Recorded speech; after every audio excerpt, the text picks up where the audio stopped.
The next bill on the calendar for the day is House File 19. The clerk will report the bill. House File number 19, number 1 on the calendar for the day, an act relating to employment, providing for earned sick and safe time, the third engrossment.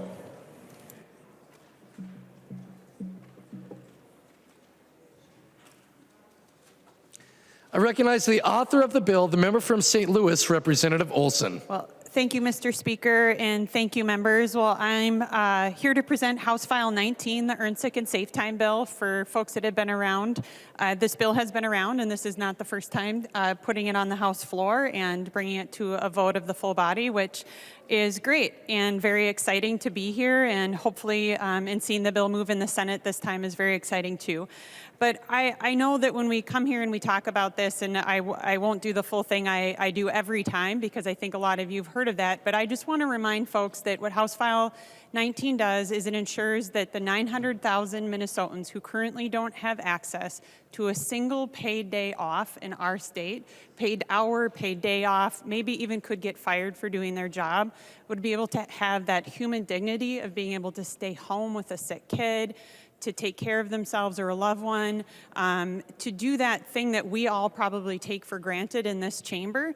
And so this bill, we know that people get sick. We know that people are faced with these terrible choices, and we know that foregoing the time of taking themselves or heading to a doctor while potentially spreading the illness to a colleague or member of the public, or they can stay home, but they know that doing so would mean they can't pay their bills on time, buy groceries, or worse yet, could even lose their entire job. And this is still the case for 900,000 Minnesotans. And so under our proposal, workers would earn an hour of paid sick leave for 30 hours worked, up to 48 hours at minimum. And we've seen this policy work in Duluth, Minneapolis, St. Paul, Bloomington, and 16 other states.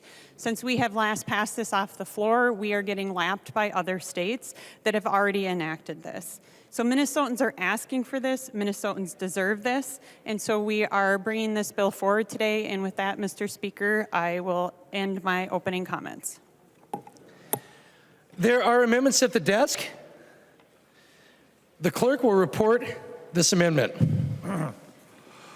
Olson L. moves to amend House File number 19, the third engrossment. The amendment is coded A25.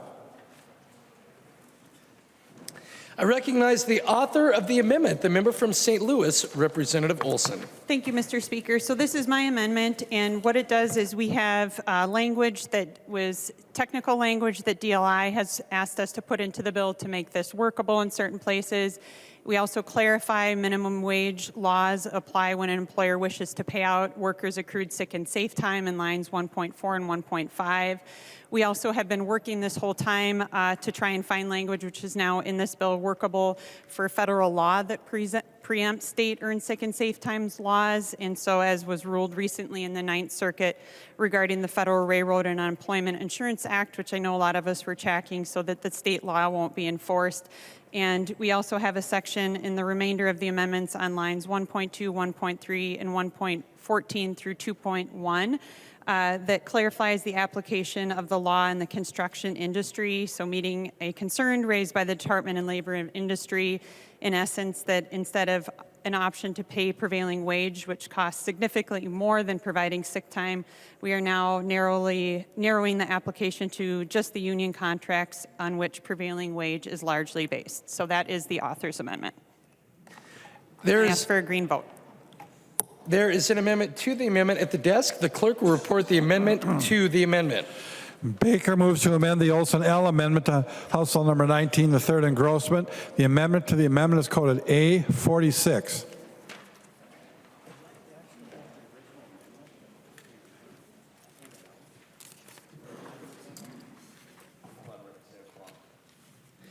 I recognize the author of the amendment to the amendment, the member from Candy Ojai, Representative Baker. Thank you, Mr. Speaker. And this is an interesting one to start with. Again, I have a, Mr. Speaker, I guess I have a question for the author of the bill, please. Yeah, everybody else. If she would yield. Representative Olson will yield. Representative Baker. Thank you. Representative Olson, this one is one we need to spend some time on because this one looks funky. It looks a little odd. that, you know, our friends on union construction sites are going to somehow get carved out of this, and it looks and smells funny. It doesn't look right because this has never been seen in a committee hearing Right before. This was not seen in the 3 years before. 40% of the members that are on this House floor have never seen this bill before. This is the first time we saw this too. And Representative Olson, you carefully carved out very carefully some federal language and some things, and I'm guessing that you've got a very fine line of how this is going to work and all the other things we have tried to do to include other important sectors of our economy that also should fall into this thing as well. So my question, I guess, to the author, and before I guess I amend, you know, bringing the other amendment in, is where did this really come from, and why are we seeing it now? I recognize the member from St. Louis, Representative Olson. Yeah, thank you, Representative Baker, for the question. So I'll just be super clear that this amendment carves out no one. There are two things that are happening that are very different from that. One is there is federal law currently under the Railroad Unemployment Insurance Act that preempts our state law. And so we are saying in this bill, not carving anybody out, but saying to DLI they do not have to enforce this law because it is preempted by federal law. So no carve out. My goal is to cover everyone, and you will hear that repeated time and time again today. Secondly, the opposite is actually happening, that with the prevailing wage piece in the bill, we are changing that with the lines 1.2, 1.3, 1.14 through 2.1, the part I think you're talking about there, is actually to be able to change that language so that those in the construction industry can actually provide this benefit if they choose to do so. Representative Baker. Okay, well, let's get on to what we really want to do too, and that is a carve-out or a section that we feel is really important, and that's to talk about the smaller employers that we need to protect. And my amendment to the amendment, Mr. Speaker, addresses this. What we are saying here is because the DFL is trying to dive in really, really hard at the last minute to make a change in this law that we haven't seen yet, to change this bill literally the night before. This is not how this should be done. This bill was introduced in the House in the middle of January, and it saw its last committee hearing at the end of January. So basically 2 weeks from January 17th through the 31st of January, this bill stopped by 4 committees. And other communities that have this around the state have spent a much longer time, that have engaged people, and we're going to talk a lot about that today too. But this came up last minute. It looks very odd to me. Members, I am asking you to think about your local businesses at home. Think about your smallest employers. And we're going to talk a lot today about how important understanding and identifying what an employer size means. What is the definition of employer that this will be applicable to? My amendment, Mr. Speaker, and I do hope the author sees this as our first attempt to talk about a lot of really important things here that will help Minnesotans to actually get behind this. I want to make sure we identify that definition of an employer, and let's you get a carve out. We need this one too. And I hope that our author sees this as a friendly to start off this discussion today with a good place in this. I would like a roll call on this as well, Mr. Speaker. Representative Baker has requested a roll call to the A46 amendment to the amendment. Seeing 15 hands, there will be a roll call. Representative Baker. We need our friends as well as our union friends. We need to start on this. Let's get a couple of yeses right away. I really do want to support this. Members, please vote yes on this. Thank you. Further discussion to the A46 amendment to the amendment. I recognize the member from St. Louis, Representative Olson. Yep. So the A46, I will ask for a no vote on because the Baker Amendment actually will change the entire definition of employer to say an employer is only someone who employs over 26 employees. So it would mean that it doesn't matter if you're sick or if you have a sick kid, if you work for somewhere that employs 25 employees, you would not be eligible for earned sick and safe time under this bill. And our bill is, the goal is to cover everybody we can. So a no vote on the A46, please. Any further discussion to the amendment I recognize the member from Dakota, Representative Garofalo. Thank you, Mr. Speaker. Would the author yield for a question? She will yield for a question. Representative Garofalo. Thank you. Mr. Speaker, and to the author of the bill, does your underlying amendment exempt people, exempt employers, exempt employees from the sick mandate? I recognize the member from St. Louis, Representative Olson. Thank you, Mr. Speaker, and I'm so glad you asked for clarification of that, Representative Garofalo, because it does the opposite, actually. With the language that we're talking about on 1.16 and beyond with the construction industry was actually the opposite, that more folks wanted to be covered and came to us asking to be covered. And so that is something we worked on to find language. In terms of the federal preemption, that is not a carve-out, that is a federal preemption, that is federal law. Representative Garofalo. Thank you, Mr. Speaker. If the author would yield for another question. Representative Olson will yield for another question. Representative Garofalo. Thank you. Mr. Speaker, Representative Olson, is it fair to say that the lines 1.16 and 1.21, that they give collective bargaining units a choice of whether to abide by the mandate in this bill? Representative Olson. Thank you, Mr. Speaker. So under this, there is basic labor standards and basic bargaining. You have to meet or exceed the standards in this bill through the collective bargaining agreement. And we're saying that we're amending out the prevailing wage, which prevailing wage used to factor in those basic labor standards.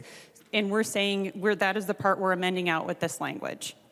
Representative Garofalo. Thank you, Mr. Speaker. If the author would yield for a question. Representative Olson will yield for another question. Representative Garofalo. Thank you, Mr. Speaker and Representative Olson.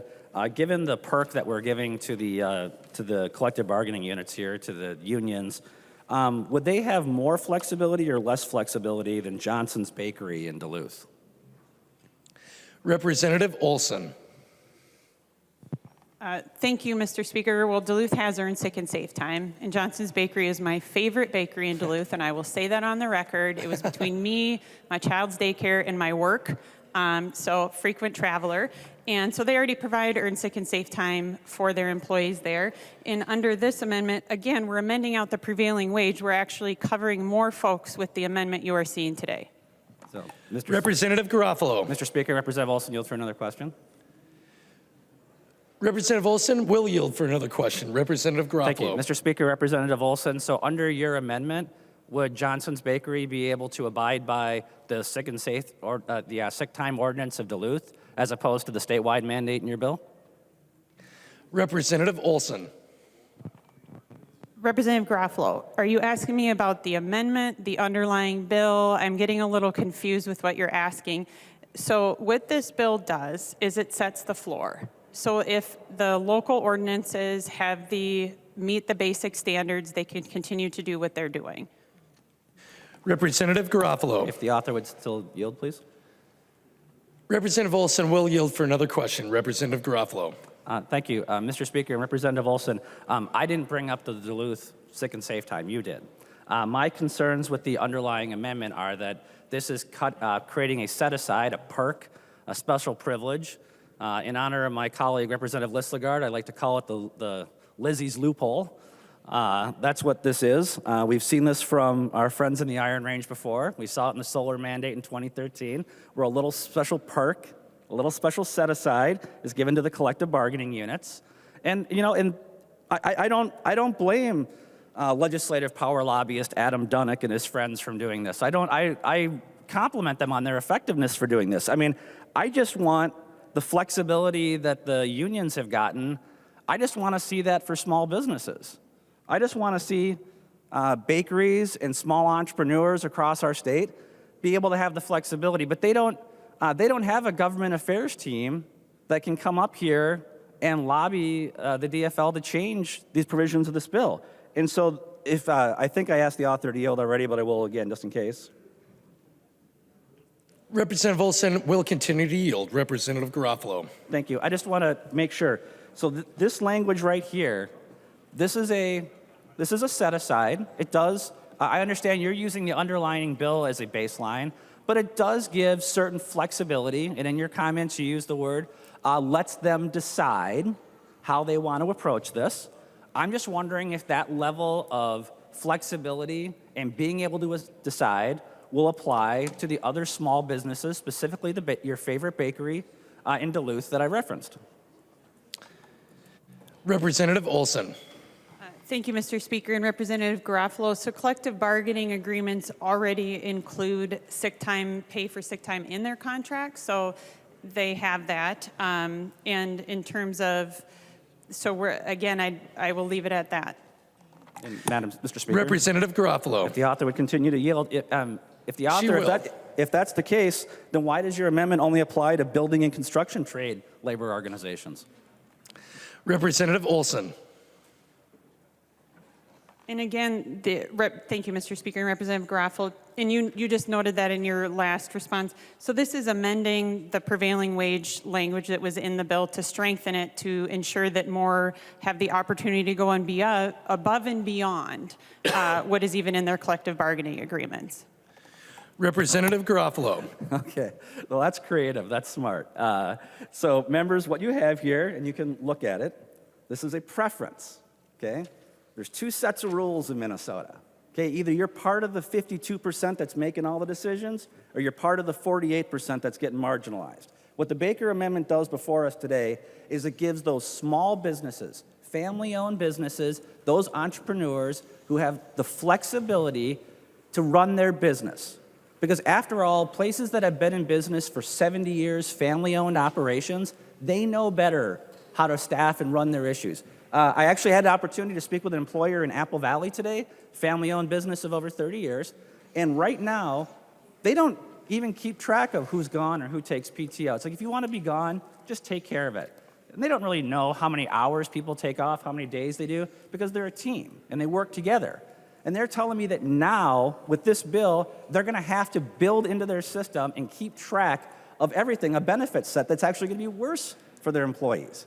And so, Mr. Speaker and members, I would hope that members would vote for the Baker Amendment here. We're talking about the smallest of employers in Minnesota, the ones who cannot absorb the mandates that your big businesses, your Targets, your Walmarts, your multinational corporations can absorb. These are the local mom and pop shops who are not able to get the leverage of government to take their side. So please, advocate for your small businesses and employees. Please vote for the Baker Amendment. Thank you. I recognize the member from Hennepin, Representative Robbins. Thank you, Mr. Speaker, and thank you, Representative Olson. I did want to ask a question about this amendment, if you would yield. Representative Olson will yield for a question. Representative Robbins. Thank you, Mr. Speaker. So I was looking at the amendment. I'm not sure I understand exactly what it's waiving in the collective bargaining agreements, but I noted in the fiscal note that the collective bargaining agreements generally do not have sick leave provisions that include weather, public emergencies, school closures, care for step siblings, foster siblings, or individuals related by blood or affinity, care for family members exposed to but not having contracted a communicable disease. So if those aren't part of the bargaining agreement with the construction trades, would they have to adopt them, or would those be waived? I recognize the member from St. Louis, Representative Olson. Thank you, Mr. Speaker, and thank you, Representative Robbins. And just to be clear, we are on the A46 Baker Amendment still, but I'm happy to speak to this amendment, the underlying amendment too.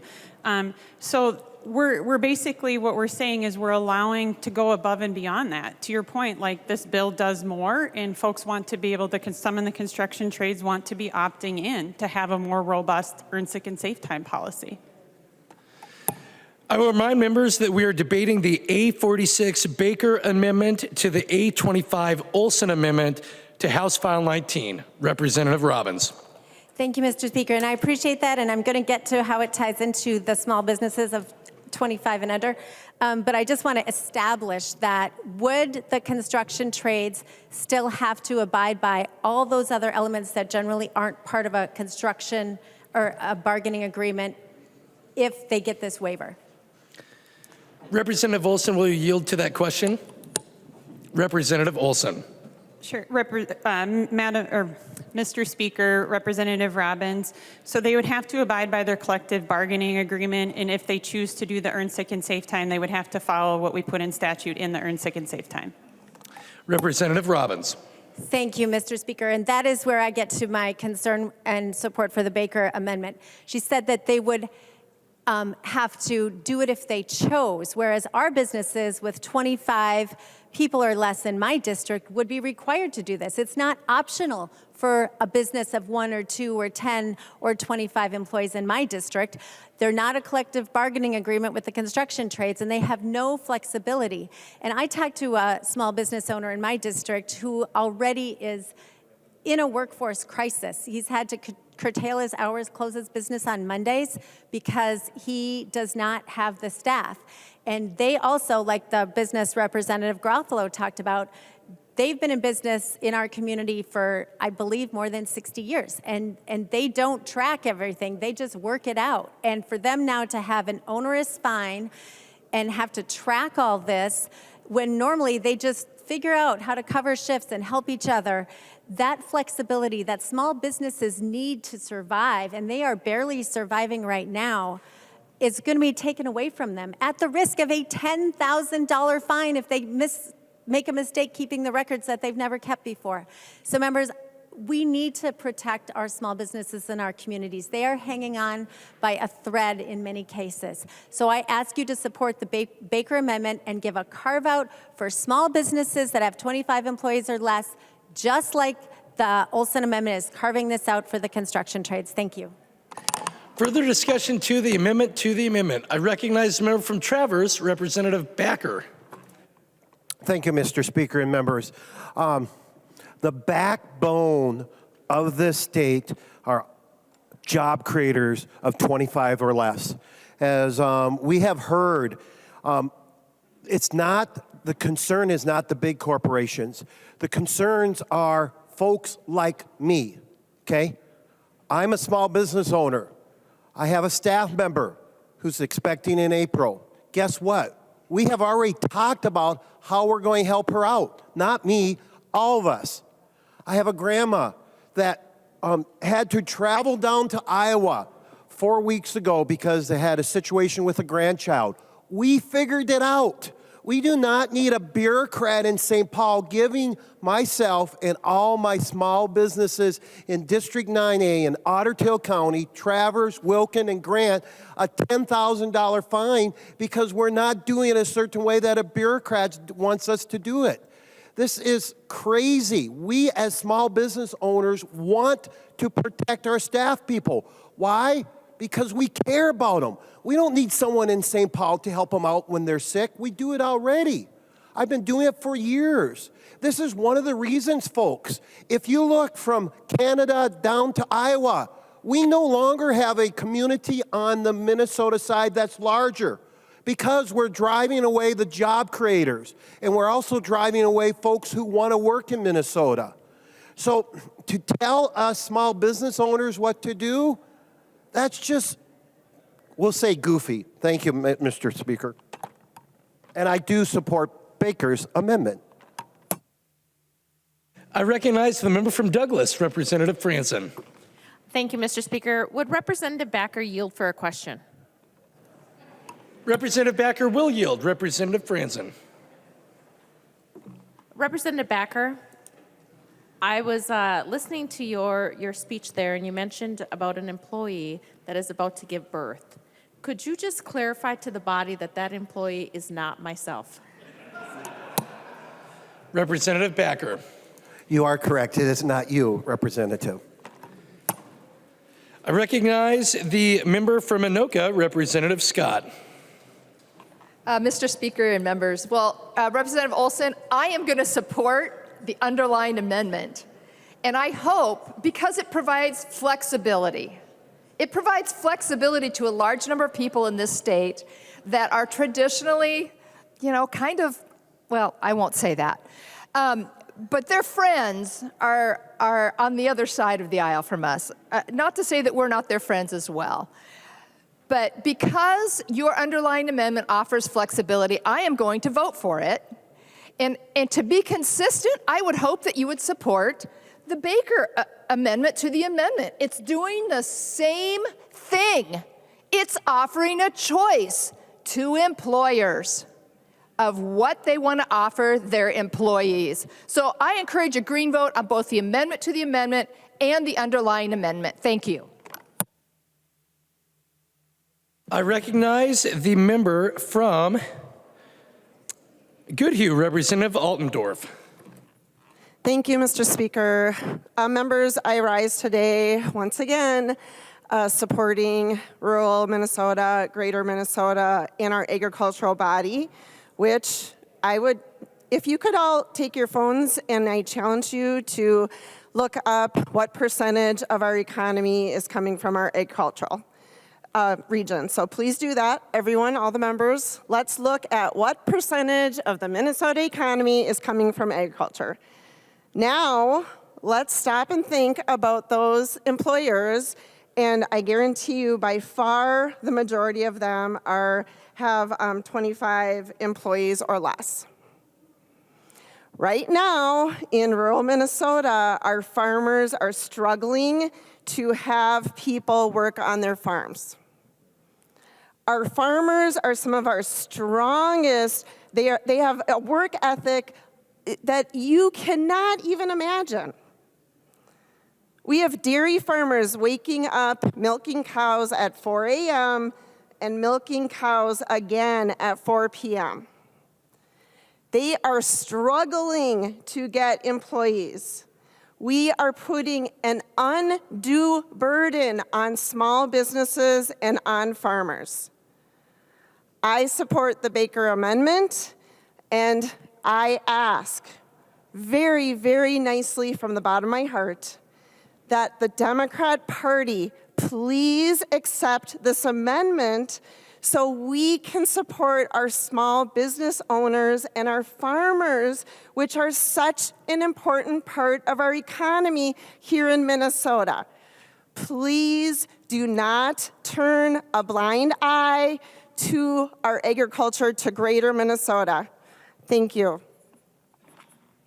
Is there any further discussion to the amendment to the amendment? I recognize the member from Isanti, Representative Johnson. Mr. Speaker, members, Representative Baker, thank you for this amendment. I think it's a very important one. I look at the businesses in my district. The vast majority are small businesses, 25 employees or less. Most of them don't have computer systems to do their payroll. They're doing it by hand.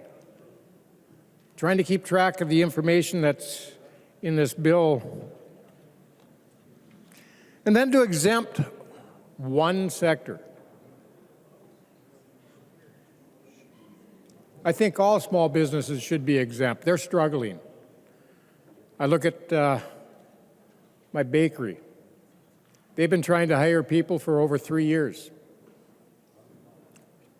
Fortunately, Marty made it through the COVID shutdown and everything because she bought that bakery 4 months before the shutdown.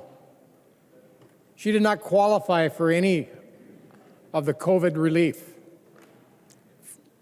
If it wasn't for her family members pitching in to help, we would have lost another bakery in our community.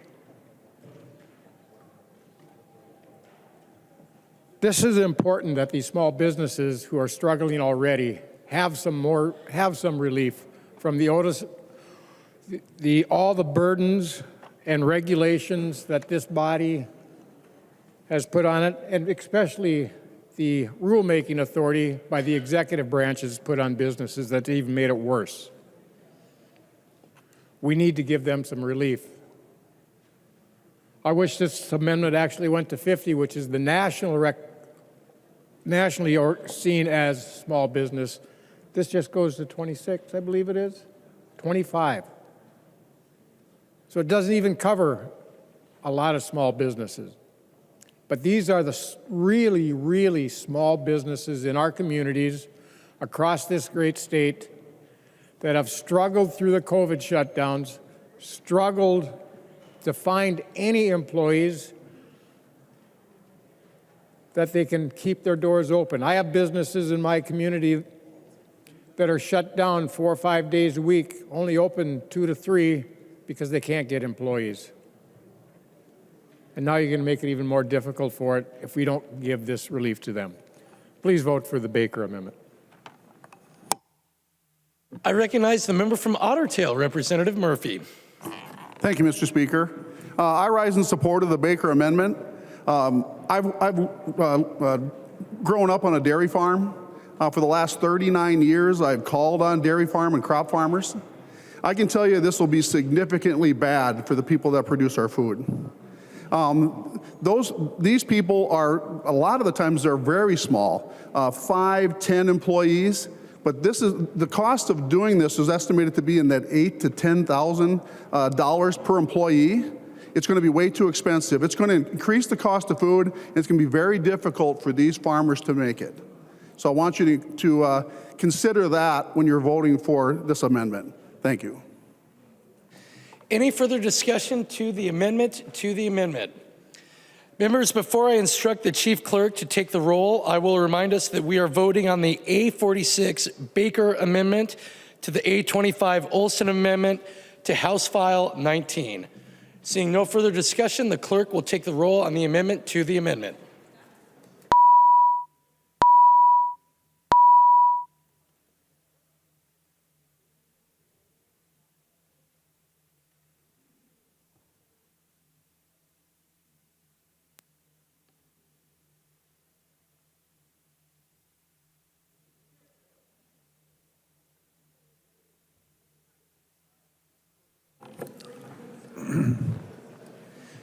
Will the clerk please call the name of the member who is voting remotely? Agbadje. Agbadje votes no. Agbadje votes no. The clerk will close the roll.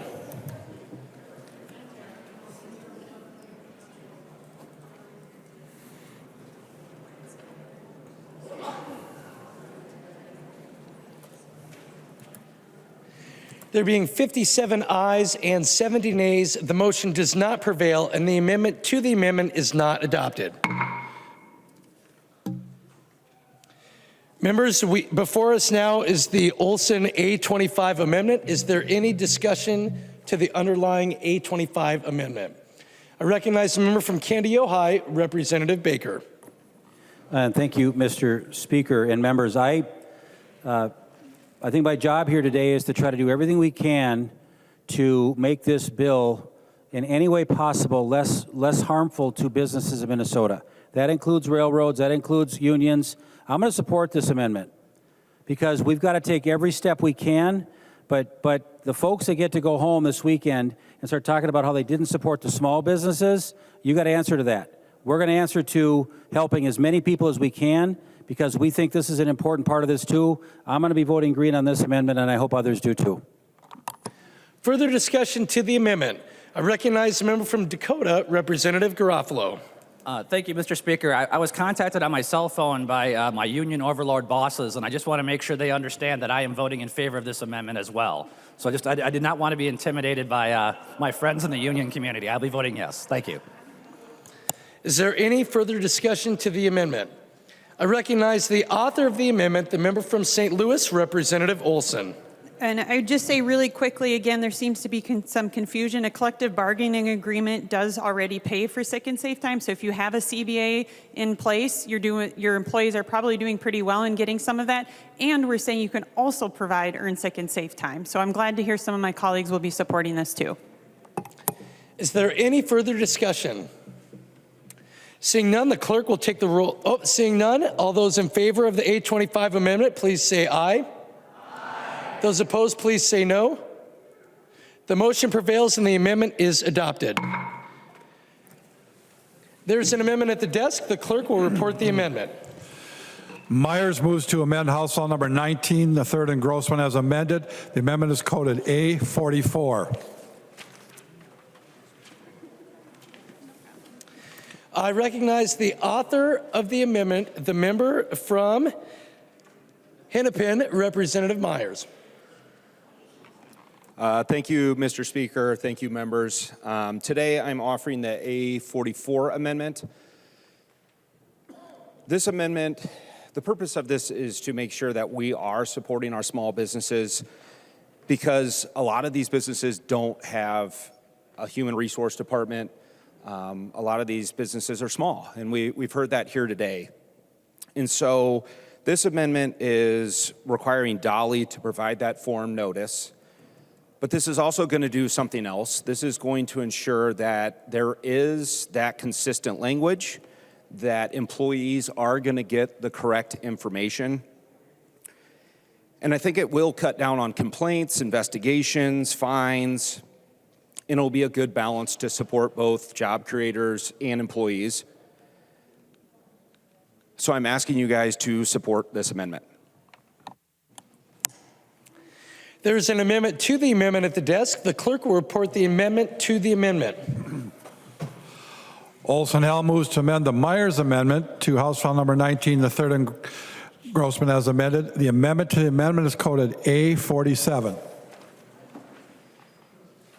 I recognize the author of the amendment to the amendment, the member from St. Louis, Representative Olson. Thank you, Mr. Speaker, and thank you, Representative Myers, for bringing this forward. This is the amendment that Representative Myers brought forward was a great idea, and it was actually raised a couple of weeks by Target when they had a meeting with me, and we tried to figure out if there was a way that DLI was already doing this, but he put together some language, and I actually think it's a good amendment. And so my amendment to his amendment is just working with DLI to make a few small changes in order to make this workable, because it is a good amendment. So I ask for adoption of my secondary amendment just so we can make the underlying Myers amendment more workable. And we did have a chance to have a talk about this yesterday too, so I think we're working together in good faith here. Not to impugn motives, but I'm just saying this is a good amendment. Is there any further discussion? I recognize the member from Hennepin, Representative Myers. Thank you, Mr. Speaker. Representative Olson, I really appreciate you, even though I had left early, stopping by my office and then having a phone call with me to discuss this. It was definitely something that we were both, working together to, help make sure that employees can, get the right information. It's a small piece for job creators to make sure that, again, these documents are provided in the form that they needed. So I do appreciate it. Thank you.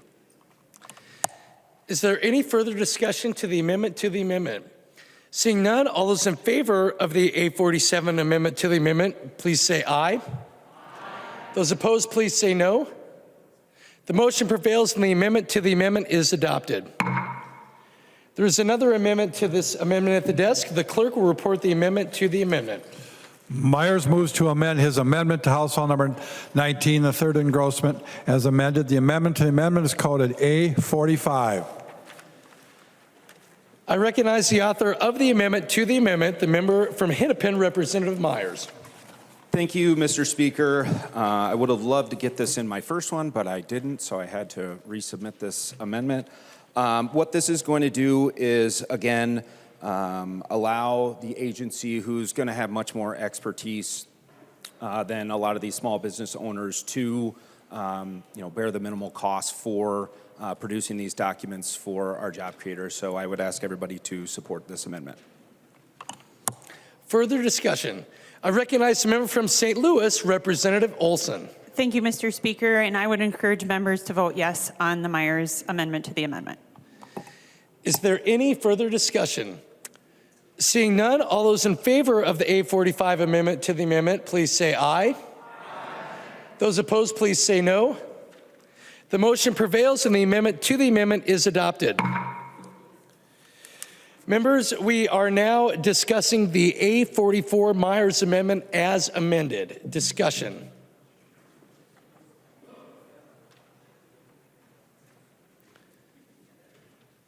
I recognize the member from Hennepin, the author of the amendment, Representative Myers. I appreciate everybody, having this conversation, supporting these amendments. It goes to show that we can work together. Representative Olson, I just want to say thank you again, and I will pull this amendment back. Or, actually, I will vote on this amendment. So I ask everybody to support this. Sorry. I recognize the member from St. Louis, Representative Olson. Thank you, Mr. Speaker. And just to be clear, I do support the Myers Amendment, and I would like to vote on this. So green vote, yes vote, please. Is there any further discussion? Seeing none, all those in favor of the A44 amendment as amended, please say aye. Those opposed, please say no. The motion prevails and the amendment as amended is adopted. There is an amendment at the desk. The clerk will report the amendment. Robbins moves to amend House Law number 19, the third engrossment as amended. The amendment is coded A33.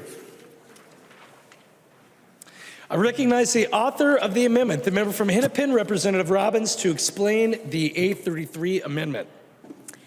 Thank you, members. I am offering this amendment. I hope you will see it as a friendly amendment, Representative Olson.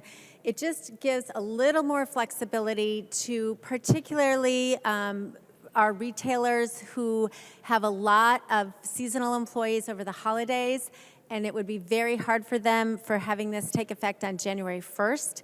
So it just gives a little more time for them to get through the holiday season, and I'm hoping that that little bit of flexibility in the midst of this very serious mandate would be accepted by the majority. Is there any further discussion to the A33 amendment? I recognize the member from St. Louis, Representative Olson. Thank you, Mr. Speaker. So when the bill was introduced and made its way through a couple of the committee stops, and for the last few years, it was 180 days after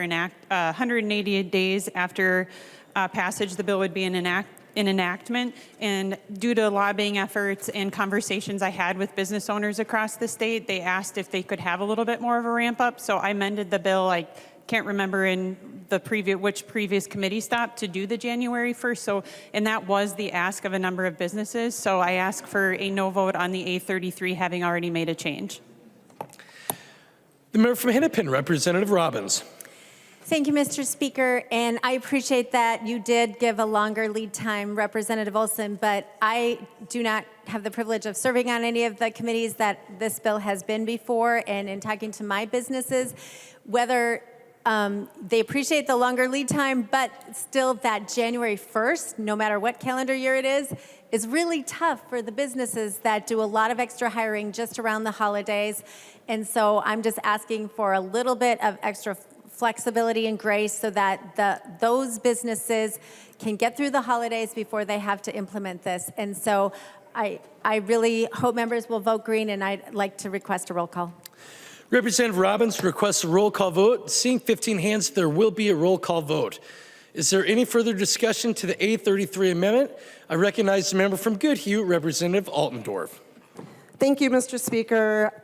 Members, I'm really confused, I guess, on this because, as Representative Olson said, the businesses want to ramp this up. Well, in our economy, if businesses wanted to ramp this up, they actually have the freedom to do that.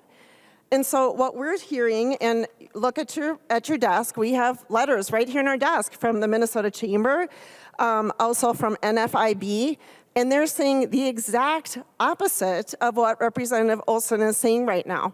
So again, in an economy where government doesn't tell us what to do, but in our regular economy, businesses would have the choices to do that. We had the freedom to do that. They would have that decision to ramp it up. We don't need to have government tell us to ramp it up. So I support this amendment that's being offered, and I would suggest pushing this back, especially when right on your desk, Minnesota Chamber is against this, NFIB is against this. So I can't imagine the businesses that we're talking to that are supporting this. Thank you. Is there any further discussion to the amendment? Seeing none, the clerk will take the roll on the A33 amendment.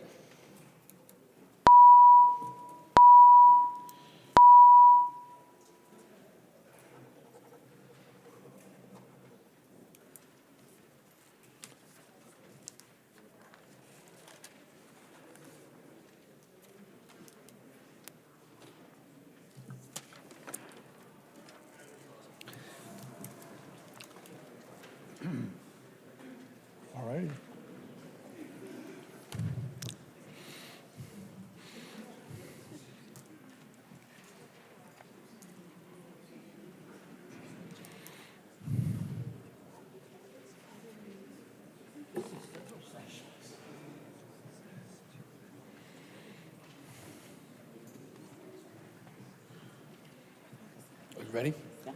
Will the clerk please call the name of the member who is voting remotely? Agbadje. Agbadje votes no. Agbadje votes no. The clerk will close the roll.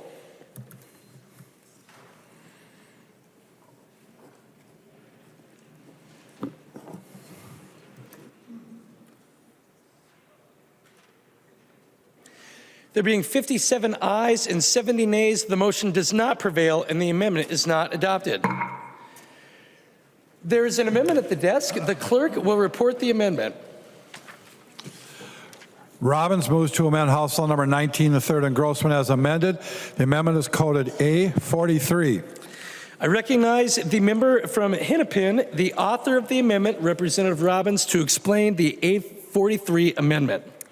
Thank you, Mr. Speaker and members. So I'm going to take another try at this. One of the things that I have been working on through the tax committee is to provide tax credits for family leave, and so this is a reflection of some of that work. And basically, it would allow employers who are subject to this to get a tax credit equal to 50% of the amount of earned sick and safe time they paid to employees for that up to 48 hours. So that way, they'd get half of the money back that they're spending on this in the form of a tax credit, because not only are they paying for the sick and safe time off, but they're presumably many times having to pay for replacement people working those shifts or those days, and the cost to employers, especially those small businesses, is really going to put them in a deep hardship. So I'm asking members to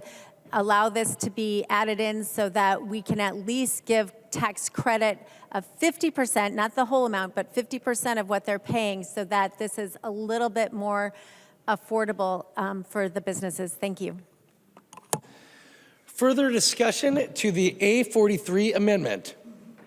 I recognize the member from Hennepin, Representative Gomez. Thank you, Mr. Chair, and thank you, Representative Robbins, for bringing this forward.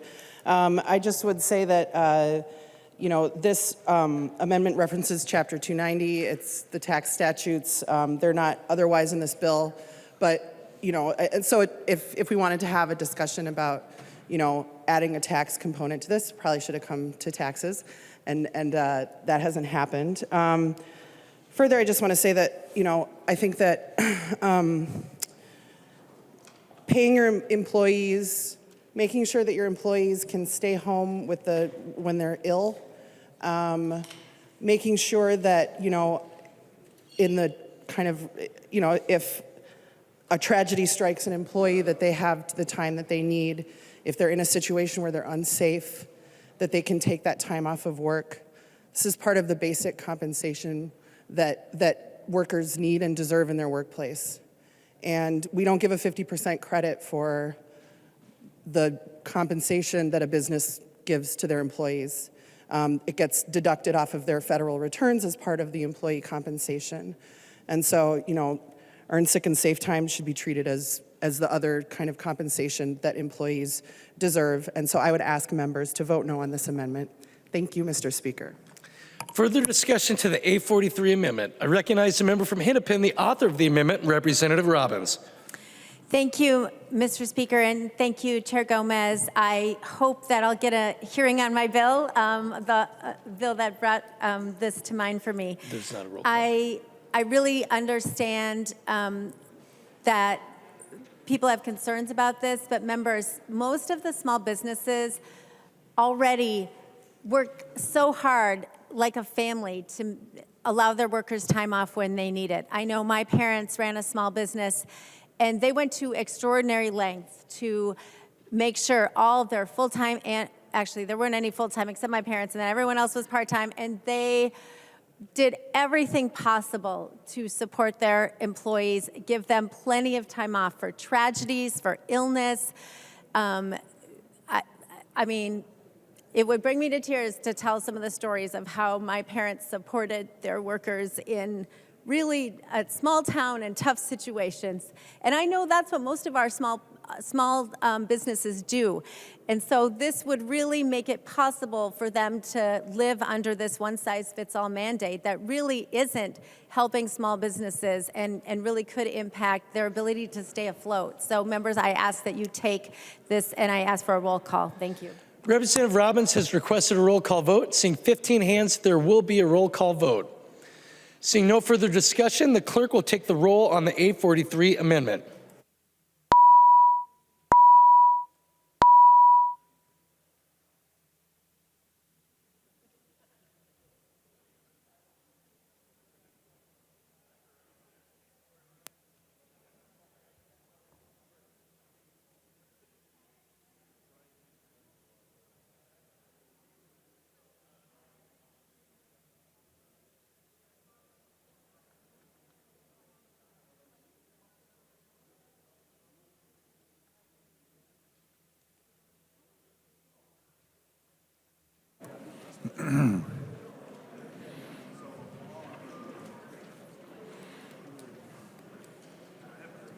How are you, Paul?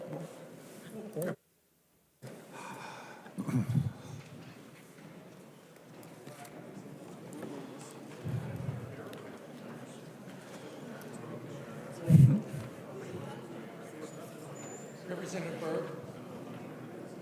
Kayla. Did you vote?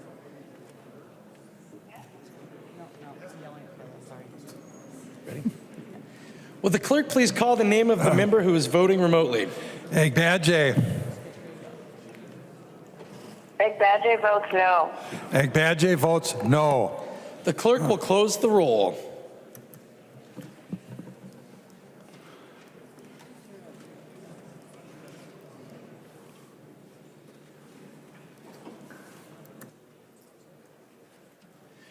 There being 57 ayes and 69 nays, the motion does not prevail and the amendment is not adopted. There's an amendment at the desk. The clerk will report the amendment. Doubt moves to amend House Law number 19, the third engrossment as amended. The amendment is coded A26. I recognize the author of the amendment, the member from Isanti, Representative Doubt, to explain the A26 amendment. Thank you, Mr. Speaker and members. The A26 amendment is actually something that I think is something that would be helpful, I think, to businesses as they're trying to figure out and navigate a new policy. This would basically, and first I want to thank the author of the bill for the work that she's done on this.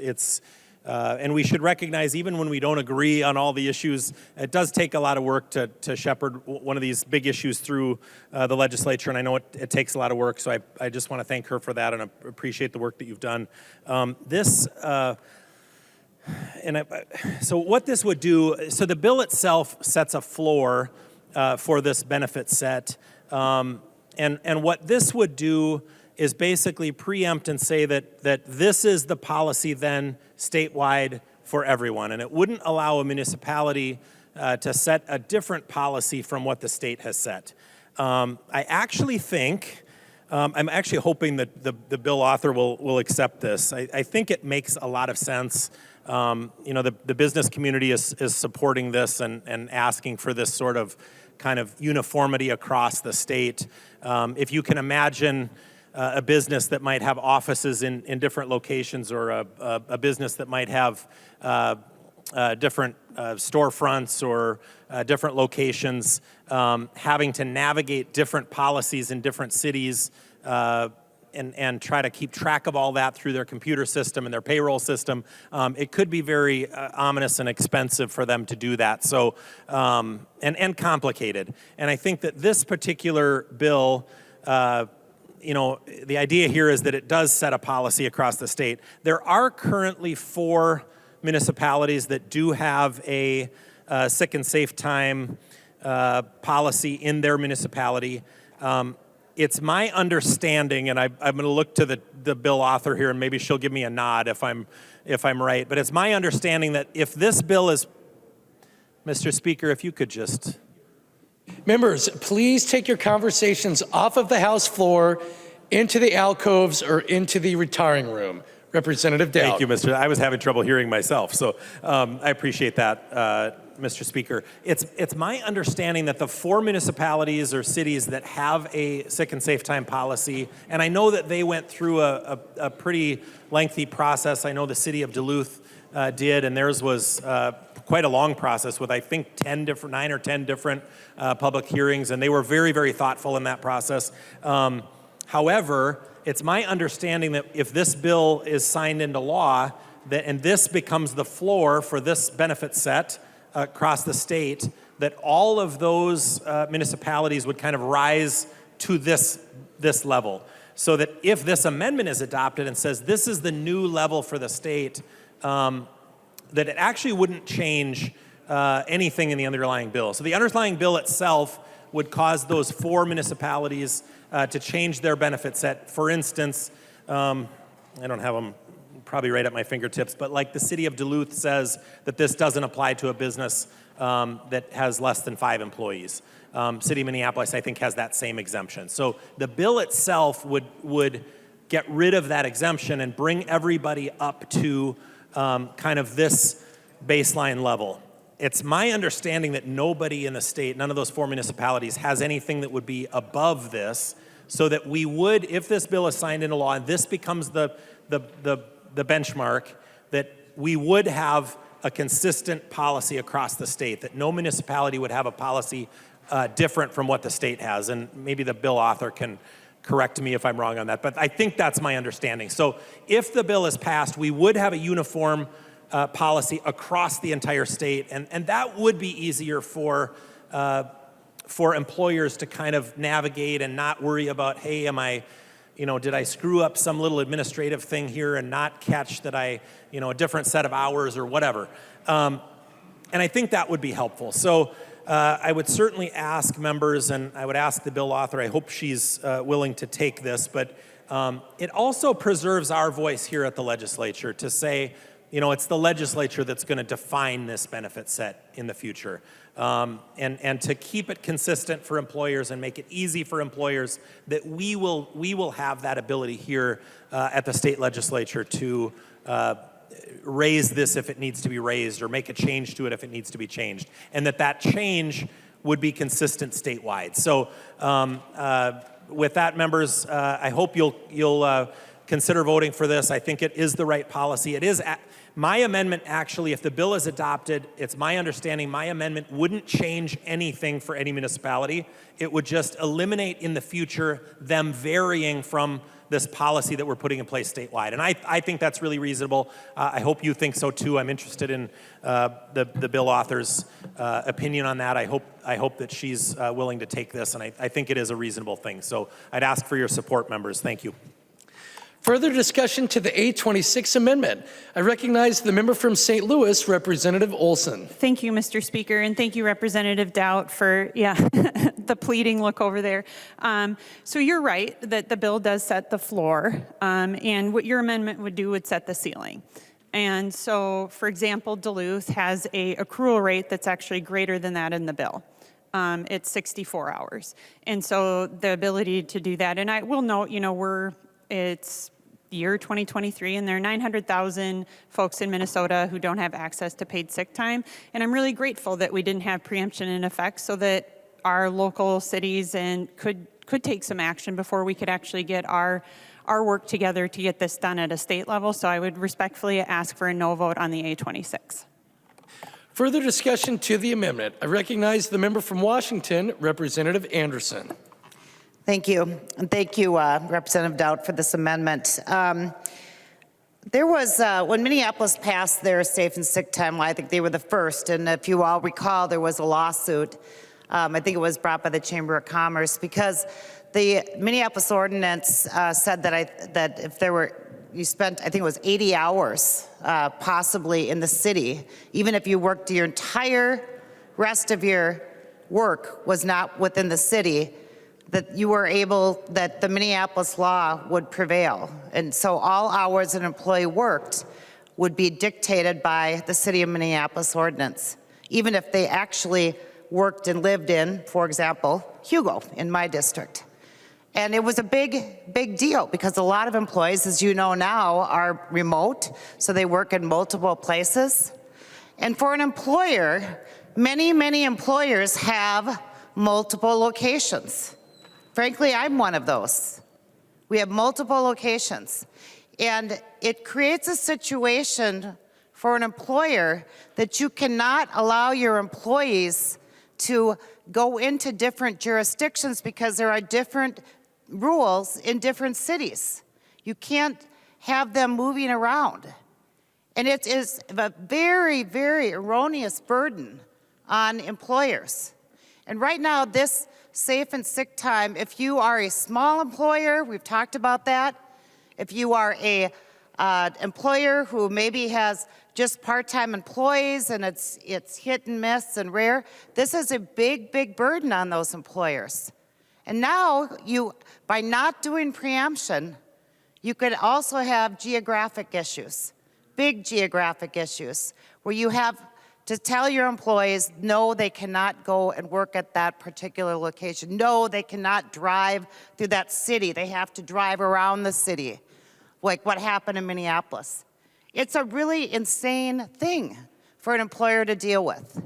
And so if this is going to pass, which I believe ultimately this is going to pass this legislative body on a partisan basis, probably, the will is there, we should at least do things that make sense for employers. And having one state policy preempting every single municipality, county, township government from being able to put their own policies in place and asking employers to track that, and if they do it wrong, they're going to have a $10,000 fine, that is too much. That is way too much. So I ask you, please, if you can do one thing for employers in this, and the employees who would probably and do want to work in multiple jurisdictions and don't want to have to drive around cities, and avoid cities, pass this Stout amendment, and let's make this bill have at least a little bit of sense. Thank you. Further discussion. I recognize the author of the amendment, the member from Isanti, Representative Dowd. Thank you, Mr. Speaker and members. Thank you to Representative Olson for the consideration, and I appreciate, again, the effort that you're putting into this. Mr. Speaker, I was hoping she would agree with me and take it. I do think it's the right policy, but I'd request, based on her comments, I'd request a roll call vote. Representative Dowd requests a roll call vote. Seeing 15 hands, there will be a roll call vote. Representative Dowd. Thank you, Mr. Speaker and members, and thank you to Representative Anderson for that. We had talked about this a few years ago, and I had forgotten all about that aspect. The fact that you have businesses with employees that might move from one jurisdiction to another and work maybe even in the same day, be in two different cities in the course of their job. It just becomes impossible. So I think it's the right move for us to say, if we think this benefit is good and we think it's right and it should be consistent and good and right for everybody in the state of Minnesota, and let's not make it so confusing and so onerous on our employers, and ultimately it may negatively impact the employees who may not get extra hours because they don't get to go and work in another jurisdiction because the employer doesn't have computer software or an HR consulting company that might do, or payroll company that might be able to track this very easily. And so you might find out that employee may only work a half a day in one city instead of a half a day there and a half a day in another city.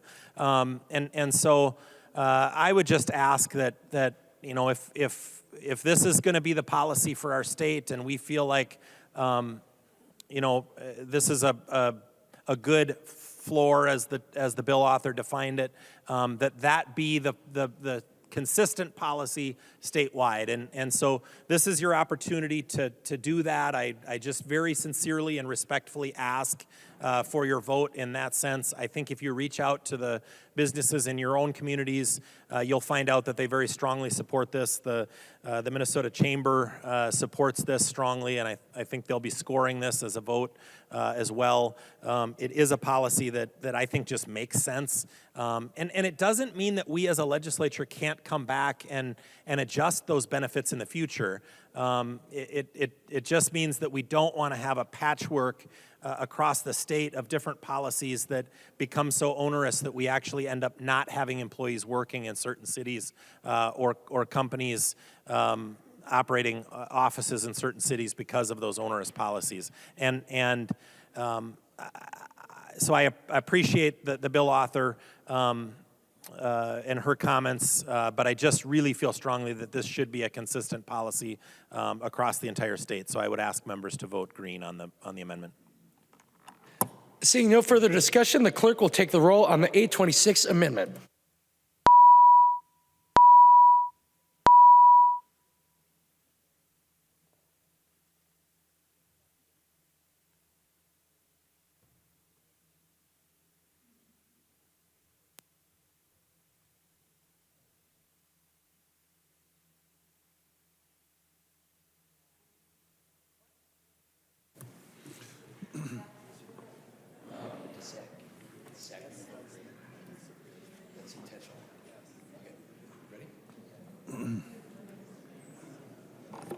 Would the clerk please call the name of the member who is voting remotely?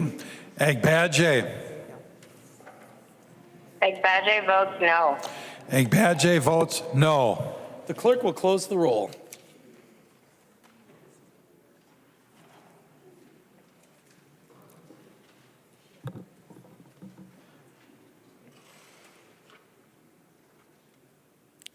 There being 58 ayes and 69 nays, the motion does not prevail and the amendment is not adopted.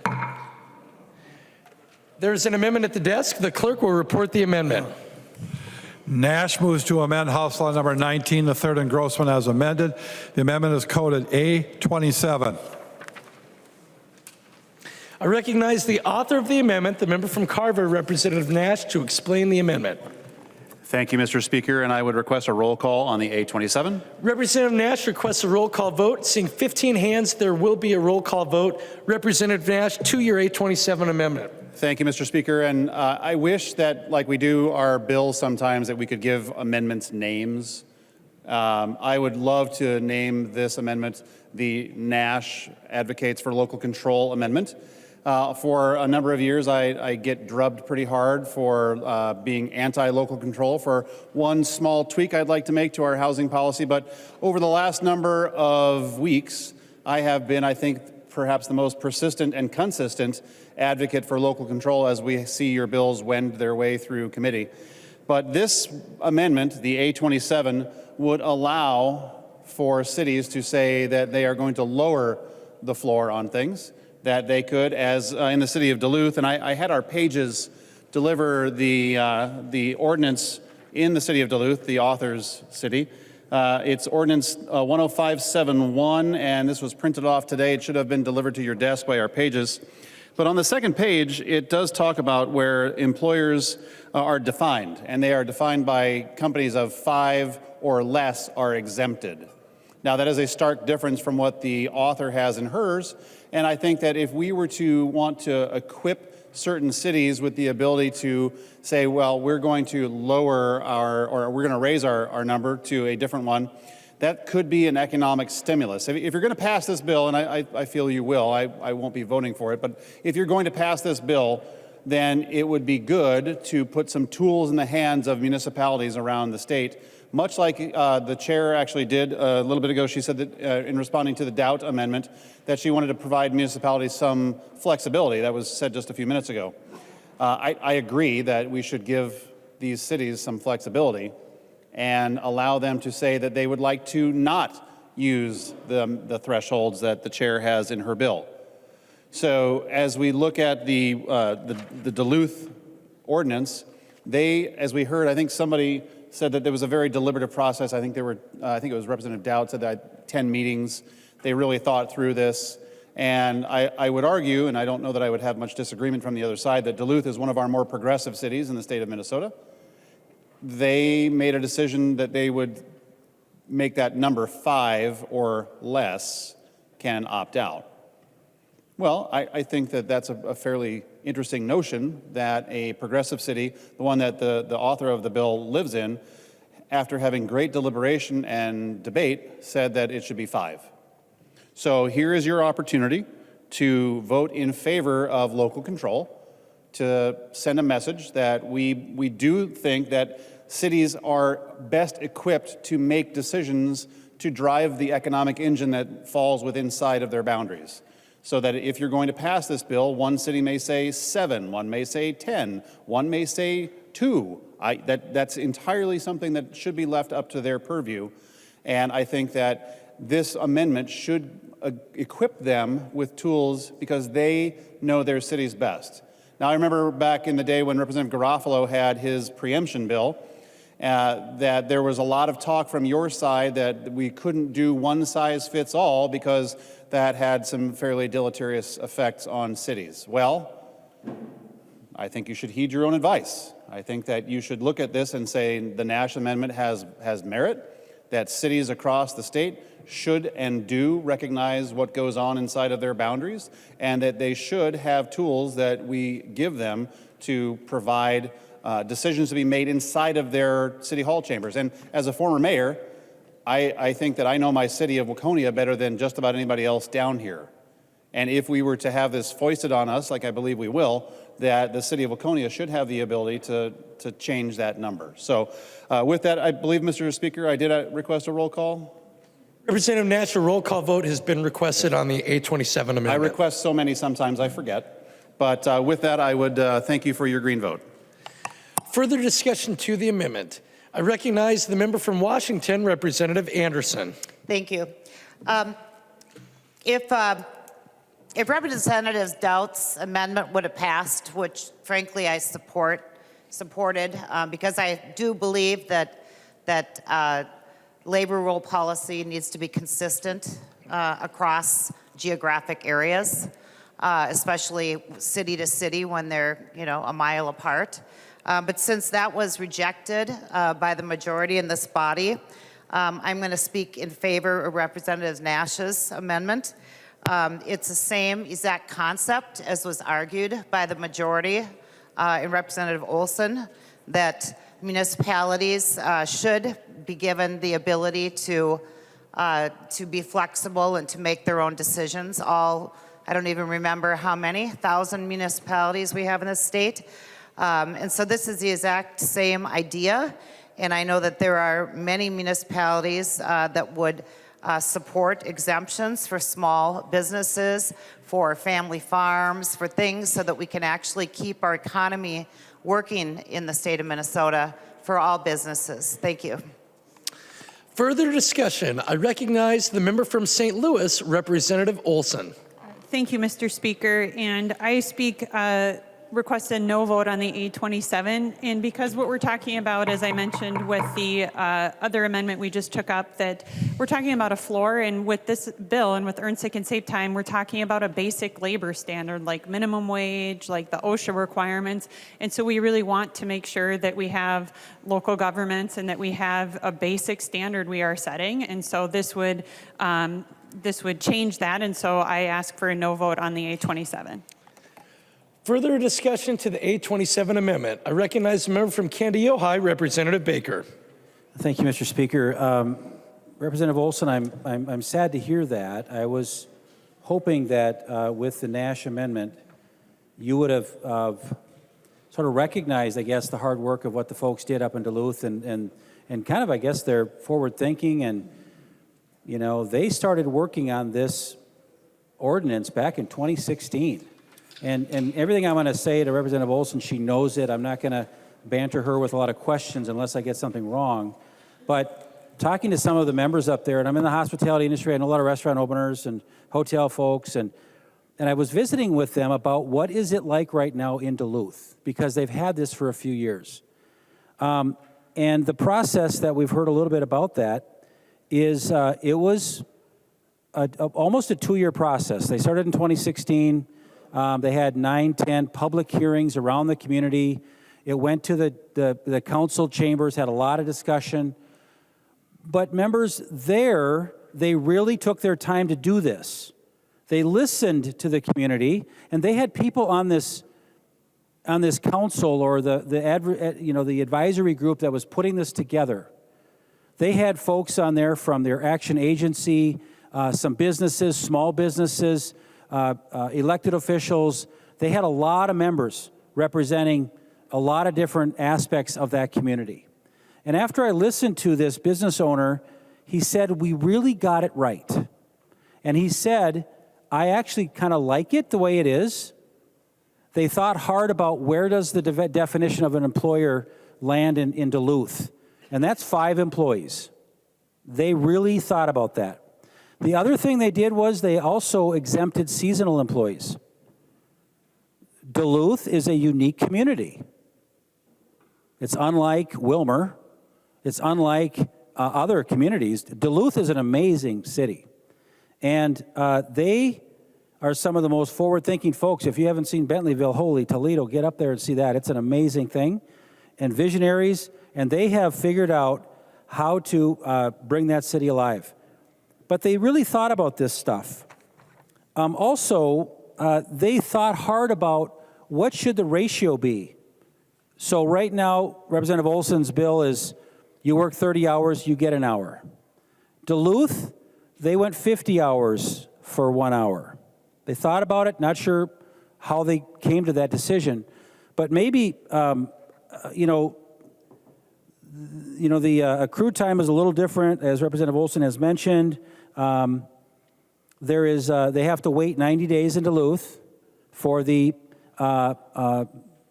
accrual to be paid, I believe is how that is. There is, the rollover is a little bit different, but that's, okay, so rollover amount, they can hold up to 40 hours in the bank, if you will, where this bill that we're talking about today will double that, so that's going to make it 80 hours. The paperwork's about the same, but what's really interesting about this is, our friend here, Representative Olson, was in a community that actually was doing it pretty well. So my question to Representative Olson, if she would yield, Mr. Speaker. Representative Baker, Representative Olson will yield to your question. Representative Baker. Representative Olson, why didn't you use this as the model? I recognize the member from St. Louis, Representative Olson. Thank you, Mr. Speaker. Representative Baker, we did. So as you said, Duluth went through a 2-year process. This idea has been kicked around the legislature for 12 years.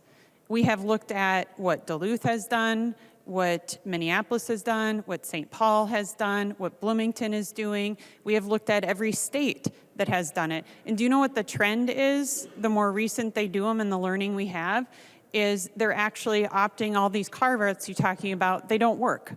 The states that are enacting more recent legislation, St. Paul just walked theirs back. And so when we're talking about that, we're actually learning more and more legislatively, and we continue to work on that. And so we did model it off that, and we continue to make this better. Representative Baker. Yeah, but it's not the same, and it's not what they're asking for, and it's something that they took the pain of saying for that community, that's what fit them. And the Nash Amendment is simply saying, allow them to do this instead of having the state dictate to them, we're going to go 5 times harder on the small employers because we're going to go from 5 to 1. And we're going to put a 40% increase on the hours that are required to work, the less amount of hours to work, and they'll get an extra hour of pay. So when every 30 hours they work instead of 50, we're going to get that hour figured out. But around the state and around other places, there's not a single place that I can see around the whole country that has got down to 1 employee. If there's about 10, 12 states, I can't find my sheet here. Thank you. Thank you you took that from me. Thank you. The state comparisons around the country and even in Minnesota here, Arizona has their bottom line. They've thought about this. Their 15 employees is what defines the small business. They're exempted. Bloomington, Minnesota, Representative Elkins knows this. It's 5 employees. They listened to Duluth. They saw what Duluth was doing. Connecticut is 50 employees and under are exempt from this. Maryland, 40 employees. Massachusetts, 11 employees. Minneapolis, 5 employees. Oregon, 10. Rhode Island, 18. So I get the model is coming, but in in the state of Minnesota, why is it we have to be the best and the most outrageous and we have to be all in when we actually had a couple of cities that really thought this through? Now, 40% of this body, Representative Olson, has not seen this bill before this year. A lot of us have, and I know you have really worked on this a lot, but it was trying to get it to that sweet spot that I think a lot of communities and states are getting to. So I don't know why you want to impose this on your community and other communities that have done the work, have spent time on it, and it's hurting those small businesses when they were at the table to talk about this. Now, Duluth, I bet if they really like the state model, could opt in. And maybe that's what we should be talking about, is allowing them to opt in to these standards. But this is, again, it's a heavy hand of the communities, the visionaries that were thinking about this ahead of time. So I'm just surprised that business owners they're going to be disappointed that 40% increase in their hours are going to have to go now to a higher rate of the sick pay because of the change in this. Again, we've got to find that definition, folks. We're going to get there because I think when this leaves this body, it is not going to end up at one employee. It is going to find a different model, a different way to do it in the other body when we should get this right here. We should get it right in this body. Going all the way down to one is the wrong decision. Not a single place in the country is doing it. And we should do this better. And so I do support the Nash Amendment. I do hope we can consider this. And let's not hurt the city of Duluth. Let's not do more to Minneapolis to make it harder to be an employer in downtown Minneapolis. This is not moving forward because they had figured it out. Please support the Nash Amendment. Further discussion. I recognize the member from Carver, the author of the amendment, Representative Nash. Thanks, Mr. Speaker. Well, Representative Baker just detailed what I was going to close with, which is, Representative Olson, you have said in the committees that I've been in that you were proud of the work that your city did and that you looked at Minneapolis and you looked at other Minneapolis or Minnesota cities that were doing this, and all of them have a threshold of 5. But now we're going to lower it down to 1. And I'm confounded by that. I just don't understand how we can do that. And again, I'm trying to drive local control here. So we have 201 legislators here in the Capitol. And while we don't usually care much about the Senate, we'll include them in the numbers just because it's a nice number. But all of us know the cities that we represent better than anybody else.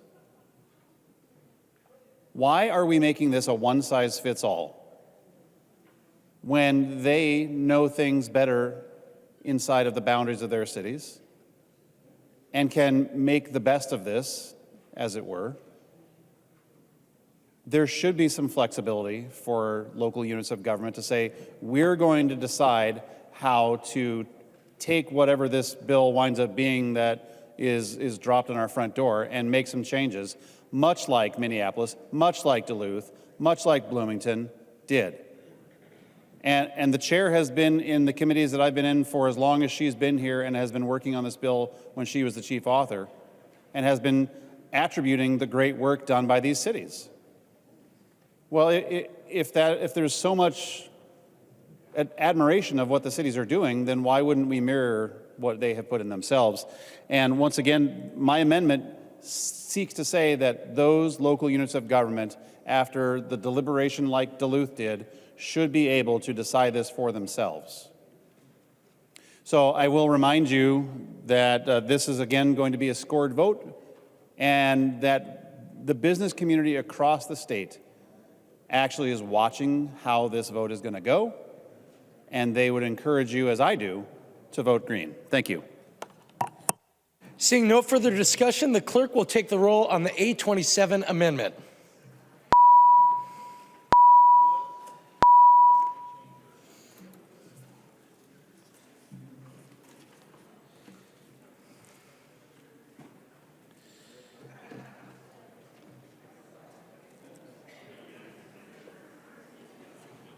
Ready? Will the clerk please call the name of the member who is voting remotely? Agbaje. Agbaje votes no. Agbaje votes no. The clerk will close the roll.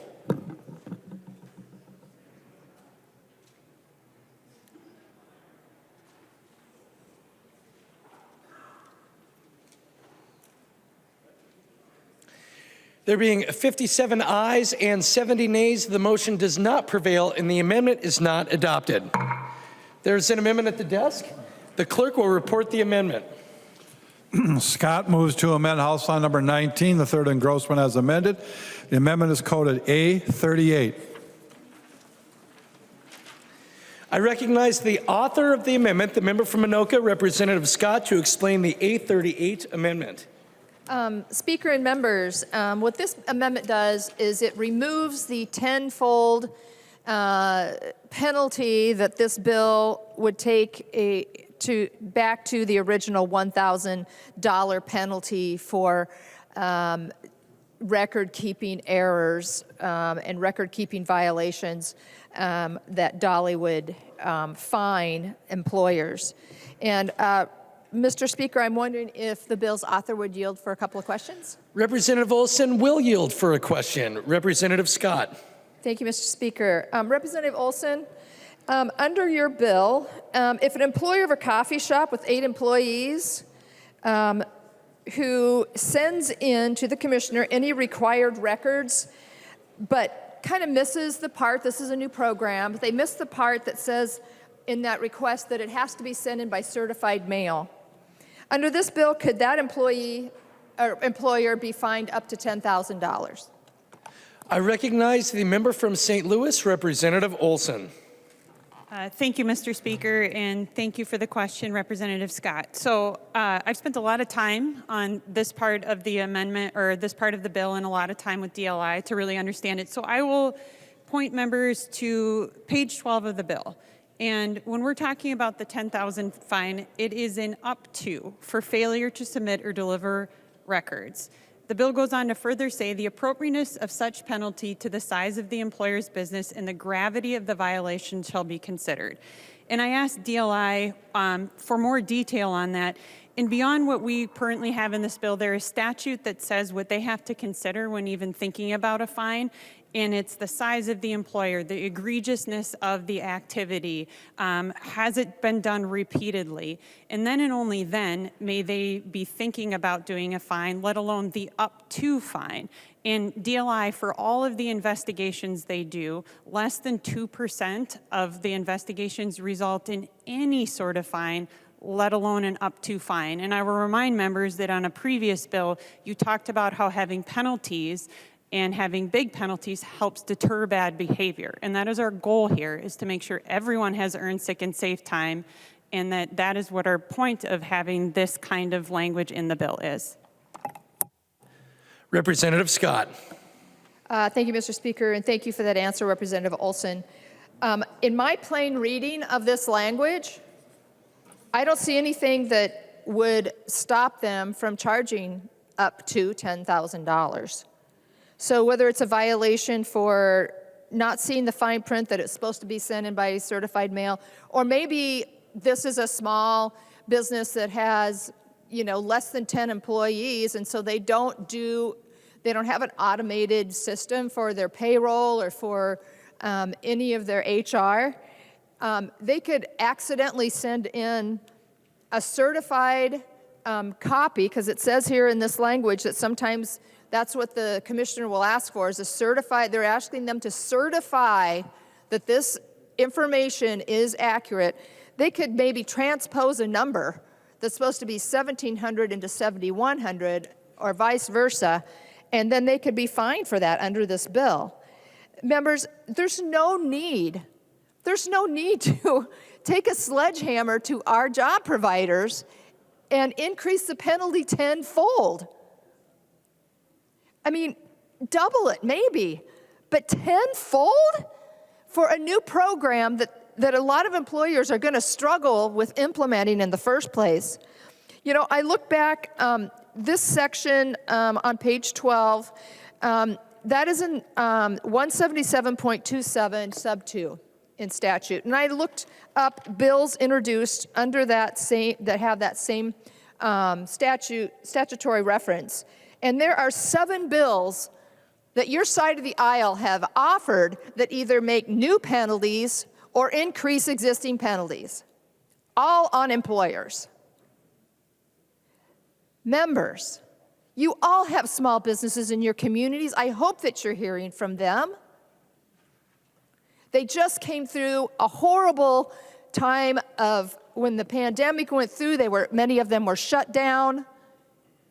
They have supply chain issues. They already have workforce shortages. And now we're going to pile on. We're going to pile on with a 10-fold increase in penalties, $10,000 per violation? You got to be kidding me.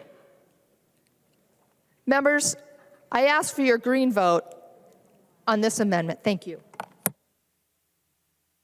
Further discussion to the amendment. I recognize the member from Polk, Representative Keel. Thank you, Mr. Speaker. I'm listening to Representative Scott talk about this conversation, and something in the penalties really struck a note with me. As we are struggling in Minnesota, and bear with me, I'm going back to paid leave. My nursing homes have had just huge fines.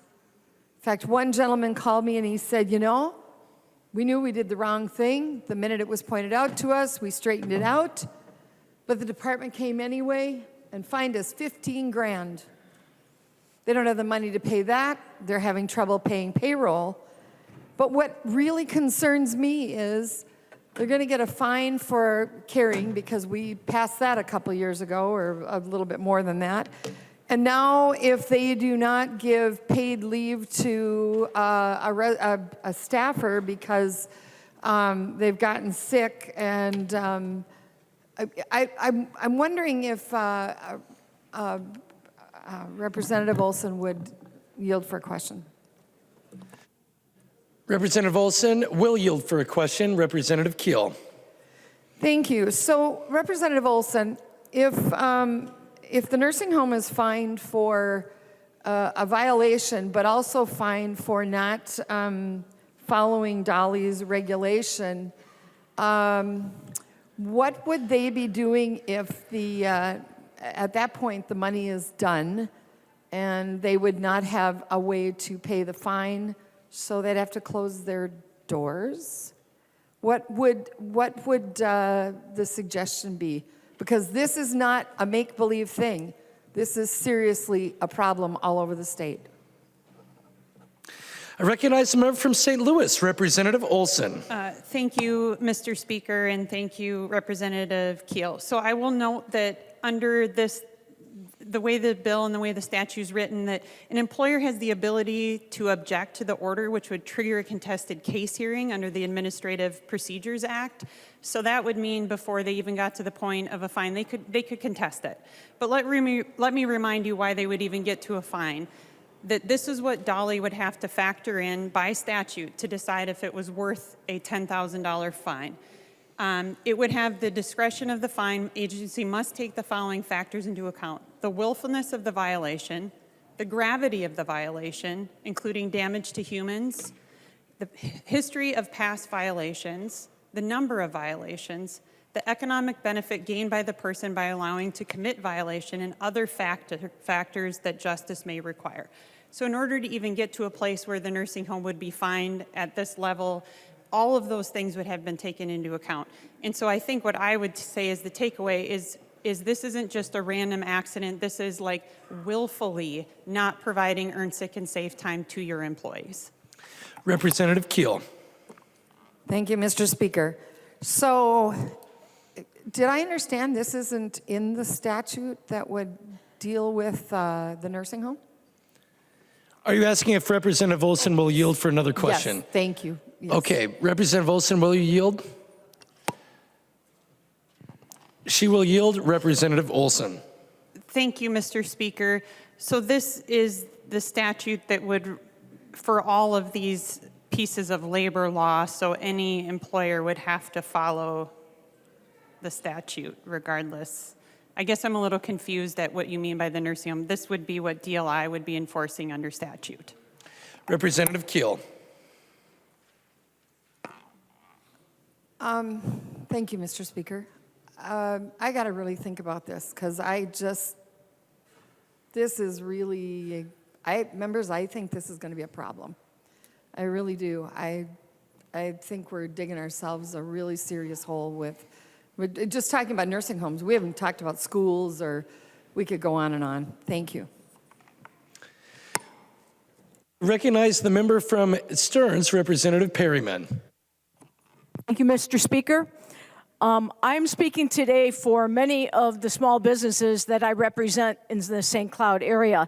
The $10,000 fine is concerning because of all the other issues and the costs that could come with this bill.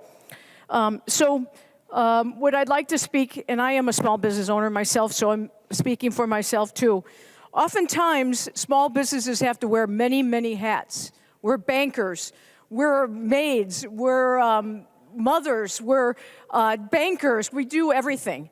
And small businesses can't really, at least my business, is not affordable to hire an HR manager. I have never hired an HR manager, and I do those services myself. And I know many small businesses that do that service themselves. So I'm speaking for the smaller businesses that are going to have to, and this goes to the $10,000 fine because they're worried already about that on top of another cost of HR and adding either an employee or a payroll service. And a payroll service, if you look at the National Federation of Independent Business, if you have 10 employees making an average hourly rate of $20, they're going to face new costs up to $9,600 the first year and up to $16,000 in subsequent years under the mandate, because we're going to have to get someone to do these services because of the onerous rules and regulations that are going to be put on us. I can't do it, so I'm looking to ways already of how I will do 18 employees. My friends that are 5 employees, they're going to struggle. And they're struggling already with so many other costs that they're dealing with. And I'll go back to the $10,000 fine as well. There's explanation that it's up to, but how do we trust that it's up to? How do we know it's going to stay in the parameters that make sense? I guess I'm a little concerned, and I had many industries in my office this week asking about this bill and the next bill we're going to hear. Small businesses are struggling right now, and they are scared about what is about to happen with these two bills. And the $10,000, Representative Scott, I thank you for bringing it forward, because will the author yield to a question? He will yield. Representative Perryman. I have the question of how you got from $1,000 to $10,000. Zero-based budgeting that most businesses do, we kind of figure into things. So can you explain how you got from $1,000 to $10,000 fine? Representative Olson. Thank you, Mr. Speaker, and thank you for the question. I did not come to this conclusion on my own. This was obviously working with the department. And so, as noted, I don't remember who said it, but talking about the history of this statute, it wasn't, I think it was 25 years ago that this came, and we haven't made a change to that penalty amount since. And so that's the history of it there. But I will note again that $10,000 is only for the most egregious and largest employers would ever see a fine like that. And again, the goal is to make sure people are provided this benefit, and then that fine would never get levied. Representative Perryman. Thank you, Speaker. May I ask Representative yield for a question?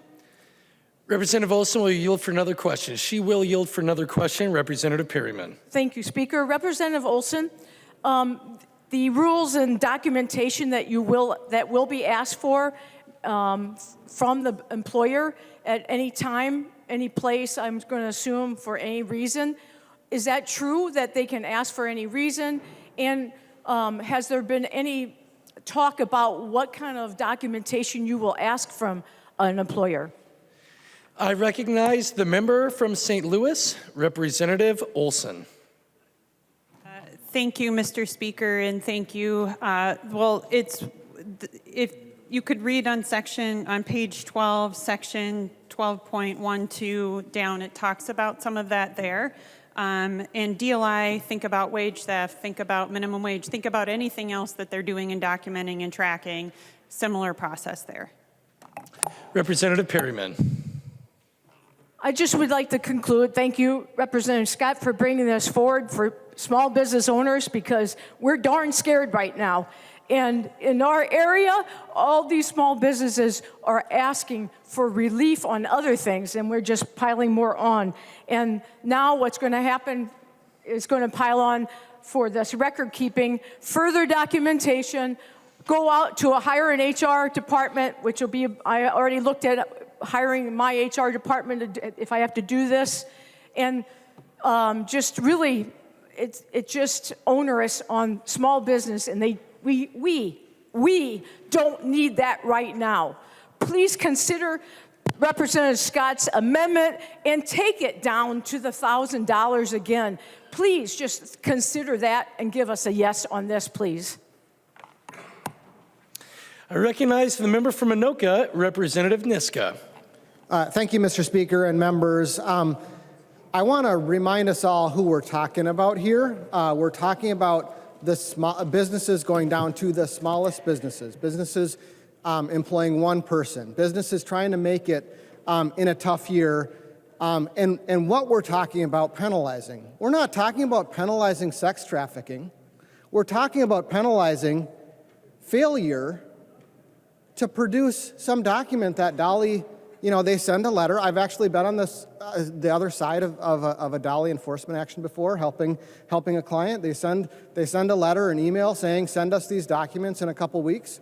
And this is talking about failing to submit them very specific requests and failing to do it maybe by certified mail. These are small businesses that we're talking about penalizing.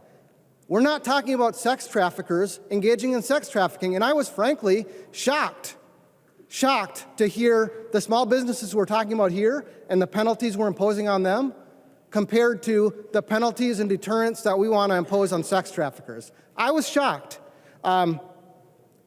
Honestly, I guess that explains a lot of what it looks like we're doing to small businesses in this chamber this year. If that's the way that some folks are thinking about small businesses, I think that's an unfair comparison. But I think we need to be really, really careful about the complexity and the process that we're imposing on our job creators. We're making a very, very, very complex changes to their employment policies in a one-size-fits-all way. We're creating massive new record-keeping requirements, massive new document submission requirements, and multiplying the penalties for touch fouls, really, by tenfold. Remember, yeah, you can talk all you want about that we're only talking about the most grave or large business when we're talking about 10,000, but we're talking about every violation of a record submission problem. So what does that mean? Does that mean every document, every employee that you don't submit on time is up to $10,000?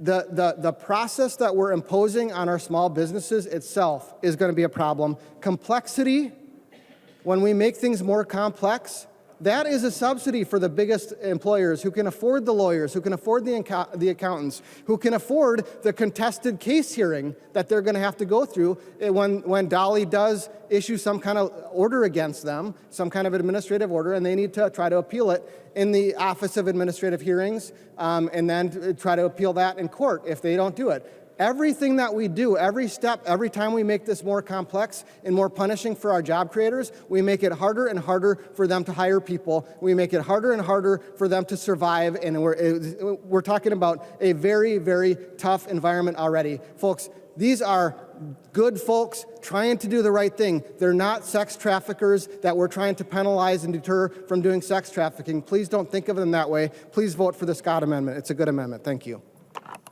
I recognize the member from Isanti, Representative Johnson. Mr. Speaker, members, I'm really concerned about the fact that it went from a $1,000 to a $10,000 fine. Many small businesses can't afford the $1,000 fine. It can put them out of business. And now we're going to $10,000? And in Judiciary Committee, we've heard more than one time that the increase to $10,000 fine is so we make sure that the employers do what we want them to do, so they don't get that $10,000 fine. Yet just a few hours ago, you rejected an idea and an amendment to put sex traffickers that are trafficking our children in jail longer.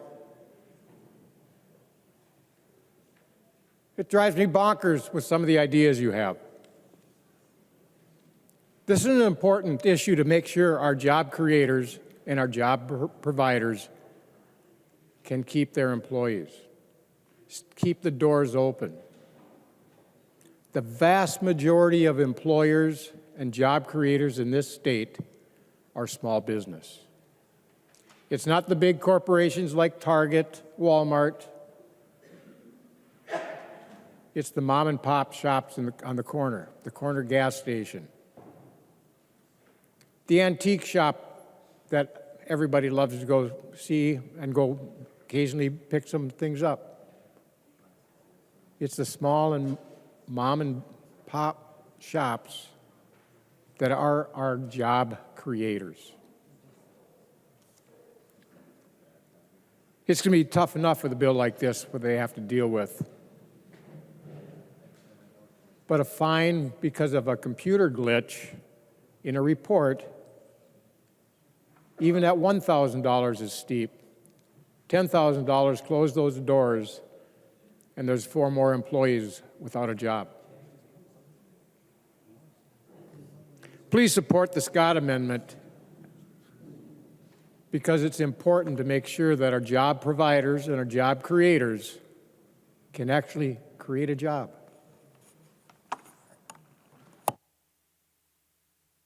I recognize the member from Candy, Ojai, Representative Baker.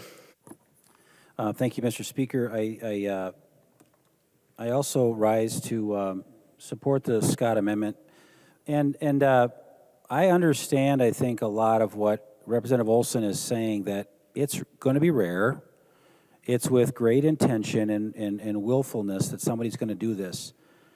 But what's happening in Minnesota, folks, is when we take the advice of the agency, like Department of Labor or other departments, and we look to them for what should the fines be. That's not what they should be telling us. We are the authors of the bill. We should not have allowed Dolly, or in my opinion, I think Representative Olson missed an opportunity to say, no, I don't think we need to do that, because what we're already doing with the bill is pretty aggressive to the state of Minnesota, because we're taking it down to the very first employee. And every 30 hours, it's going to be another hour of paid time. So I understand and I think I've worked with Representative Olson enough to know that she really understands what she's talking about. And when she says it's likely going to be rare, I bet she's right. But it's about the brand. It's now the headline. They just put a penalty on here for $10,000. And that's all we hear, right? That's all we hear tonight. $10,000 fine from $1,000 to $10,000.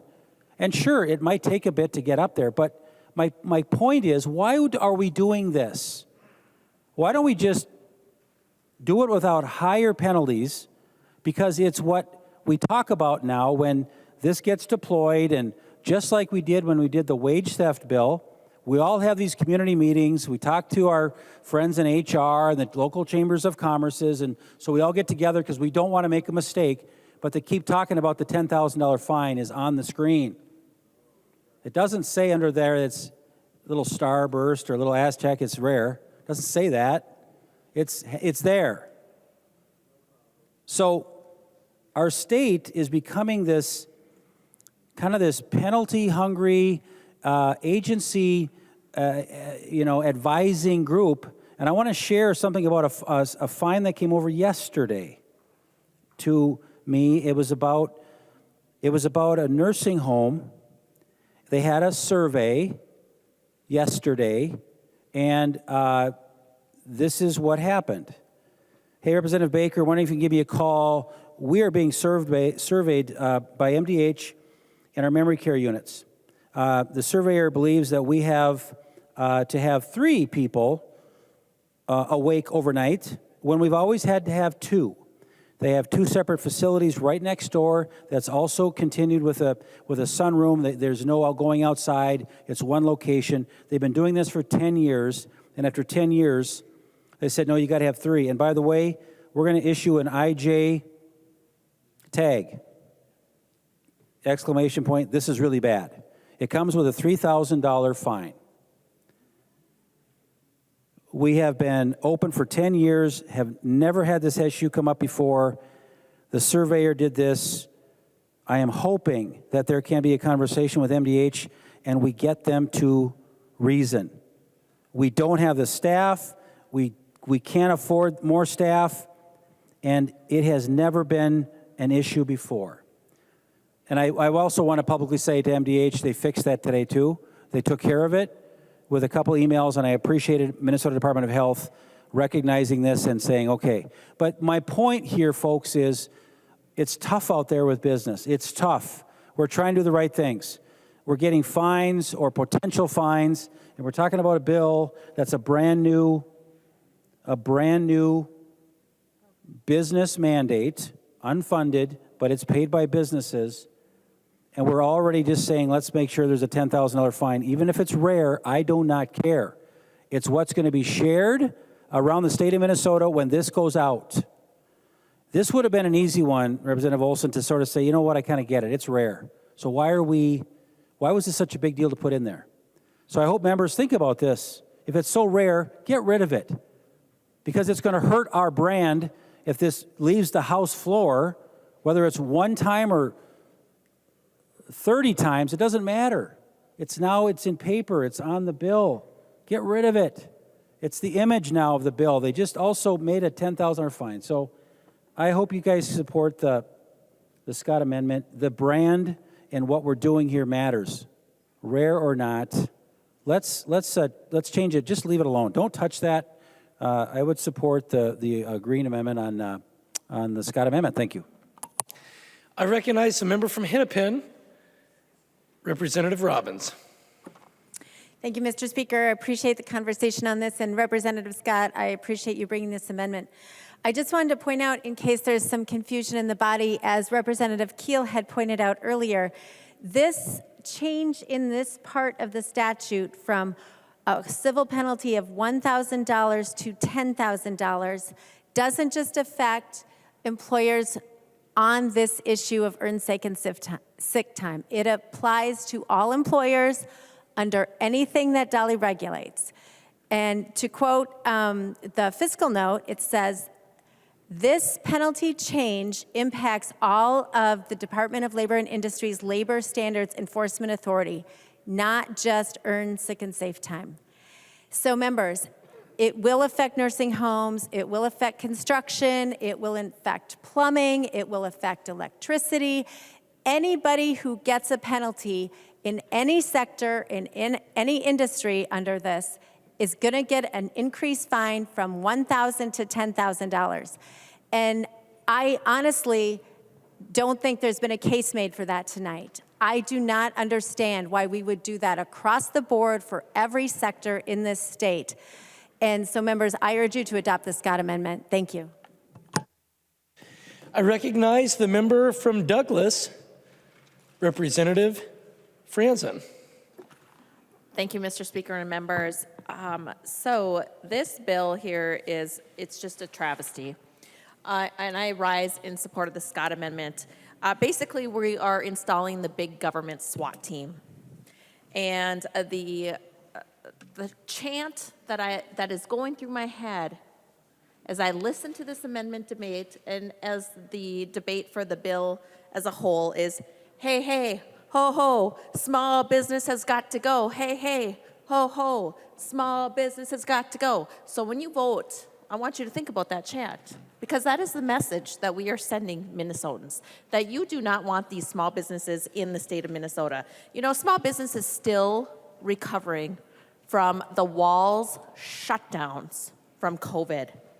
They are struggling with supply chain issues, with inflation, and now this chamber is hell-bent on continuing the destruction that started in 2020. I serve on a committee that is discussing how can our small cities apply for grants with the Inflation Reduction Act and the Infrastructure Investment and Jobs Act, because many of those small businesses do not have the ability to hire grant writers. So maybe we apply, or we set up a process where small cities can apply for grants so that they can hire grant writers. But under this bill, you expect these really small businesses to hire an additional HR employee so that they don't get in trouble with the big government SWAT team. I mean, I think it's just absolutely asinine, the message that we are sending to Minnesotans and to our job providers.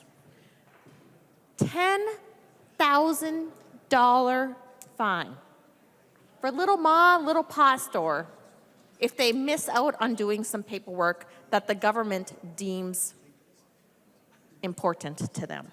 Criminals in this state get a better deal. Murderers and rapists are treated better than our small businesses. And what's not to say that if there is an infraction with one of our businesses, the small businesses, that there's not a political bias put behind the fining.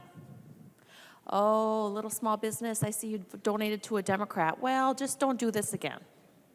Oh, little small business, I see you voted for a Republican. Oh, you're a Trump supporter. Definitely supporting. We're definitely giving you that $10,000 fine.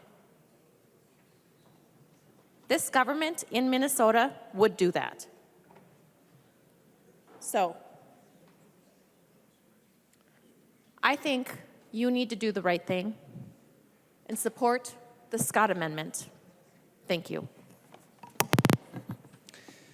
Further discussion to the A38 amendment.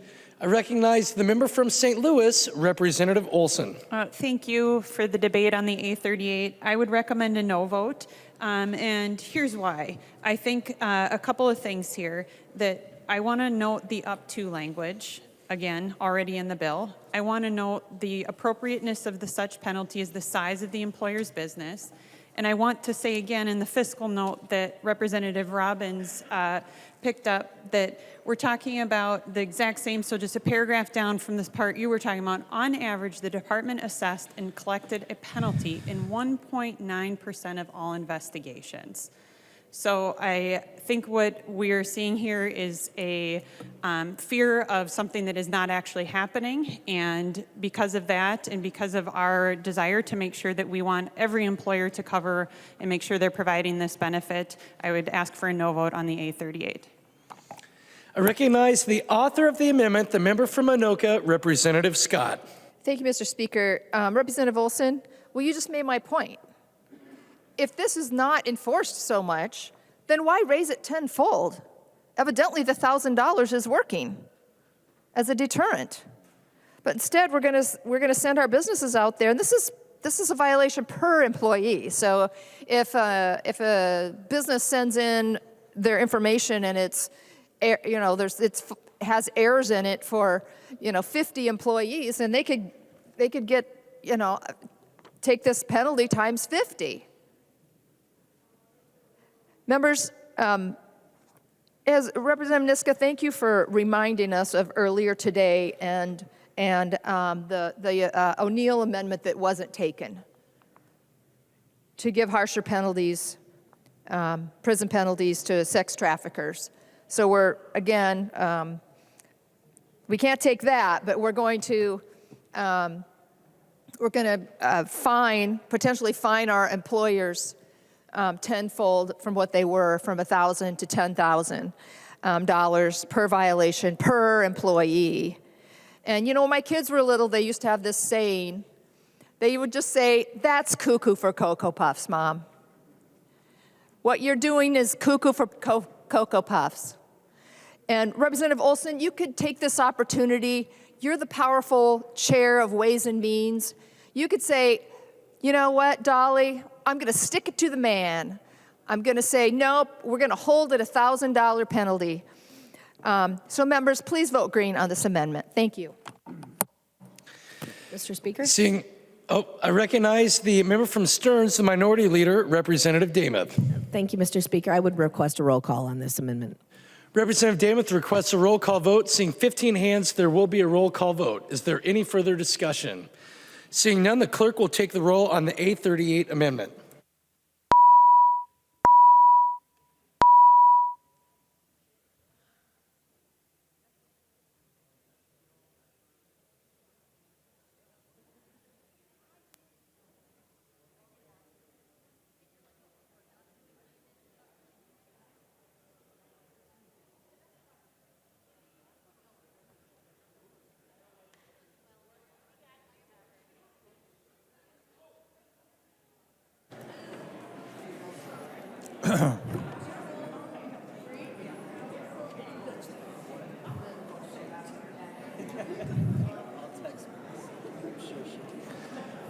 Would the clerk please call the name of the member who is voting remotely? Agbaje. Agbaje votes no. Agbaje votes no. The clerk will close the roll.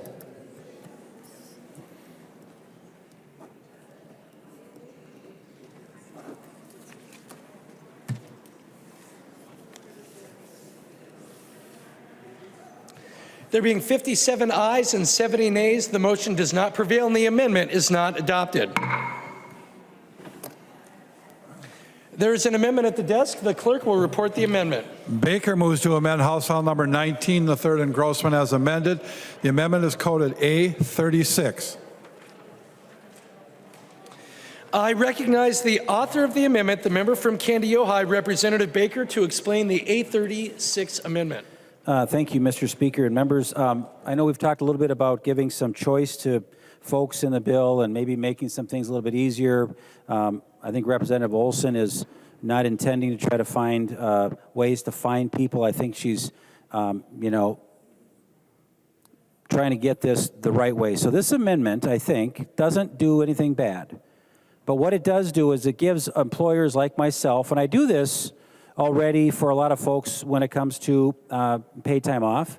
But we're talking about front loading these hours. So let's say an employee has been there for a year or so, and we've got it in my employee manual that with this bill now and this opportunity for them to have a sick and safe time accumulate, I have the decision, or I have a choice as an employer to give everything up front to that employee on their paycheck. So they can kind of see it there. They can kind of see where the balance is at. And from a bookkeeping standpoint, this is helpful to the employer. Obviously, this could be a risk to the employer too, because we could have an employee that would have to normally acquire those and earn those hours, and it would go up on their paycheck, more work to do in the bookkeeping office. But if employers make a decision to say, hey, I don't want to deal with that, this person or all my employees, if you've been here for a year, we're just going to start front loading. And it's a decision they can make on their own. But it falls within the parameters of this. But what it doesn't allow it to do is have the rollover keep going over, because the employer is taking the risk up front. Because that employee could actually work there for another few months and take the sick time off for reasons, and then they go away. They actually put in their notice and they find something else. So I'm hoping Representative Olson would take this as really it's a friendly amendment. It gives the employer a little option. We're showing, oh, that's not a bad idea, because a lot of employers do this now with PTO. They will front load you because they want you just to see it there so that you can use it when you need it. So members, I hope you can support this A36 amendment. I really believe it's a friendly one. Doesn't change a whole lot about it, but it gives that employer the choice to offer something up front to an employee because it actually looks better, too, for the employer to say, hey, here's 48 hours right up front. So, Representative Olson, I hope you can see this as a kind of a win-win for everybody. Thank you. I recognize the member from Traverse, Representative Backer. Thank you, Mr. Speaker. And this just makes sense. It gives choice for small businesses, owners, but it gives choice to the staff members. That's what it does. And then they know what they have coming to them. Like Representative Baker says, we do a lot of this already, and people like that in Greater Minnesota, that flexibility. So good amendment. I would ask for a green vote. Thank you. Further discussion to the A36 amendment. I recognize the member from St. Louis, Representative Olson. Thank you, Mr. Speaker, and thank you, Representative Baker. We work together all the time, and I know what you're trying to do.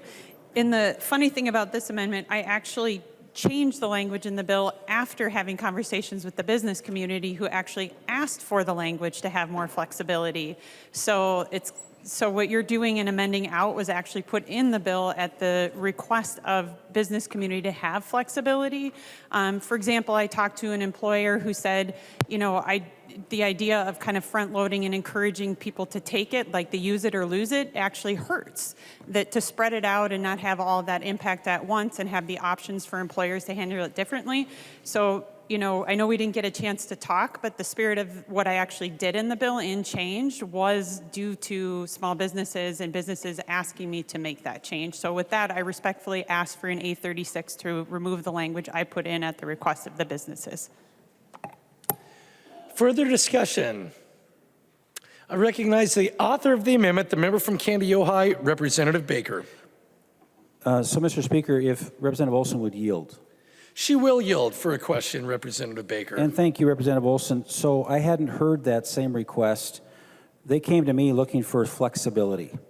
So with what you had just shared with me, and again, I apologize, we did not have a chance. So, and I don't want to make this complicated. I don't want to put this on, but why can't we do both? Why can't we do what I'm offering now, bake it in, how about we do this? Let's take it, and I think there likely will be a conference committee that we can finish it properly. Is that something we can do? Because that way then you and I both can kind of win with the folks that are asking us to do it. And I don't know why they, or who it was that asked you for this, because they weren't the same people that came and talked to me about it. So anyway, we could do that. Let's pass it through. We're not done yet. It's got more work after this body likely to kind of come back. And I admit, I'm sure there will be a conference committee on this. So I hope that you can take it to show that you're flexible and you care, and this is something that your old pal, Representative Baker, just wanted to have one win. So that would be a good one. I appreciate that. Thank you very much, Mr. Chair. I recognize the member from St. Louis, Representative Olson. Thank you, Mr. Speaker. Representative Baker, I'm actually going to help you out here by not taking your amendment, and here's why. Because we have two options for the way employers can use this in the bill that's written, and the way you amend my bill would actually make it a lesser one option. And so I understand what you're trying to do, but I'm going to turn down your ask for a no vote on the A36, and I would be happy to have a conversation with you, Representative Baker, as the bill progresses through the process to get to where I think we actually are in agreement with flexibility, but your amendment does not accomplish that. Representative Baker.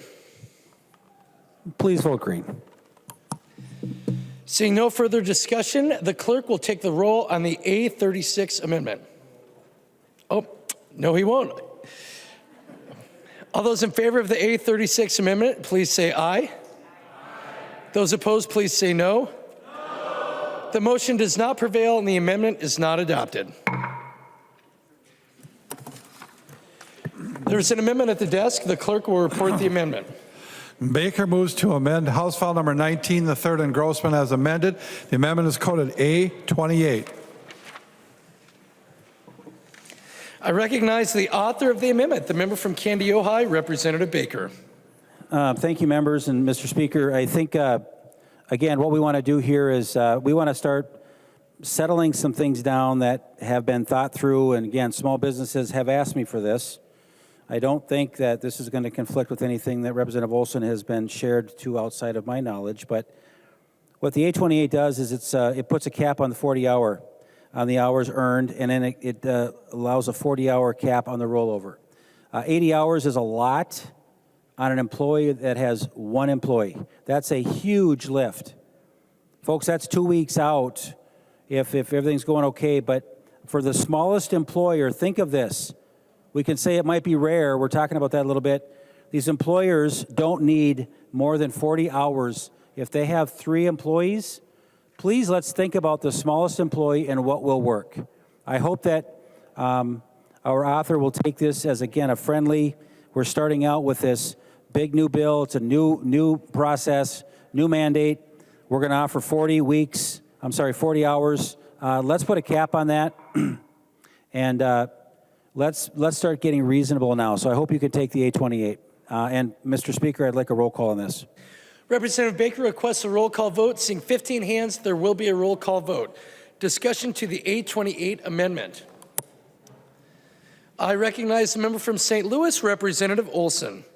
Thank you, Mr. Speaker, and thank you, Representative Baker. So the discussion we had earlier around the accrual rates, we're actually modeling this off of, Duluth actually has a more generous accrual, up to 64 hours. So the 48 hours we have in this bill tracks with the municipal ordinances in Minneapolis, St. Paul, Bloomington, and as I mentioned, Duluth is actually 64 hours of annual accrual.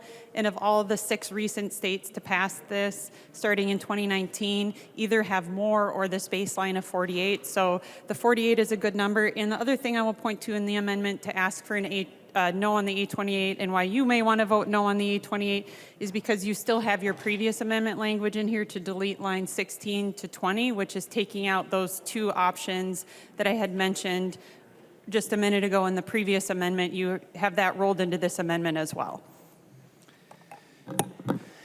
Any further discussion to the amendment? Seeing no further discussion, the clerk will take the roll on the A28 amendment.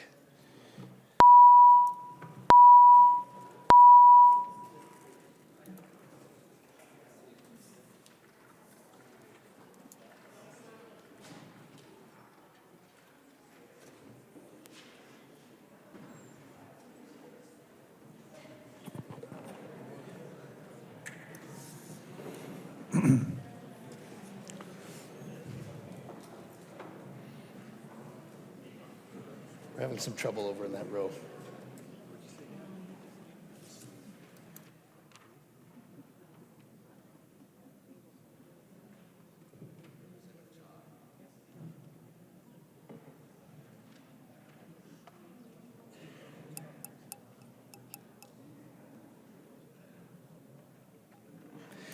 Would the clerk please call the name of the member who is voting remotely? Agbadje. Agbadje votes no. Agbadje votes no. The clerk will close the roll.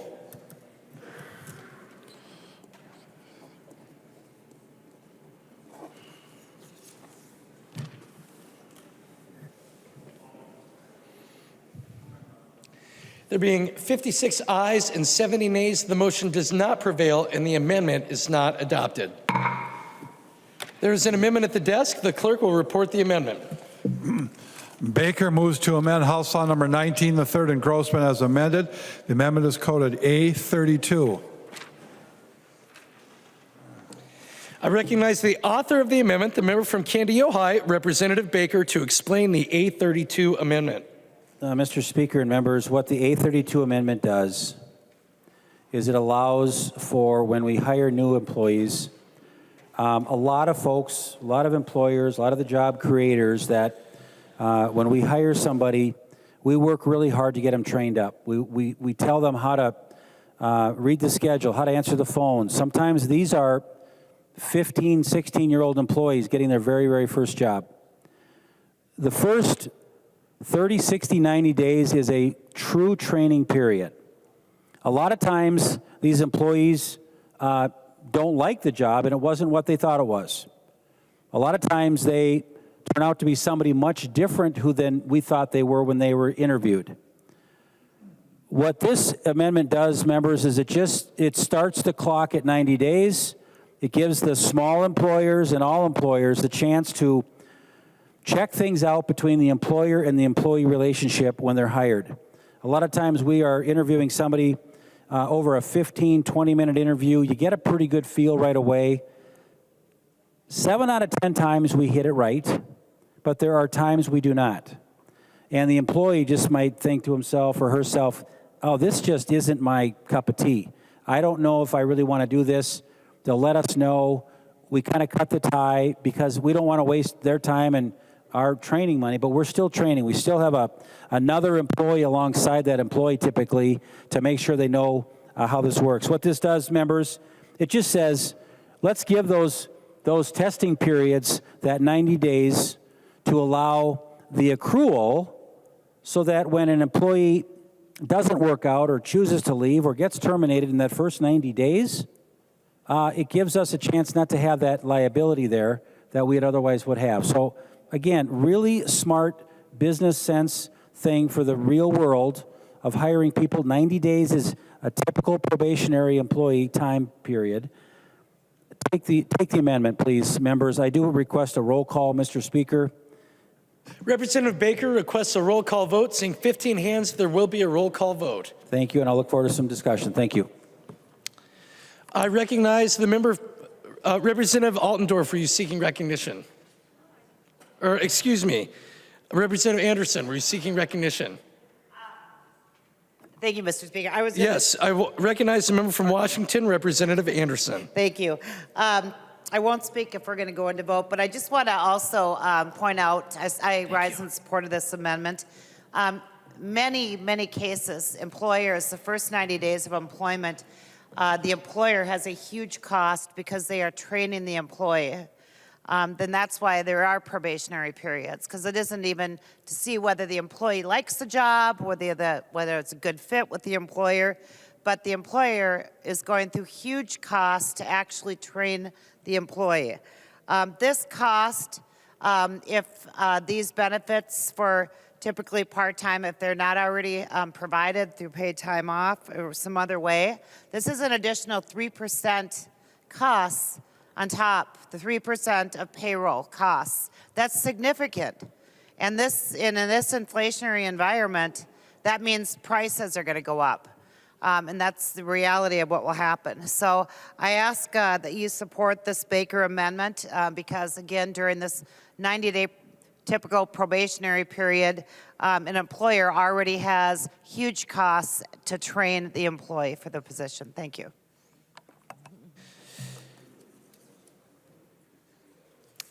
I recognize the member from Morrison, Representative Schultz. Thank you, Mr. Speaker and members. As we debate this bill tonight, as we look at this particular amendment, let's recognize our seasonal workers across the state of Minnesota, the way that they have huge impacts to our economy, and in the way that this bill impacts our ability to even employ our seasonal workers across the state. I certainly enjoy our resorts and fine establishments across the state in every corner. And when I look at this bill and the hardship that this will cause for small businesses, many of our resorts and others being small businesses, and with the amendments that have not yet been taken this evening, it creates a challenge. It creates a challenge, especially as it relates to the seasonal workers that go to work every day. And so for our small businesses, it's important to have that certainty and humility about the way that we do business here in Minnesota. And that's why I want to thank Representative Baker for bringing this bill forward. I know that your area in particular is directly impacted by that. I know that the place that I mini-mooned a couple weeks ago would be directly impacted by this, and that's not all that far from Representative Olson's area. And we want to create a culture for the dignity of work in Minnesota. And seasonal employees play a big role in this. And I really think that we need to adopt this amendment to this bill to help create that dignity of work so that we're not disincentivizing people from working. And certainly many of our great job creators across the state take excellent care of their employees, no matter if they work for them for 90 days or less, or whether they're a long-term employee. So please adopt this amendment, and thank you, Representative Baker, for your leadership here. I recognize the member from Stearns, the Minority Leader, Representative Damath. Thank you, Mr. Speaker. And Representative Baker, I appreciate this amendment. This makes sense to me. Members, I hope that you choose to vote green on this amendment. I had an opportunity to speak to a number of my businesses today with concerns on this bill.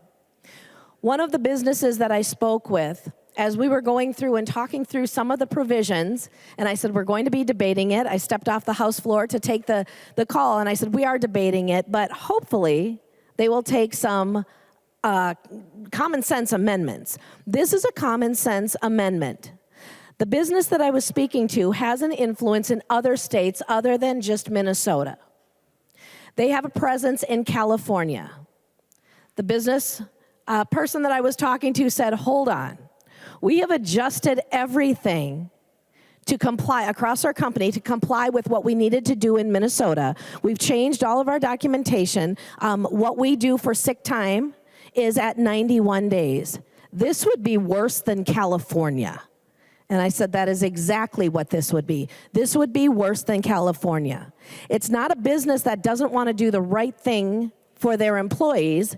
It's a business that wants to use common sense as they provide benefits for all of their employees where they are located in Minnesota, California, and a number of the other states they are in. This, again, makes sense, members.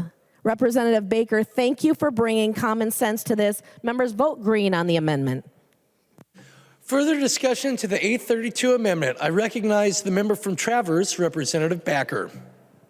Thank you, Mr. Speaker and members, especially for us border communities. My district borders North Dakota and South Dakota. We are already seeing businesses going over. I mean, let's think about it. I know when I was much younger with much more hair, when I met my wife the first time, we didn't get married the next day, okay? It took a while for her to even go out with me the second time, but we won't get that. You can talk to her about that. On the very serious note, 90 days, we have in my business have brought in over a period of 32 years, a lot of individuals. And sometimes it just doesn't match. So we need this 90-day grace period for staff members to learn how we operate and so forth. So Representative Baker, this is a common sense bill that helps to keep businesses and jobs in Minnesota. Thank you. Further discussion to the 832 amendment. I recognize the Representative Schultz. Thank you, Mr. Speaker. I find it interesting, and hopefully members have had the chance to kind of review what other cities in our state have done on this. And I apologize for not recognizing that in the earlier moment that I spoke, but, you know, Representative Olson's Duluth excluded seasonal workers from their provision. And when you didn't support local control earlier tonight, an earlier amendment, this is an important provision to support the rural economies in regional centers across the state, and especially including Duluth. And I just want to make that point for the body that this has direct impacts to our entire economy, and we need to have the regulatory humility for our businesses of all different types to thrive. And that's what this amendment does. So I urge, once again, another green vote. I recognize the member from St. Louis, Representative Olson. Thank you. I would request a no vote on the A32 amendment, and I would remind members that this is an accrued benefit. This isn't something you get up front, that you have to earn it, and it's a gradual accrual. You have to work full-time for 6 weeks, so full-time for 6 weeks before you can have 1 day off. So if you're a seasonal employee working at Lutzen or wherever Representative Schultz maybe honeymooned, I don't know, but somewhere in the northern parts, it sounds like, you could work all summer and you'd get 2 days off, and that's if you're working full-time. And if you're flipping burgers up at the top of Lutzen Mountain, I want to make sure that person has earned sick and safe time. I want to make sure that everyone, no matter where they work in the state, and I think that's really the bottom line here of this bill, we don't want to exclude seasonal workers, and we want people to start accruing this benefit, this earned benefit, so that they can work for 6 weeks to even get to have 1 day off. So with that, I ask for a no vote on the A32. Further discussion to the A32 amendment. I recognize the author of the amendment, the member from Candy, Ohio, Representative Baker. Thank you, Mr. Speaker. I'm not sure, again, will Representative Olson yield to a question? Representative Olson will yield to a question. Representative Baker. Maybe I missed something, but I thought I saw that if an employee works 30 hours, you get an hour of pay. So when you just said you have to work full-time for 6 weeks, you get 1 hour. And I think you get 1 day off. Oh, 1 day off, okay. So that's that same thing. We're on the same page, okay. My question is this then. I have employees that will work 30 hours a week. They might last or they might choose to stay there, whatever it is, for 3, 4, 5 weeks, and something happens where they don't stick it out. At that point, Representative Olson, do I have to pay them for 4 hours of pay as they were still learning and just finding out where to park and where the bathrooms are and where to hang up their coats in that short 3-4 weeks?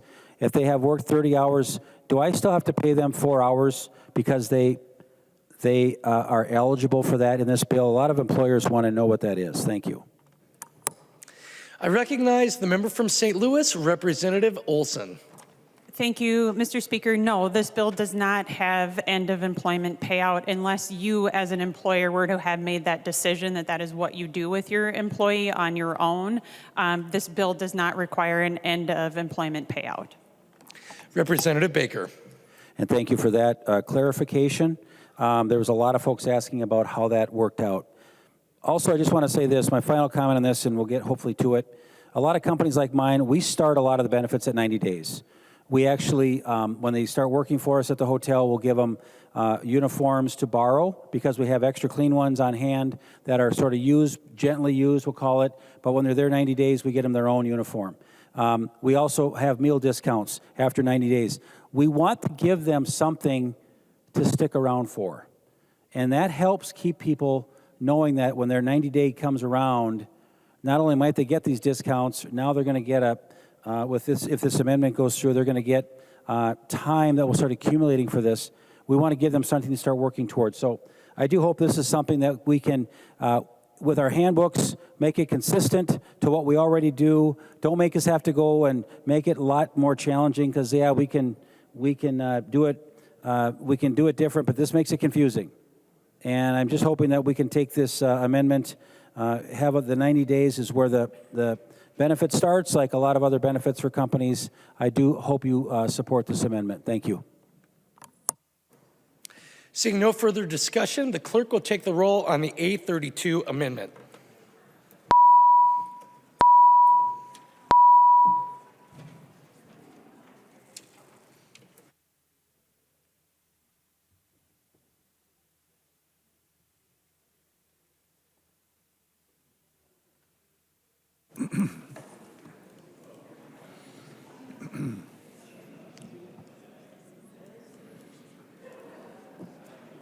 Representative Lee.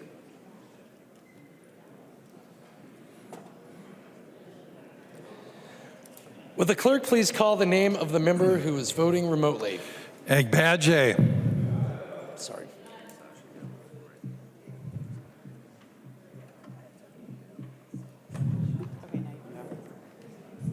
Agbaje votes no. Agbaje votes no. The clerk will close the roll.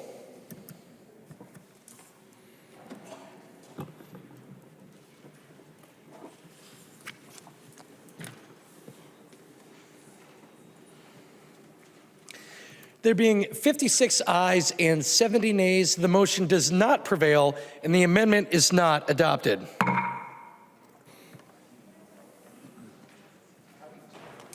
There's an amendment at the desk. The clerk will report the amendment. Baker moves to amend House File number 19, the third engrossment as amended. The amendment is coded A35.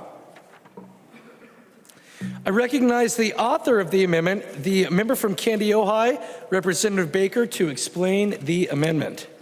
Thank you, Mr. Speaker and members. This is an amendment that sort of talks a little bit about a little bit of the seasonality of real businesses around Minnesota. Because there is 0 exceptions in the bill for businesses, except labor unions and construction.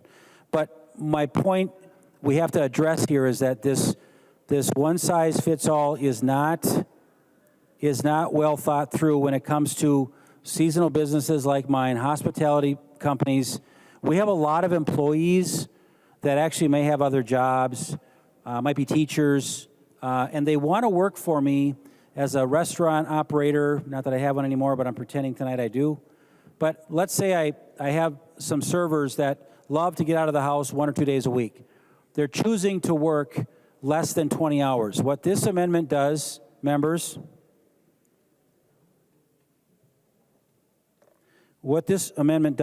and this is important, this allows an employee, if they choose to work less than 20 hours, it allows us to carve those folks out of this business mandate, because they really, if they miss a shift because they're sick, you know what happens? 10 out of 10 times, if they want the money, they'll switch shifts. They'll just call up a friend and, hey, can you cover for me tonight, Julie? And Sally says, sure, let's switch Thursday for Friday. That's what happens if people actually want to get their money. That's what happens if people work together. That's what teams do. They cover each other. And this helps our businesses that are seasonal. It helps when you want to have a lot of part-timers work and do the job that you need to have done. And part-time business is really important, again, especially for people that are in high school that are just starting out. Again, their first-time job. They might work 10 hours a week, 15 hours a week, because that's all they want, because they got to take care of school. So what this does, members, is it gives us some exceptions to this for the businesses that are trying to be flexible for employees, which is also a benefit.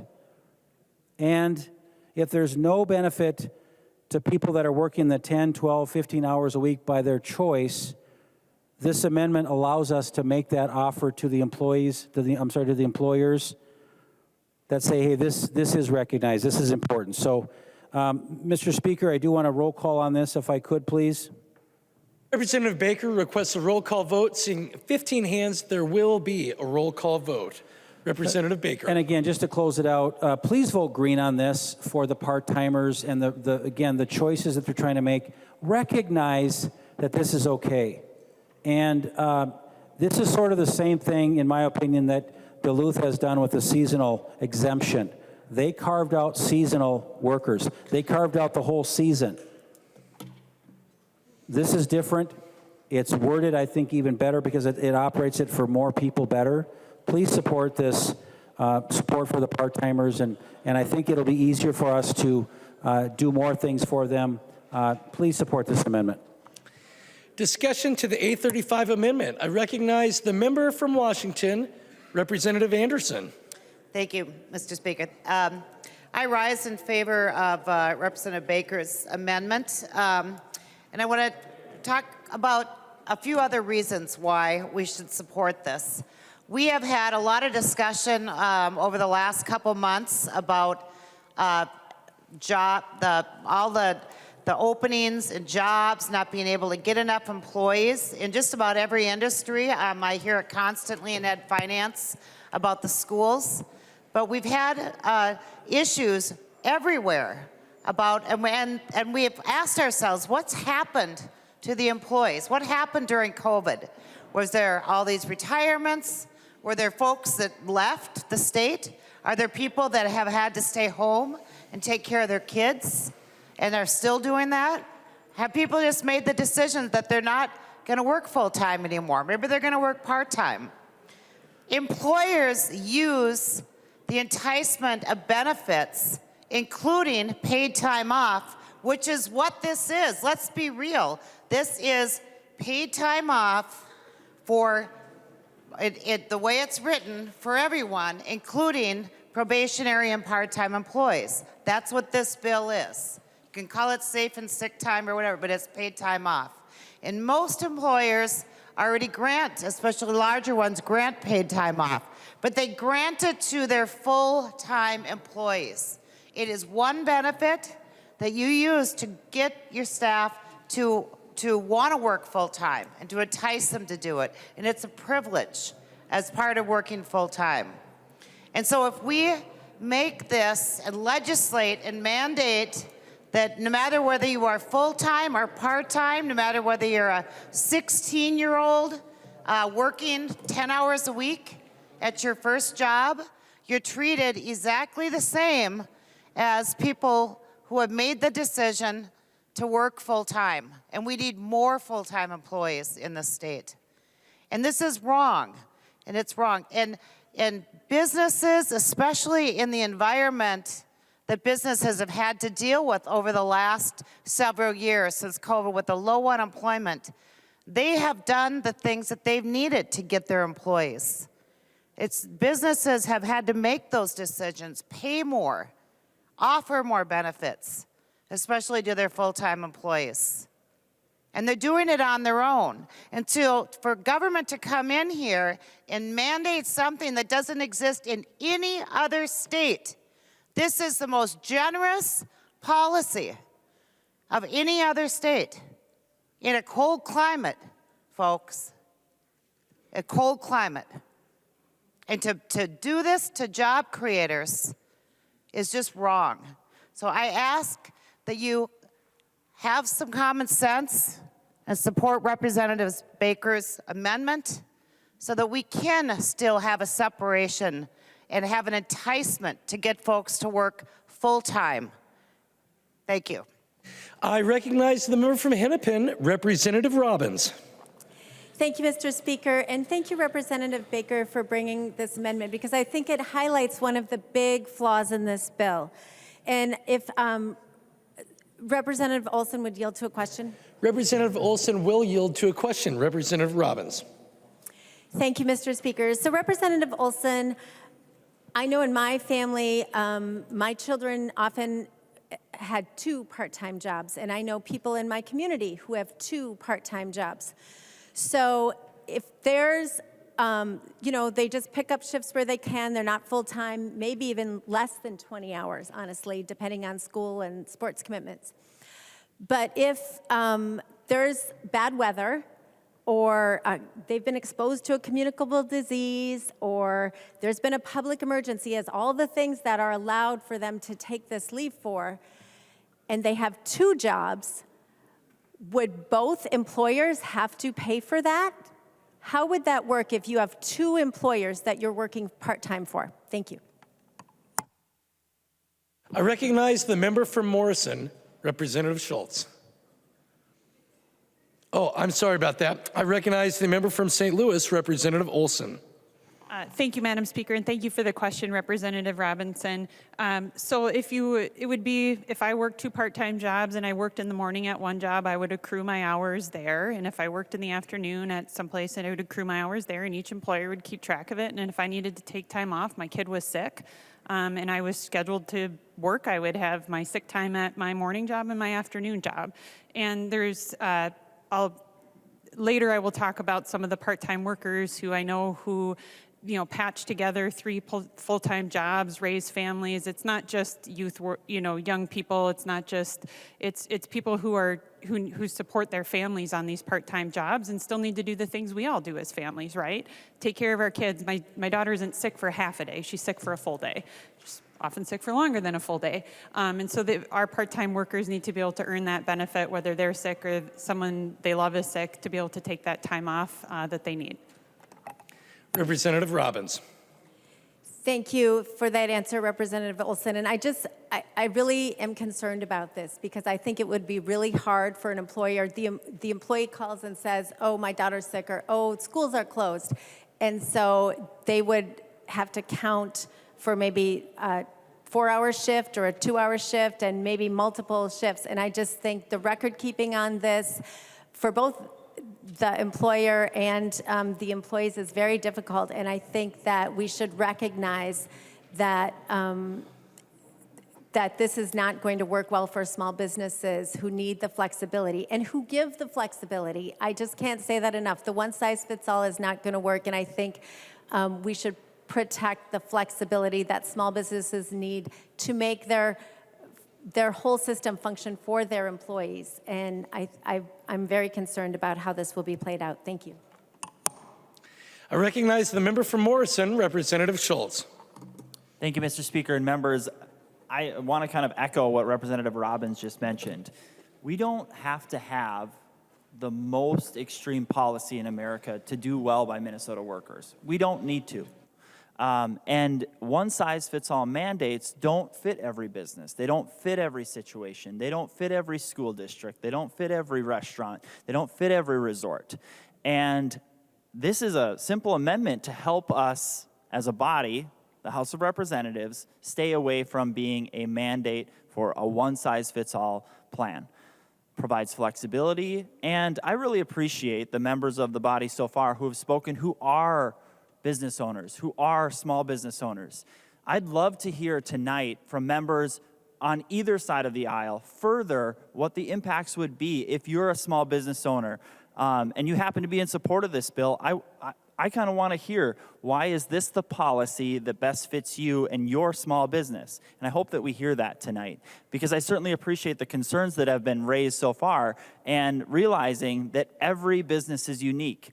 And whether we're talking about this amendment in particular or whether we're talking about the issue as a whole, I know that Representative Olson's heart is in the right place on this bill. I know that.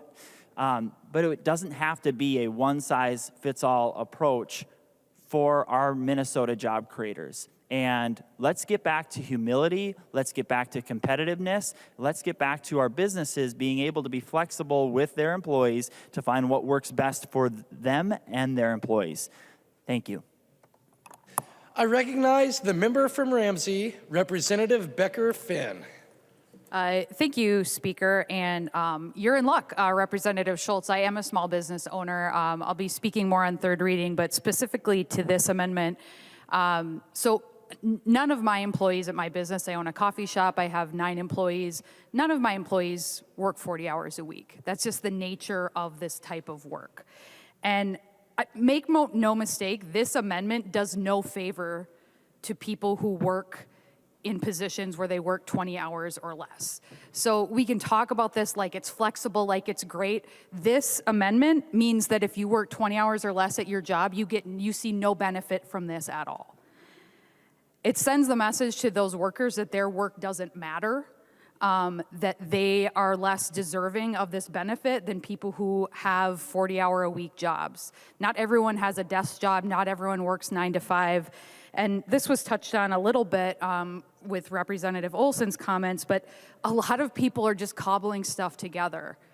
A lot of people are working even 80 hours a job or 80 hours a week at 4 or 5 different jobs, cobbling things together to make it work to pay the bills. And to the question that was asked to Representative Olson, I mean, ostensibly, if you work for more than one employer, you're not scheduled at the same time to be in the same place, 2 different places at the same time. That wouldn't be a thing. You wouldn't be able to claim 8 hours from one job and 8 hours from the other job if you were only scheduled for a couple hours here and a couple hours there. You could only use that time to cover the shift that you were scheduled to work. Finally, flexibility is great, but so is paying your bills. And these workers have just as much of a need to pay their bills than anyone else who gets sick. Members, please vote down this amendment. I recognize the member from Polk, Representative Keel. So when we talk about, thank you, Mr. Speaker. When we're talking about part-time work, my business is one that does a lot of part-time work. And people work more or less than 20 hours. The demand is on the weather. It depends on what's happening. In my world, in the sugar beet harvest, we work anywhere from a week to 50 days. That doesn't mean that they work solid 50 days. Might be an hour one day because it got cold, and then the next day they come and we work 17 hours, and yes, we do. Some people do 24/7, so they hire 12 hours at the time. But the importance of having this part-time work and being able to have Representative Baker's amendment is so important for these jobs that are done in rural Minnesota, because it isn't just the sugar beet driver, it is the person who works in the retail store or the gas station that is going to come in and help work for a little bit here or there when they have time to be able to help. There's an enormous amount of people that come north when we're harvesting. And so this amendment, Representative Olson, works well for the adjustments that we need to do when we're hiring people. And I would say that without this is going to be very challenging for employers to be able to hire spot jobs, small time, just the challenge of hiring to fill in what is needed at an urgent time. In my world of up and down the Red River Valley, pretty much everybody knows if you've got a little bit of free time, all hands on deck, you can do something, you can help somewhere. Some people work more in their jobs. I know there are city workers that work more so that somebody else can work in the harvest while city streets are taken care of and the mud is scraped off because unfortunately we leave a lot of dirt on the roads. But the important part is that when it's 20 hours or less, it becomes a real nightmare with bookkeeping and challenges. And I wouldn't even assume that we're treating people as less. There are other things we do for people that are not necessarily monetary. There are other helps that we can do for people that come in and help us out at a short time for work, and it might be a reimbursement of something. And you need to know it is of value to have that person who can come work 2-3 hours for a week. And that helps us to, for one, bring the crop in, but for also to keep everything going in the valley. Thank you. Further discussion to the A35 amendment. I recognize the member from Otter Tail, Representative Murphy. Thank you, Mr. Speaker.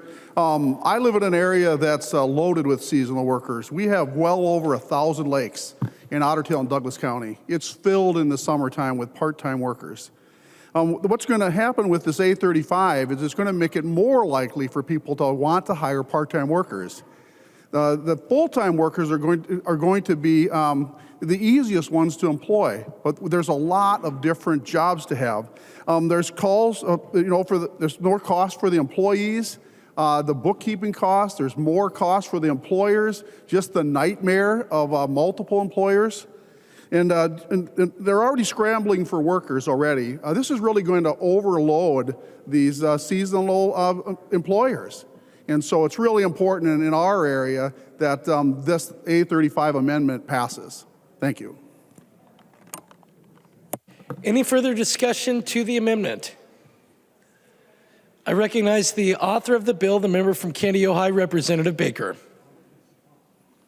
Thank you, Mr. Speaker. Again, members, the city of Duluth has a seasonal exemption. This is going to change that, and the way this is going, there's going to be 0 exceptions to everybody except one group. So my point is, when our friends up in Duluth are going to get this, we are trying to help them through this kind of acceptance of the reality of how employers need certain tools to make their business models work. Folks like Duluth got together and worked hard on this. They cut out all the seasonal stuff. They agreed to that, and now this is going to change that. I'm not sure how the author of the bill is going to go back to Duluth and try to explain this, because this is going to be a lot of changes for them, and this is going to be a hard thing. And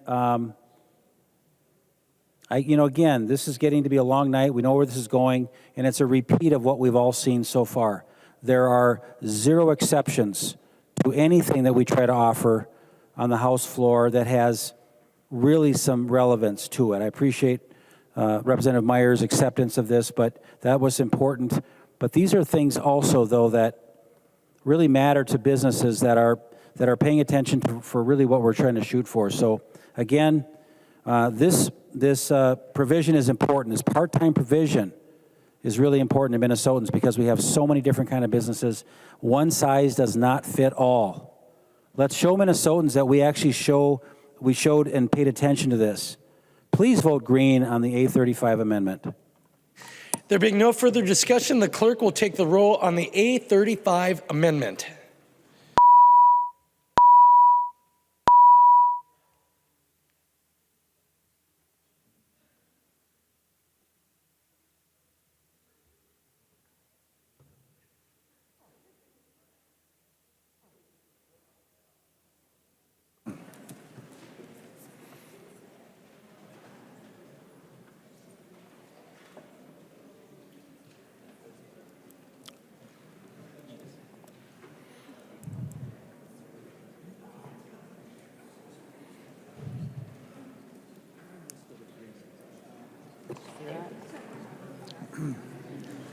Will the clerk please call the name of the member who is voting remotely? Agbadje. Agbadje votes no. Agbadje votes no. The clerk will close the roll.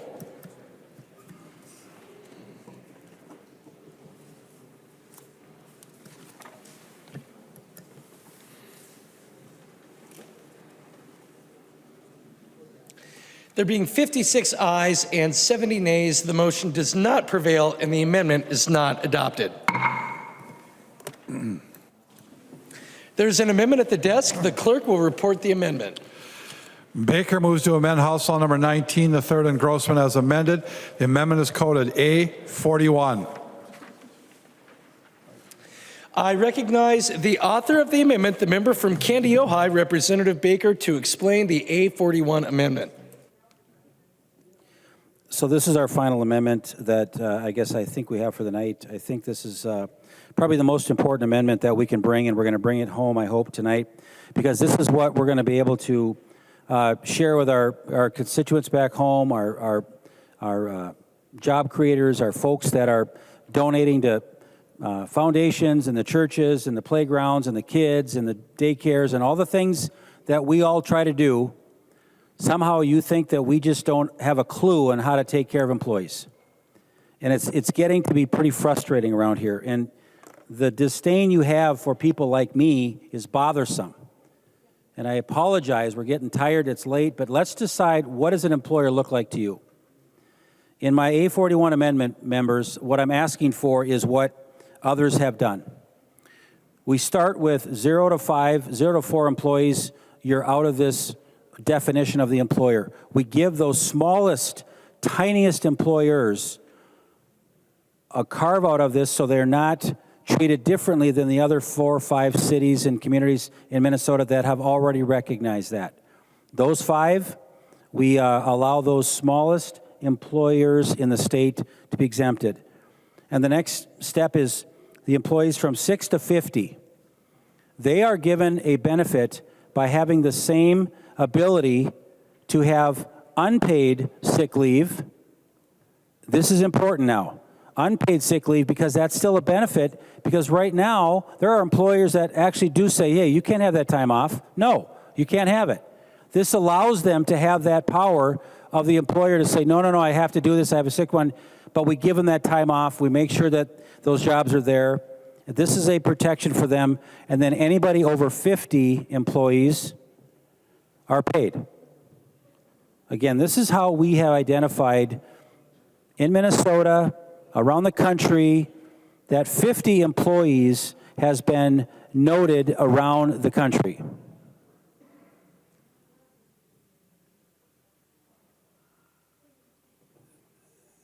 Even earlier this week, in the labor and industry, Representative Wogelmont had a bill about the meat cutters.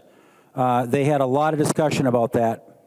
And it was recognized in that committee that they made an exception for those meat cutting plants, those processing plants. If you have 50 or less employees, you're exempted from this bill that Representative Wogelmont is carrying. Now, obviously, I can't ask him that question tonight because he's up in the rostrum, and I respect the body so that we have to do that, and we understand that.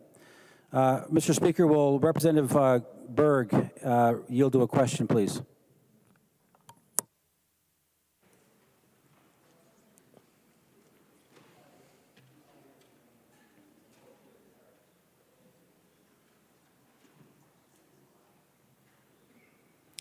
Representative Berg, will you yield for a question? She will yield. Representative Baker. Thank you, Mr. Speaker, and then thank you, Representative Berg. I know that I wasn't obviously at the meeting. You're the vice chair of the meeting of the Labor and Industry, and that bill came up this week, the meat processing. I'm not sure if you heard what I was talking about.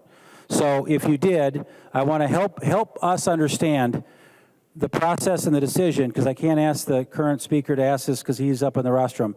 Help us understand, the committee decided to take the amendment of 50 or less employees that will be exempted from the meatpacking bill that was coming along. Can you help us understand that decision, how it worked, and the rationale of why that number was 50?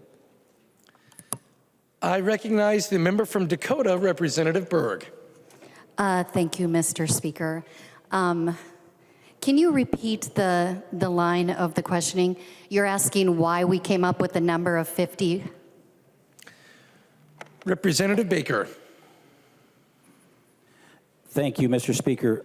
In committee this week, and I don't have the House file number, I'm sorry, there was a meatpacking bill, House File 23, thank you, was seen in your committee this week. You're the vice chair of this committee.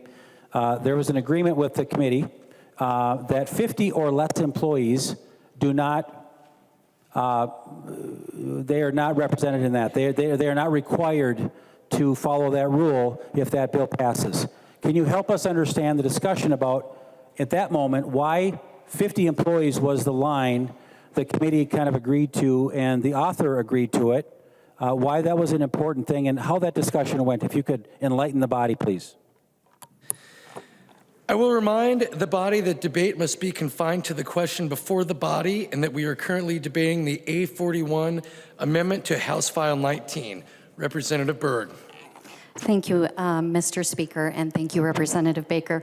I am actually going to defer to the chair of the Labor Committee on this question. Representative Baker.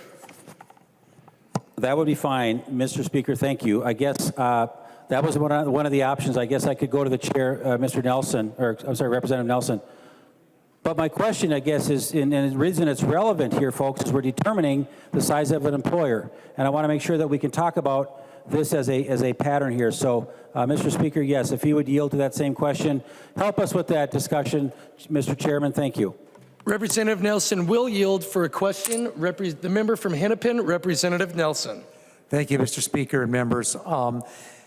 In that committee, that was an amendment brought by the author, and the author talking about that amendment is that his investigation that it was the problems that they were having in the meatpacking plants were not the small ones, not the small mom and pop meat packers or your local butcher store that would do that. It was the bigger plants that they were having a problem with. But even in small shops, people get sick and they need to take time off to take care of either themselves or their family members. And that's what this bill is about. This is not the meatpacking bill.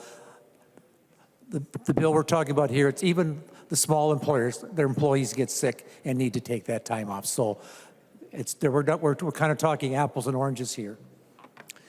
Representative Baker. Thank you, Mr. Speaker and Mr. Chairman, again, but even in small shops, there's accidents. Even in small shops, people lose fingers.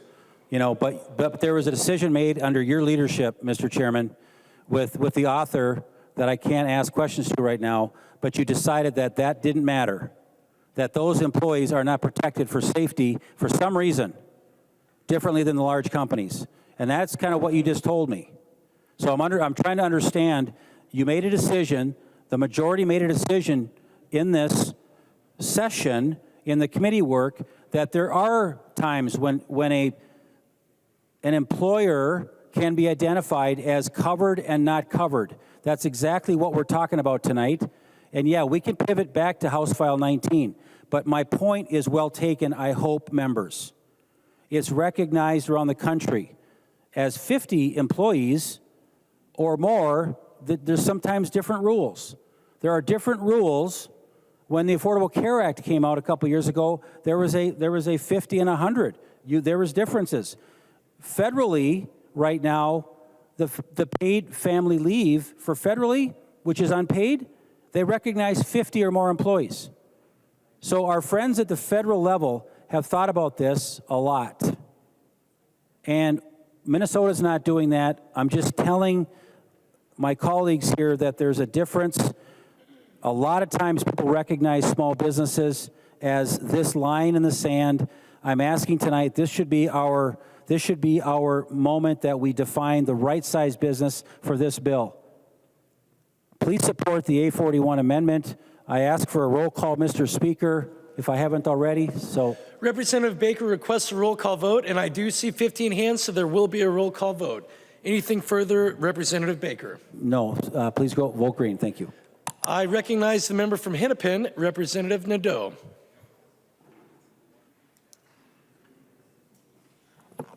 Thank you, Mr. Speaker, members.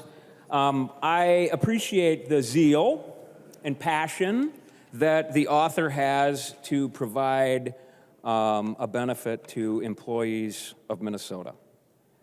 I don't think this one is much of a benefit as it is more of a mandate. I want to, we should be doing everything in our power, Mr. Speaker, to promote businesses, small businesses. It's where, these are the innovators of our state. We should do everything in our power to carve out space for them because they're the ones that put everything on the line. They mortgage their houses. They don't buy new cars. They do everything they can to start a small business, to gain an employee, to get to the point where they're sustainable and they can actually produce a service that people want to buy. I just want to remind and go over a few things. The U.S. Small Business Administration Office of Advocacy, 2021 Small Business Profile. In Minnesota, 533,000 small businesses, 46.2% of those employees are small businesses. And this is prior to the pandemic, March 2019 to March 20, 1 year, 13,797 Minnesota establishments opened, 12,700 closed, net increase of 1,000 small businesses. 33,000 employees expanded, 34,000 contracted. We have a tough environment here in Minnesota. There's 416,000 small businesses with one employee or less. 101,000 between 1 and 19 employees. 47% of those business owners are women. 7.1% of those businesses, the workers, are veterans. 4.1% are owned by veterans. Where I work, we spend an enormous amount of time and energy and money providing services to small businesses through Elevate Business, through Elevate Nonprofit. We are all about trying to get more businesses in the marketplace to provide services to Minnesotans. This kind of flies in the face of that.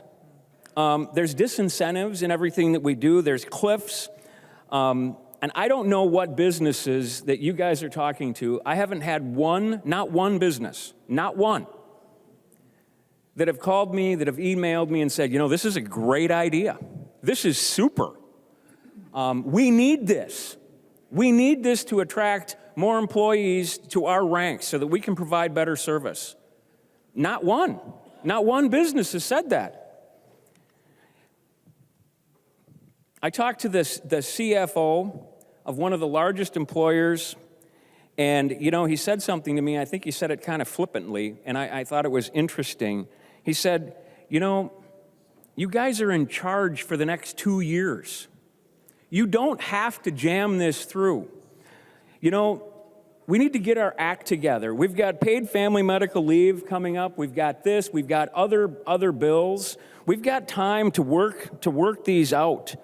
And the last thing I think we need to do is put another burden on small businesses as they try to grow to get to that point.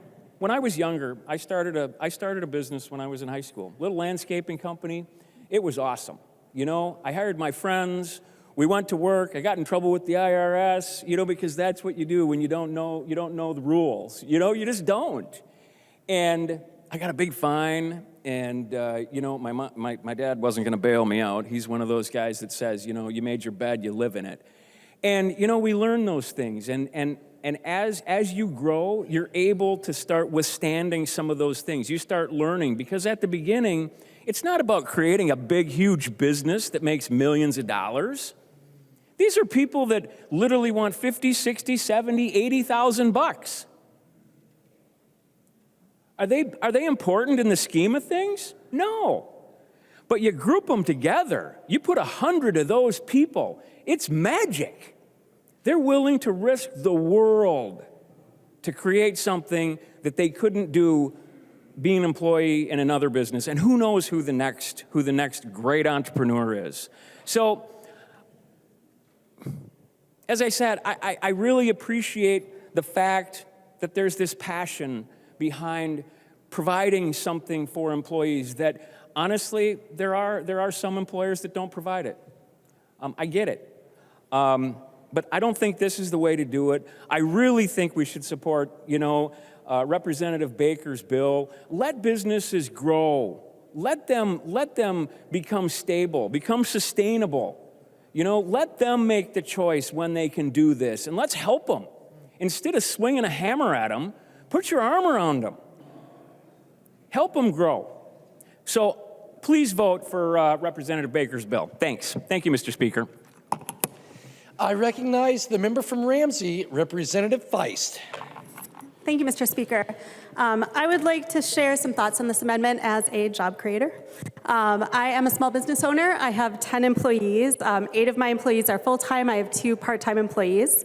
I love running a business. I feel like I've been fairly successful, grown over the last 12 years since I founded my law firm.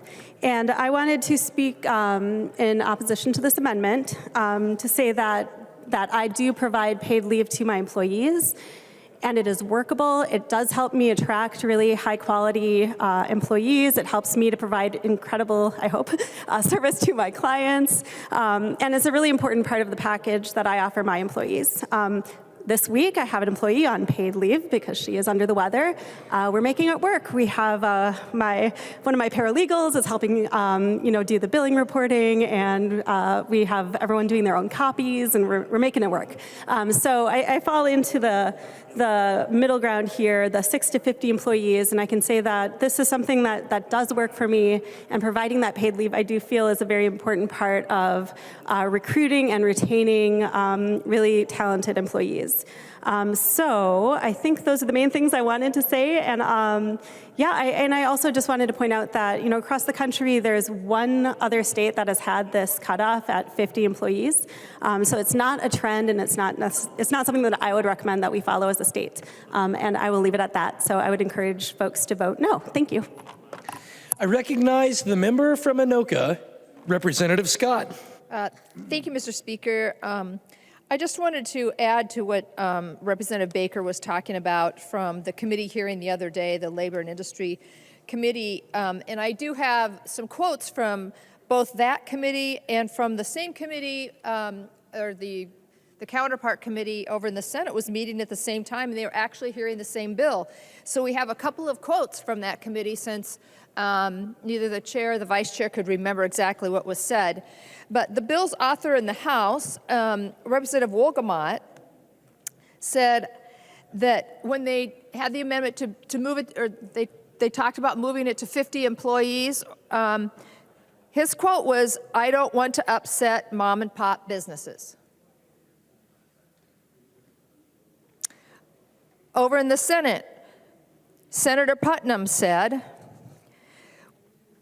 when asked why 50 employees, why not fewer, "We need to make sure businesses have a chance to grow." So I'm having a really hard time understanding the difference between what that bill did and this one when it comes to the onus that would fall on small businesses 50 and under, and we can't even get to 5. That bill said 50 and under, we're not going to put this tough regulation on you. We think it would be too much. But we can't even get to 5 employees in this body for something like this. And I am happy. What makes me super happy is we do have a lot of small business owners in this chamber on both sides of the aisle. And a law firm is a little bit different of a business model than a grocery store or a fast food restaurant where 3 employees, all high school age, may not show up to work or may call in sick, and then that employer has to scurry around. And maybe this is a small restaurant, right? Maybe they only have a total of 10 employees. Then they have to find 3 more people to fill those slots all at once. And so it's a whole separate set of problems depending on what your business is. So members, you've heard it straight from 2 members of your own party that said, we need to make sure businesses have a chance to grow, and I don't want to upset mom and pop businesses. But that's exactly what this bill is doing without this Baker amendment. Vote green. I recognize the member from Hennepin, Representative Coulter. Is there any further discussion to the A41 amendment? Mr. Speaker. I recognize the member from Olmsted, Representative Smith. Thank you. Thank you, Mr. Speaker. Right on time. I own a retail business, 2 of them actually, a coffee shop and a bookstore. In both of those, I have employed high schoolers. I've had people not show up for work. And I think this is a great bill. Representative Nadeau, now you've heard from 2 of us. This is a great bill, a great idea. We're talking a lot about small businesses tonight and businesses, and obviously that's important. But for some reason, we haven't talked a lot about people, which is what this bill is about. It's about people who are sick, not going to work, making that responsible choice for our society, for the business they run, for the business owner, and not having to take a financial hit for that. And that paid time they earn, because they've worked at this job. This is a basic workers' rights issue. I love small business. I am a small business owner again. But small businesses do not get to succeed off of the backs of workers who are mistreated. That's something we all agree on. That's why we talk about minimum wages. That's Point of order, Mr. Speaker. Talk about. Representative Damath, for what purpose do you rise? Masons 101, if you could remind the body what item we are actually on. Are you requesting a point of parliamentary inquiry? That would be great. Members, we are debating the A41 Baker Amendment to House File 19. Representative Smith, you have the floor. Thank you for that reminder. So this bill is about workers' rights, that they can get paid time when they are sick. This amendment would cut out 40% of Minnesota's workforce who work for those mom and pop shops, who work for those small businesses. That is who this amendment is aimed at. It's not aimed at helping small businesses, it's aimed at hurting those who work at small businesses. And that's also the backbone of Minnesota. Will Representative Baker yield for a question? Representative Baker will yield for a question. Representative Smith. Representative Baker, if a worker is sick, should he go to work? Representative Baker. No, he should not go to work. Representative Smith. So this amendment, we all agree, or at least the amendment author agrees, that he should not go to work, or they should not go to work. So what this amendment is asking is for 40% of the workforce, whenever they get sick, and I don't know about you, but I'm not really in control of whether I get sick or not, right? My nephew right now has a cold. I'm probably going to get a cold because I'm babysitting for him on Saturday. That's a good idea. But if I get sick, or if those workers get sick, we're asking them for the public good and for the good of that business to not go to work. We're agreed on that. And so you're asking 40% of the workforce to take money out of their pockets so that, fill in the blank. I don't know what that is for, but you're asking them to make a responsible choice and asking them to lose money. And as we have heard so many times, this is a hard economy that we are in. So if you want to take money out of Minnesotans' pockets who are strapped because of inflation and other things that are happening, vote for this amendment. But I myself will vote no. I want workers to stay home and get paid when they are sick. Thank you, Mr. Speaker. I recognize the member from Clay, Representative Joy. Thank you, Mr. Speaker. I wasn't going to speak on this. I've been listening to it. I own small businesses close to North Dakota. You know, every time it seems like I'm in this chamber, we're welcoming businesses to North Dakota. Every time. You know, and we say small businesses, and Representative Smith will say that small businesses and people need to get paid. My people that are sick, I pay them. They stay home. I don't need the government telling me what I got to do. You know, I sit over here and I try to just digest this stuff, and it builds. And I have 13 employees. When you have a gas station like I do, employees come and go. We have kids that work after school, just try to get their career started and get going. Minnesota says, come to Minnesota, we're going to be a great state, come and build. My side of the state with North Dakota right there, we're like, build in Moorhead, build in our area. This isn't going to help us build businesses. This is going to push people across the river. Every time we're doing things down here right now, we're pushing people across. Yes, when you're down here in the metro, you don't feel that. When you're up in my area, Deb Keel's area, Representative Keel's area, we feel that, and we're pushing businesses over across the river. We need to, you know, this amendment that's here, I can work with that. But when we're forcing this whole bill down with this is a one-size-fits-all, does not work for me. This amendment, fine, I'll work with it. Even though this government's going to tell me that if I have only provide unpaid leave for employees unless I have 26 or more, am I going to get fined then when I do give my employees pay because I still want to take care of them? Even if this amendment passes? Why are we sitting here debating this? Why are we arguing this? This is not friendly. We can talk about our business down here that it's good and people need this. Think about the whole state, not just Metro. Thank you. I recognize the member from Hennepin, Representative Nadeau. Thank you, Mr. Speaker, members, and thank you, Representative Smith. You're the first business owner that I've heard from that actually thinks this is a great idea. And since you mentioned me, I wonder if Representative Smith would yield for a question. He will yield, Representative Nadeau. Thank you, Representative Smith, and once again, and thank you for employing people. Do you offer this benefit right now to your current employees? Representative Smith. Yes, at both of my places, we offer unlimited paid vacation and sick time. Representative Nadeau. And I think that's excellent, and you made that choice. Do you think that, do you think that other small businesses that may not be as successful as you should be mandated by the government to make the choice that you've made for your employees, or do you feel that you should have the ability to force others to do what you do? Is that a good business model?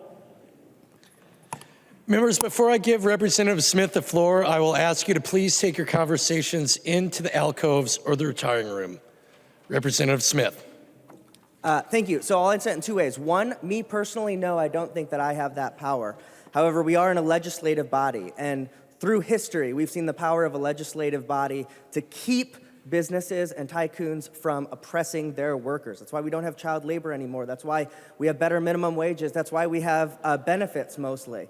And so, yes, I do think we should be doing that. In fact, I think that's one of our main things for the common well-being of our state. Representative Nadeau. Thank you, Mr. Speaker. Thank you, Representative Smith. I think you kind of made my point. There's this balance that needs to be there, and I get it that you don't agree with this amendment. I think there's a lot of small businesses out there that would appreciate some additional time to build their business to a point where you have become as successful as you have. And I think that this amendment would do it. And thank you. Thanks for listening, and thanks, Mr. Speaker. I recognize the member from Cass, Representative Knudsen. Thank you, Mr. Speaker. Representative Smith, I am also a small business owner, and what you said about business owners mistreating employees is appalling to me. Myself alone, we have gone above and beyond for our employees.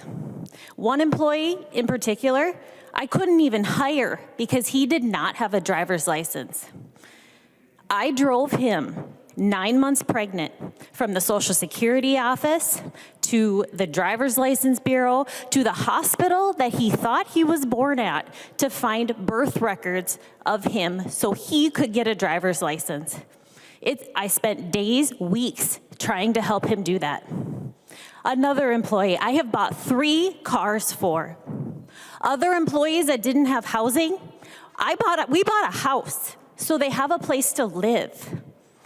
I have older employees that work for me seasonally and occasionally need time off to take care of a grandchild, to go visit a sick relative.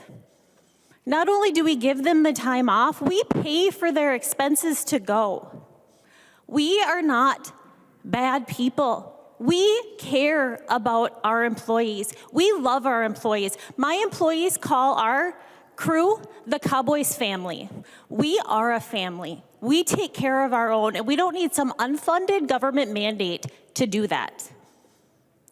I do support this amendment. Thank you so much for offering it. Small businesses need to be defended right now. We are under attack in so many different ways.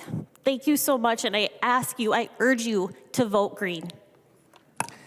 I recognize the member from Douglas, Representative Franzen. Mr. Speaker, I certainly was not going to speak again on an amendment until third reading, but Lord have mercy. Did you hear what Representative Smith had to say? That we have banned child labor. Members, that is a freaking lie. We have not banned child labor, maybe in this country, but your green energy policies rely on the backs of child Representative labor. Hollins, So no, state your don't point tell of me order. it's been banned. Point of order. Again. Representative Hollins, you have the floor. Please state your point of order. Masons 101 debate must be confined to the question before the body. Members, please confine your remarks to the question before the body, which is the A41 amendment offered by Representative Baker to House File 19. Representative Franzen. So yeah, Representative Smith, he's the one that brought up child labor. And I just want the body to know that this body has voted time and time again to support child labor on the backs of those in the Congo so you can have solar panels Representative on Hollins, schools state your point of order. and in farmlands. Mr. Speaker, we are not debating child labor. We're certainly not debating climate and energy policy. We are debating the amendment that's before us that has to do with earn sick and save time. Representative Franzen, please confine your remarks to the contents of the A41 amendment offered by Representative Baker to House File 19. Thank you, Mr. Speaker. I think I got my point across. Appreciate your levity here when I was talking about child labor in Congo. But if Representative Smith is hiring, I would like some unlimited time off. So just send me an application. That way I can do my job here too. Thank you.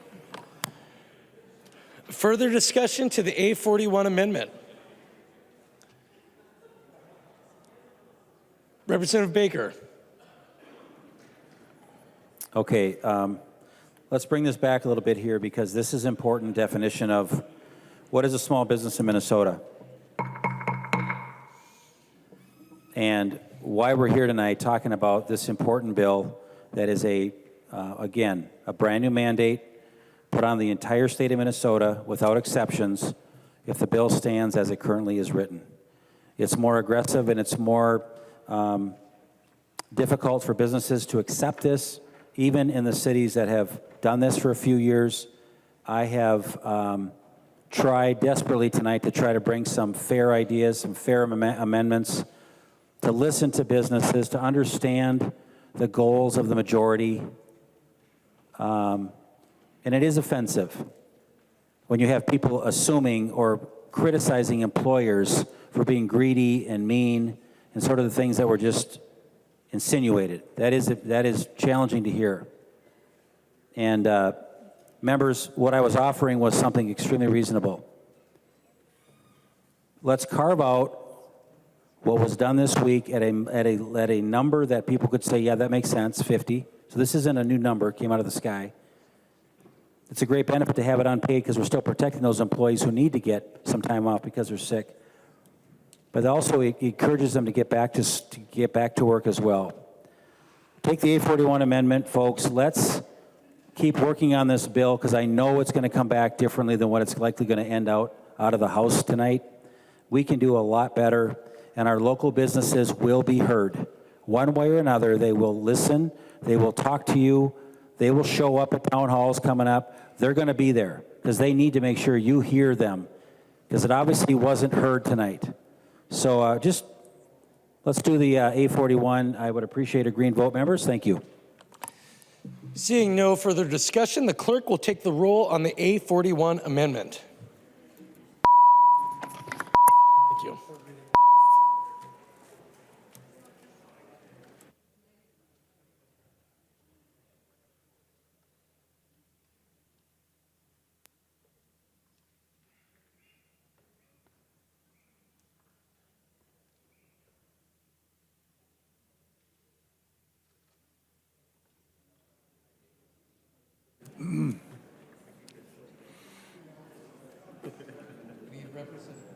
Representative Fisher and Representative Fisher. All right. Good. Would the clerk please call the name of the member who is voting remotely? Agbaje. Agbaje votes no. Agbaje votes no. The clerk will close the roll.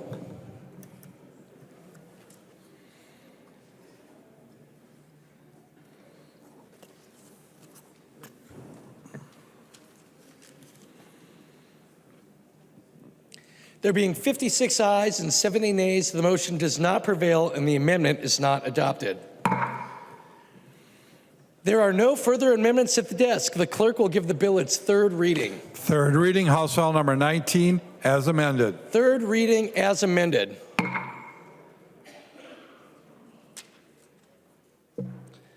I recognize the member from Washington, Representative Hill.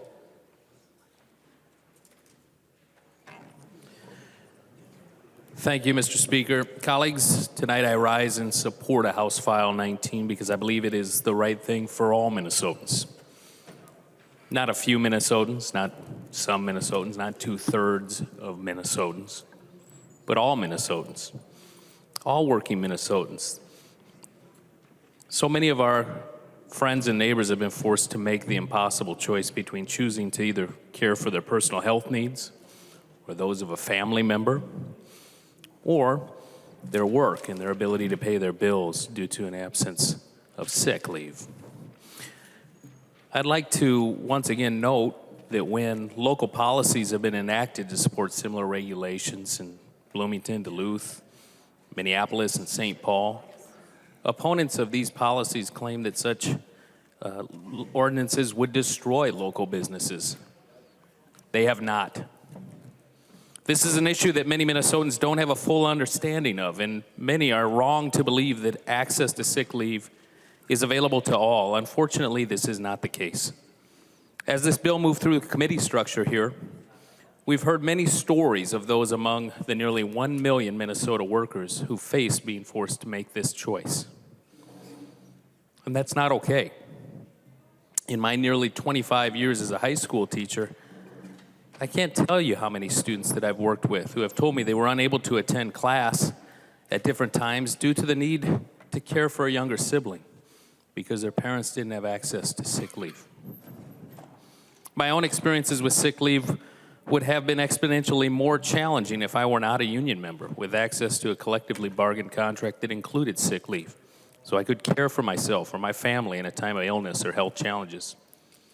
And early in my career, I very rarely accessed that sick leave. Didn't need to, but it does happen. A few brief examples can help to illustrate this. Approximately 10 years ago, my wife underwent emergency surgery after suddenly losing consciousness in a 911 call, in an ambulance ride. It was discovered that she was experiencing extensive internal bleeding due to an ectopic pregnancy that led to a significant rupture. Having access to sick leave time allowed for me to be present with her and to help provide care for her and our 2-year-old daughter. It was during that hospitalization and recovery time. It was intensely challenging on multiple levels, and I can't begin to imagine the additional challenges that would have entered in if we didn't have access to sick leave. The very same challenges came into play for experiences that unfolded after a heart valve irregularity was detected in our newborn daughter.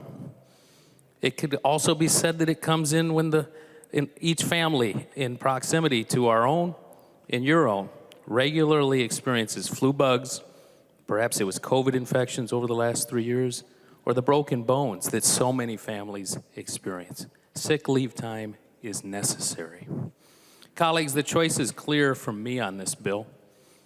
In this day, in this age, in this country, in this state of Minnesota, where we pride ourselves on looking out for one another and caring for those around us, we must ensure that Minnesota workers have access to this important tool to care for themselves and their families.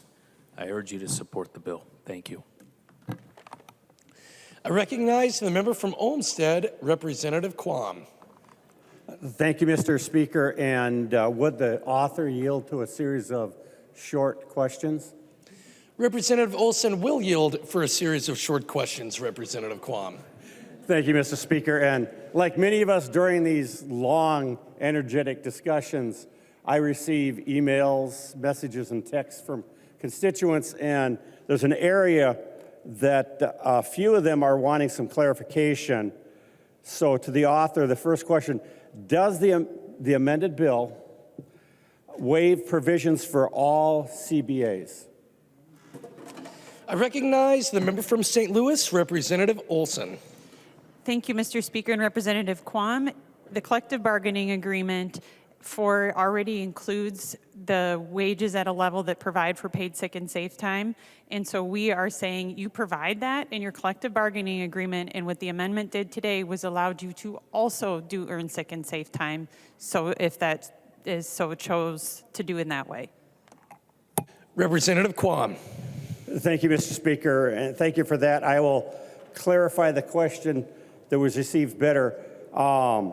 There's a waiver in here for some CBAs to waive this section 181.9445 to 181.9448 may be waived by a collective bargaining agreement. And that's what they're curious about is, are all collective bargaining agreement?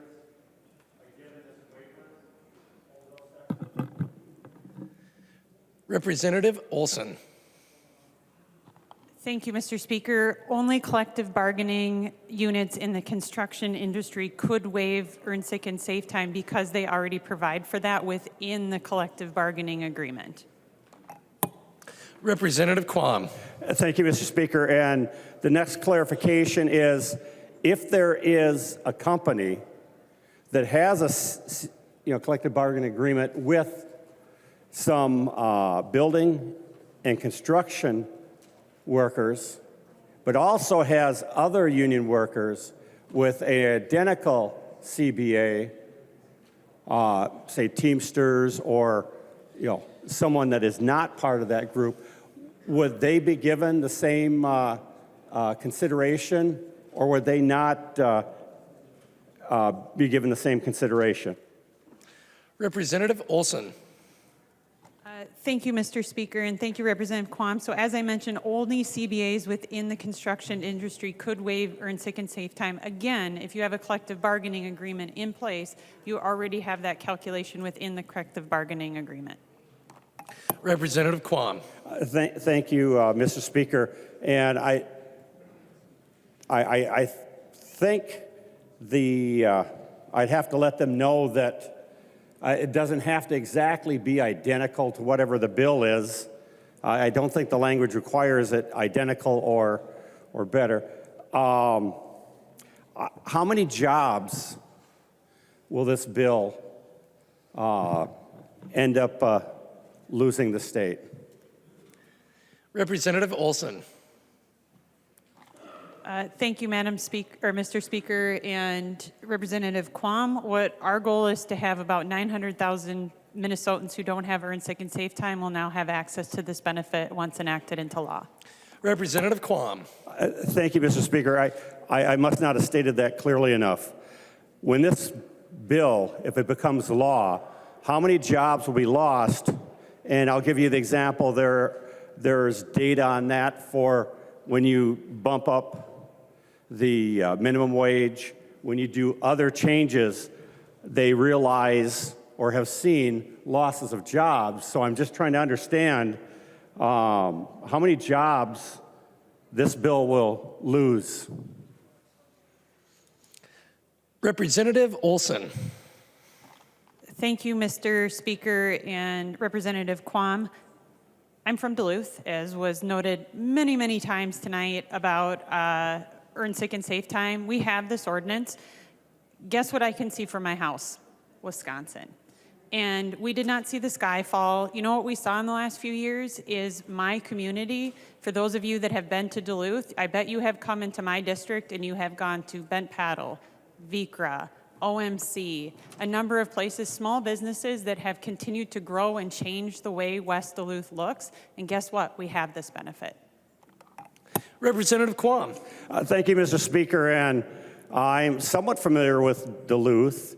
It used to be over 100,000 people lived there, and there were jobs to support that. I think it's dropped considerably from that, and we had to retroactively allow them to still be considered a city of the first class when they dropped below 100,000.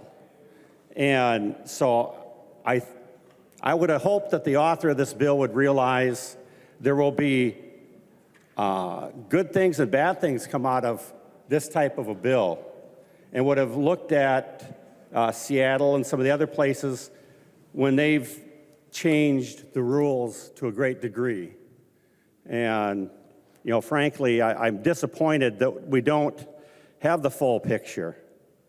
And I'm also disappointed that, you know, my comment on a previous bill was used by the author to say, well, it's good to get rid of bad things by upping the penalty or the fine.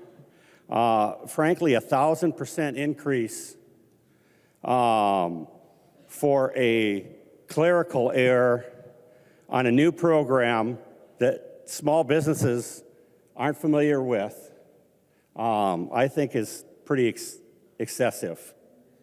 And I'm also disappointed that there was a lot of discussion about how to make this better, how to decrease the negative effects and impacts, because not every city is the same. Not every business model is the same. And I don't know in all of your districts, but I know in my district,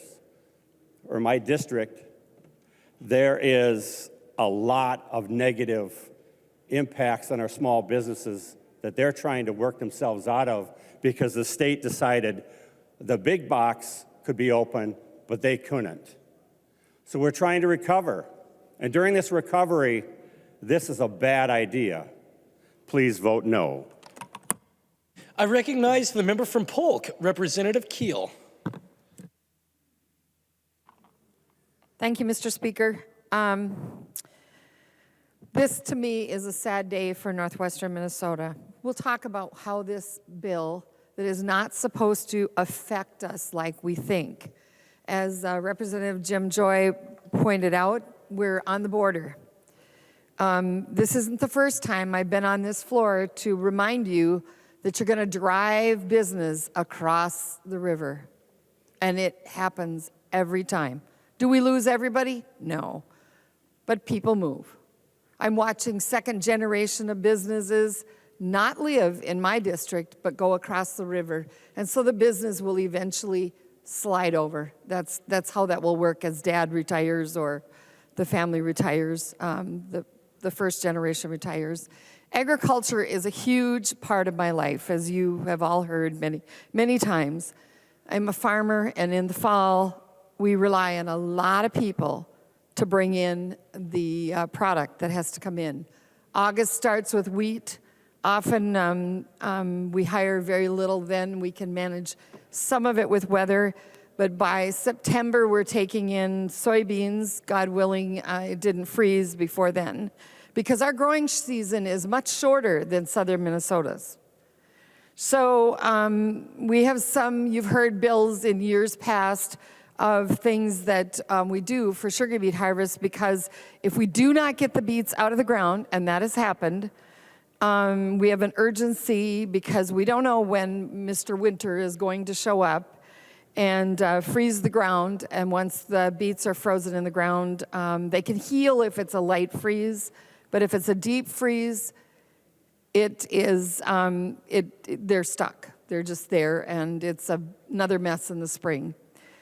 But we rely on a lot of people to hire, that we hire short-term for harvest, whether it's 6 weeks of ground working and lifting beets to prepping for fall. There's a lot that happens between September and November, and a lot of people are hired. But I want to tell you that this isn't just our local farmers that are affected by this. I am part of a cooperative that is over 2,600 farmers now, that we own American Crystal Sugar as a cooperative, and that company is run by the farmers. And the comments that I heard from Representative Smith about how offensive our employers are is really hurtful. That company, well, it struggled with its negotiations. It's a business that also has union workers in it. But we negotiate that between the employees and the employers.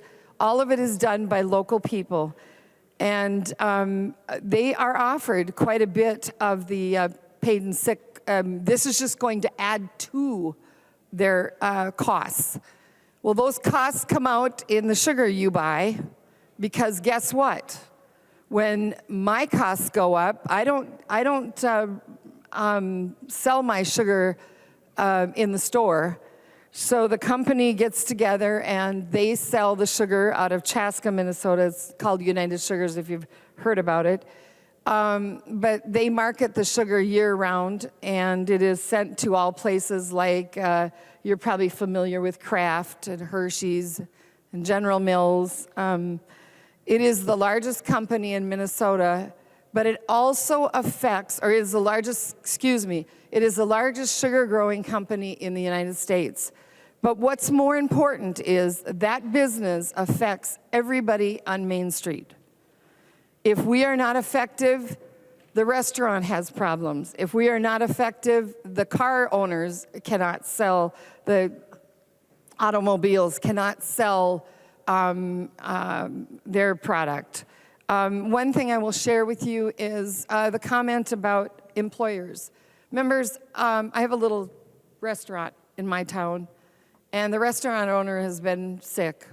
If you saw her, you would say, oh, wow, she's really thin. And she is. She's had cancer. She owns the business that her father left her when he died. Thus the name RBJ, her dad's initials. Many times I have been in that restaurant at 7 o'clock in the morning to be served coffee by her husband, who comes to rescue her. He's a farmer too, who comes to rescue her because her cook didn't show up or didn't call. They probably are getting paid, or she's working out something because she does. Her waitress comes in when she's supposed to. That waitress, the restaurant can be full. It's picture an old country kitchen. It is full of people. They are scrambling around. They employ what they can, they provide the benefits they can, and this requirement for her will likely put her out of business because I don't think she just is hanging by a thread. She is the person who says, I haven't seen Joe lately. Do you know where Joe is? No, I haven't seen him either. Someone will walk in and say, oh, he's been sick. He's at home. Oh, can you run the special over to him today? And she packages it all up. And she doesn't just do the meatball dinner that is always on Thursday noon. She makes sure there's a cookie or two, and she writes a little note, and she's a very vital part of Crookston, Minnesota. But all of this, she is not going to be able to handle the paid and sick time. It is not going to help her. And the other thing that I am really concerned about, most importantly, school systems are going to have trouble with this. This just, as a former school board member, this makes me have nightmares about what we have to do.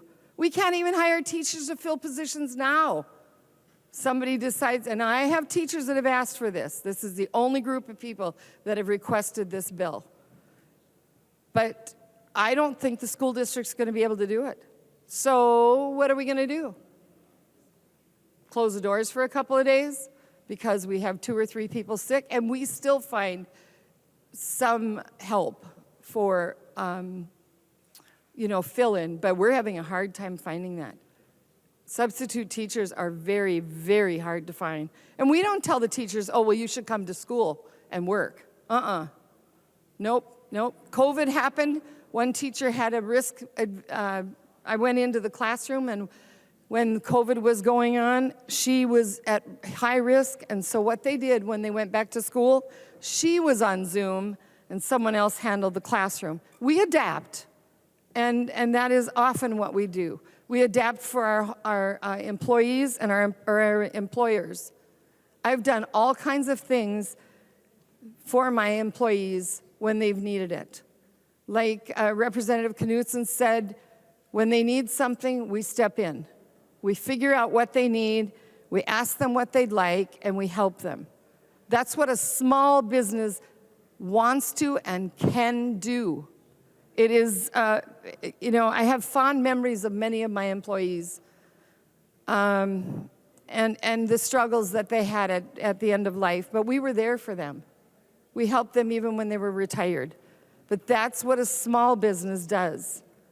You're making it very difficult for my small businesses, which are, there's just so many of them in Main Street that we're struggling already, that I don't think this is going to be easy for them to adapt. Unless we're going to go back to Representative Baker's request of 50 and under, that we don't require that of them, that would be very helpful. So as we move forward and likely, unfortunately, pass this bill, I would really want you to think about that. Big businesses can afford to help people and provide benefits, and they can adapt. Small businesses adapt in different ways. But the one thing I want you to think about, Representative Feist made the comment, oh, we just adapted. Everybody pitched in and we covered that job.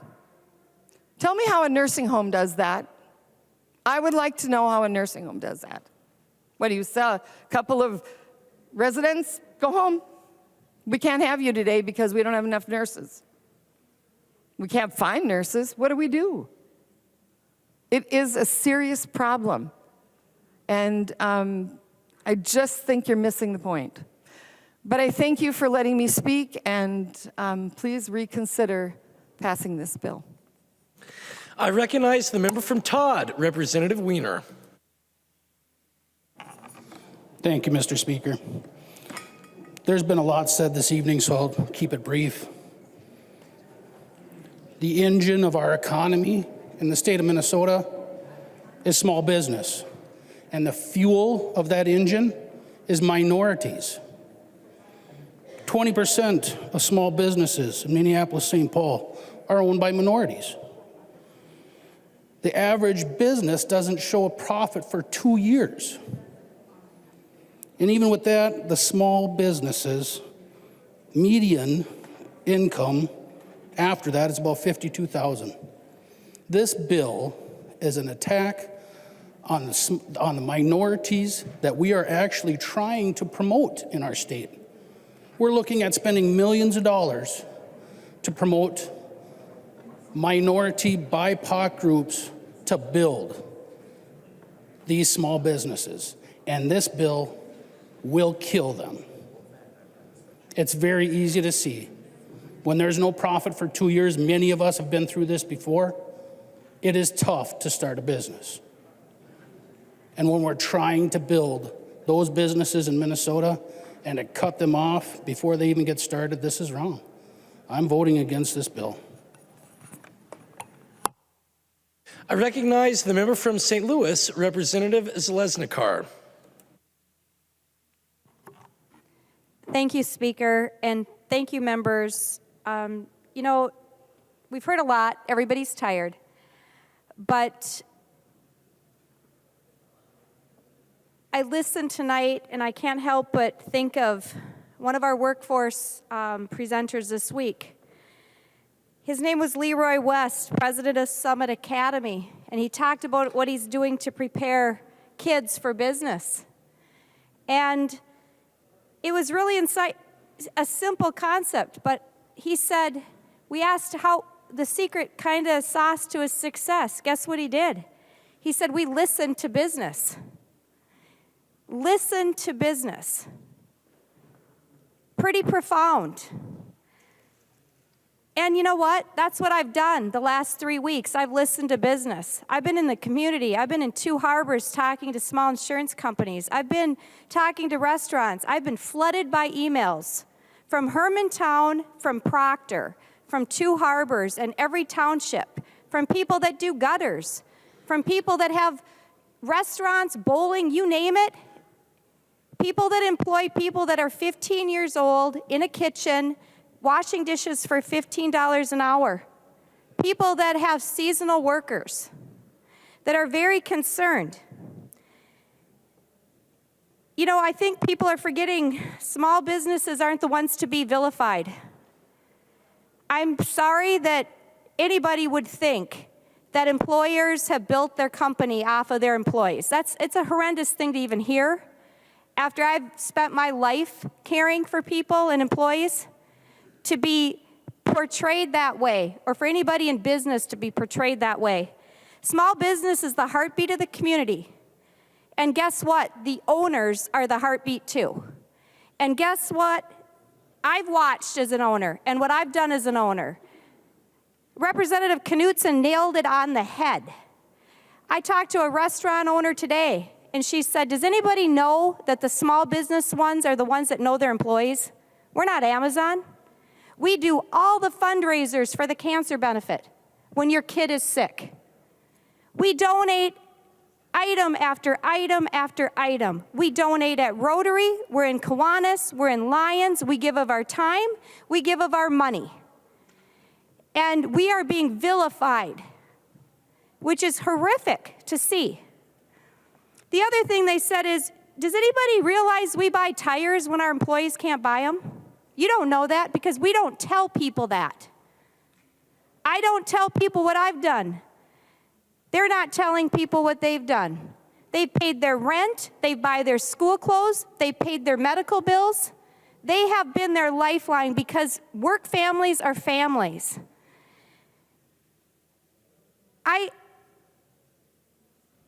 I realize a yes vote's easy, and it can go through, but I'll challenge you to say this. When I've asked people, what does this mean for your business? It means you're paying more when you go through the car wash. You're gonna pay, how much do you wanna pay for a hamburger and fries? $20? It's $15 now, didn't used to be. At what point do you stop going to the restaurant to buy the hamburger is what I was asked today by the restaurant owner. At what point do the American people and people in Minnesota say, you know what, I just can't do it anymore. I'm not doing it anymore. At what point do you can't pay more than $200, $250 a night for a hotel? At what point? There is a breaking point. At what time do you stop? Bowling, skiing, snowmobiling, fishing, everything you do, including buying tabs for your car. It's not an option what all these costs are. That is inflation. That is what we call not having enough money at the end of our day. Have any of you looked at a P&L? We're making all these rules, and how many of you looked at the small business owner's P&L? If you listen to this body, you'd think everybody's done everything off the backs and they're all just thriving. That's not who I talk to. They're not thriving. I'm glad some of you in this room are, but there are a lot of people that are not. The other thing I ask is, I'm not sure how many of you have ran 24-hour operations. If that employee doesn't show up in a 24-hour operation for the afternoon shift, but Representative Smith, you came in for your day shift, and somebody is sick on the afternoon shift, maybe 2 people, because if it's a 100-bed nursing home, there could be 2, 3 people that call in the same day. I've done scheduling before. But you showed up for your day shift. Guess what? You or somebody else is staying for the afternoon shift. It's off the backs of the other employees. The amount of that's went on for the last 2.5 years is insurmountable. I just talked to a nurse that stopped by from M&A. How many days do you think they've worked 16 hours back to back to back because there's no staff anywhere? Right now, there's no staff in an ICU. Do you think there's going to be more staff with this policy? We're not growing staff in a petri dish. So the companies that run businesses Monday through Friday, hooray. But guess what? There's a lot of them that don't. It's weekends, it's Christmas, it's Easter, it's the 4th of July. And if you've ever staffed a nursing home, assisted living, group home, or nursing home, you can see what the problem might be. And we're not even talking about those issues. We haven't even talked about how we're going to make sure those systems and pay the people there. We're talking about this. Another thing that's going to create another vacuum of issues in an absolute huge product type that's about to go down the toilet. So I'm telling you, and the fine piece, I'll just tell you what's happened in nursing homes, assisted livings. During COVID, assisted livings paid $3 million in fines, from $500 to $3,000 per incident. Let me hear that, tell you again, $3 million when this body set the rules and the owners had to pay. So we wonder why they're failing? 1,700 of them, and it is subjective. A surveyor in Stearns County isn't the same surveyor in St. Louis County or Lake County. It's up to them. They think it's a big deal, you're going to get a big fine. And then you try to appeal it and spend your time that way. Small owners don't have an HR department. They don't have the resources to do this. The market drives the businesses we're in. It always has. You know, Paul Harvey said there's the story and then there's the rest of the story. And the rest of the story is we're not talking about the root issues. We got hospitals right now that are packed, can't discharge people. Kids have been there for over a year. We're not talking about that. They're there because there's no mental health placements. We're not dealing with the wages of healthcare workers, home care workers, families who care for their disabled children at home. We're further going to divide the gap. And until we deal with that, we are just putting together another plan that's going to advance this issue. So we're moving to a model where everybody's going to have to care for people at home because there won't be caregivers.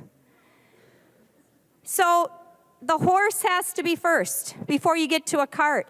These businesses are crawling out of COVID, and I'm saying crawling. They didn't decide to be shut down. They were shut down. They put their life on the line. They have already worked 16-hour days. Owners are just going to have to own it themselves without hiring employees for small business. And I know people in Gneeson that are doing that. Husband and wife are running the whole thing. They're running their business. But how many days do you work every day? They work every day of the week. Long hours. Every business owner I know is doing that. There is no they are the backup plan. So today when you vote, think about if you go to the hospital. How long do you want to wait in the ER? Because you're going to be waiting. You're going to be in a hallway. on a cot because there's no beds. And the infrastructure needs staff, and we're just going to increase the issues. And if you don't think it's real, you're going to see it be written in history because it's happening right now. I urge you to consider tonight when you vote. Thank you. Recognize the member from Goodhue, Representative Altendorf. Thank you, Mr. Chair. Thank you, members. I rise today for Minnesota. I rise for our workforce. And really what's happening here is there is a clashing of ideals. That's what's happening here on this floor. That's what's happening in Minnesota and parts of our country is there is a clashing of ideals. One side is clearly telling us that government knows better. One side is creating the mandates and the laws and just shoving it down your face. One side is standing for freedom. One side is standing for employers, for small business owners. This is very distressing to see what's happening in Minnesota. This will kill our economy, and I think there is such a disconnect happening of how the economy works. We have to be a state attracting businesses. That's how we get the tax dollars that you love to spend. We have to attract the businesses. I am from a district that's close to the Wisconsin border. We are looking at losing businesses daily in Minnesota because of the laws that we are passing right here on the floor. Bill after bill, for some reason, the majority party here, they love California. They are passing laws and bills that very much simulate California. I would like you to look today at the LA Times. Look at LA Times. 500,000 people have left the state of California. 500,000 people. And in Minnesota last year, we lost 20,000 people. This is a big deal. The majority party has to understand how the economy works. We cannot continue to function as we drive small business out of our state. Businesses are not the problem. They are the catalyst to our economy. They are the people that work hard every day putting in 12-hour shifts. They are the ones that took out the loan and took the risk onto creating this business. We should not be vilifying small businesses. It's very concerning to me, the disconnect that's happening here in the state legislature. It's very concerning to me to see bill after bill after bill being pushed towards a very socialist agenda that's simulating a state of California, and that we are seeing is failing there. Why would we repeat the policies that's failing in another state?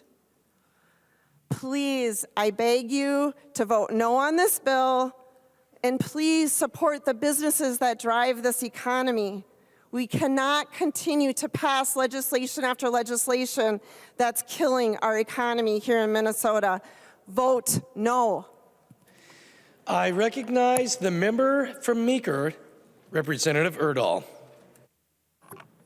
Thank you, Mr. Speaker and members, and Representative Altendorf. Welcome to California. I'd like to convey a message sent me by one of my constituents. In the human services industry, our work is important for those we serve. We are one of the most struggling. We are paid by the state of Minnesota. The dollars are tightly delivered and not enough, according to many of our employees, not at a livable wage. 2022 was a big year for losses.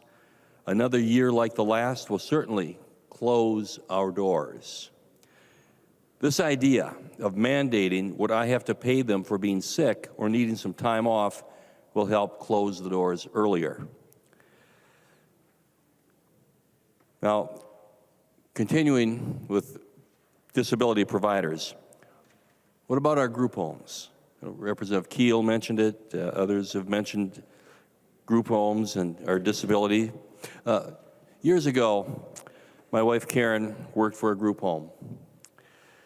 They had then, and they still have, trouble attracting and retaining employees. It's a tough work, often thankless, and they have serious shortages in staff. If we pay people to stay home, who's going to work in the group home? Who will take their place? Who will care for our most vulnerable citizens? And then we have another problem, dealing with regulations. A Minneapolis City Council person said this year that she has encountered small business owners who simply didn't know about the time off requirements they have in Minneapolis, known as the earned and sick and safe time. Personal management software can cost several $1,000s, an expense that some businesses may not be able to afford. So they don't know the rules, they can't follow the rules, and it costs them more money. So we're going to overregulate, further contribute to worker shortages, exacerbate a money drain facing businesses. We are in danger of putting businesses out of work, putting businesses out of business. What good is that benefit going to be to them?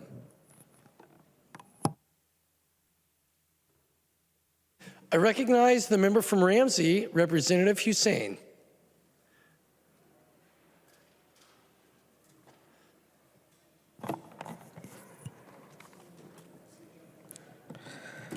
Thank you, Mr. Speaker. We can debate for politics of this bill all night, but I would rather spend some time to talk about humanity. At the core of this bill, we are giving opportunity for Minnesota families. It is inhumane for us to force our community to choose between their paycheck or spending some time with their loved one who's dying and critical. Voting for this bill will expand earned sick and safe time for all Minnesota workers. No one should have to choose between their health or paychecks. It is unfair that some people can stay home sick while others cannot. So I did have an experience, and I did not have the privilege to do so while my mom was dying in a bed. I could not take care of it because I did not have the privilege and opportunity to do so. This bill, it's about workers' rights. It will give opportunity for all Minnesotans to take care for their loved one, to take care of the one that's dying, to take care of the people that's needed for the most. We have 900,000 Minnesotans who do not have the opportunity to take care of their loved one or their sick ones. I will ask for all of my colleagues to vote for this bill, yes, because we are giving people that really need it for those that we can take care of it. I could not do it because this House File 19 was not exist. And I could not do it because I was struggling to work and taking care of nighttime of my mom. I was afraid to call sick because I could get fired.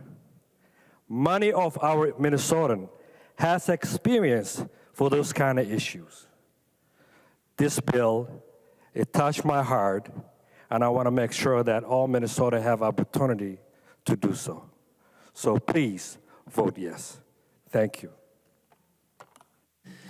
I recognize the member from Morrison, Representative Creshaw. Thank you, Mr. Speaker. Members, so this bill won't do what you think it's going to do, and it won't solve all the wonderful things that you're putting out there. If you have run a company, or if you've hired or fired or managed people, you'll know one of the big known secrets in HR, and that is people don't leave companies, they leave people. They leave the people they work for. And if those relationships aren't solid, you lose your employers. It's that simple. I don't know what this bill will do, and neither do most of us on this floor, if not all of us, because the unintended consequences are yet to come. But here's what we do know. This will create more uncertainty in a world right now that is incredibly uncertain. If you just watch the Fed and their response to how they're tapping down inflation, and watch the market's reaction as well as the overseas, nobody has an idea what is coming in the next 12 to 16 months, which means hiring decisions are based on uncertainty.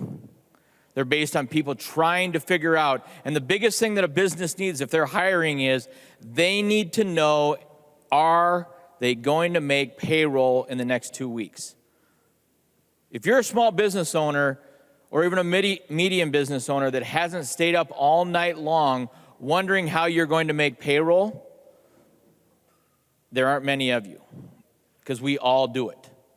And in times of uncertainty, it's that little thing that could tip you into a slow season going into a pickup season. That's the way cycles work. So we don't know what this bill is going to do. And I tell people when I'm out and about all the time, you don't want us in the legislature doing things quickly because we're going to get it wrong. We're going to get it wrong here. And let's talk specifically about school districts.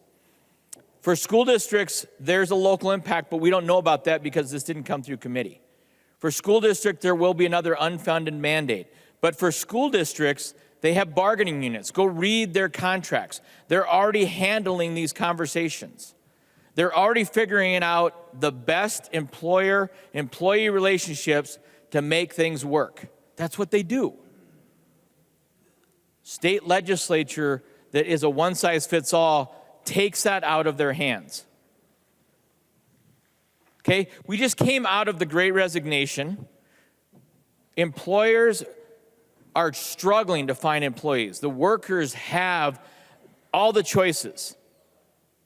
They're jumping around. There's difficulty finding loyalty because they're already matching and looking for the best scenario. And the Great Resignation that everybody talked about was people were leaving the workforce, and now we've moved into the Great Regret where they're wishing they hadn't. And we're seeing a workforce all across the spectrum that's wishing they hadn't made some of the rash decisions they made through the very tough times of the pandemic. And now if you're an employer, you're about to go through the Great Reset, which is how do you collapse your bottom line just to make it another 12 months so you can get to the other side of this uncertainty. The hope that we're going to tap inflation back down under hopefully 4%, maybe to a target of 2%, where goods and services will come, the supply chain will free up, and once again, customers will start making decisions for businesses so they can start to grow. This legislation, no emotion about it other than the unintended consequences are vastly unknown. And you are putting people who are in the position to make decisions about future employers in a very difficult position of uncertainty. It's the worst place you can put your small businesses. It's the worst place you can put your school districts. They're trying to figure this out, and we're not going to make it easier for them. I recognize the member from Stearns, Representative Perryman. Thank you, Speaker.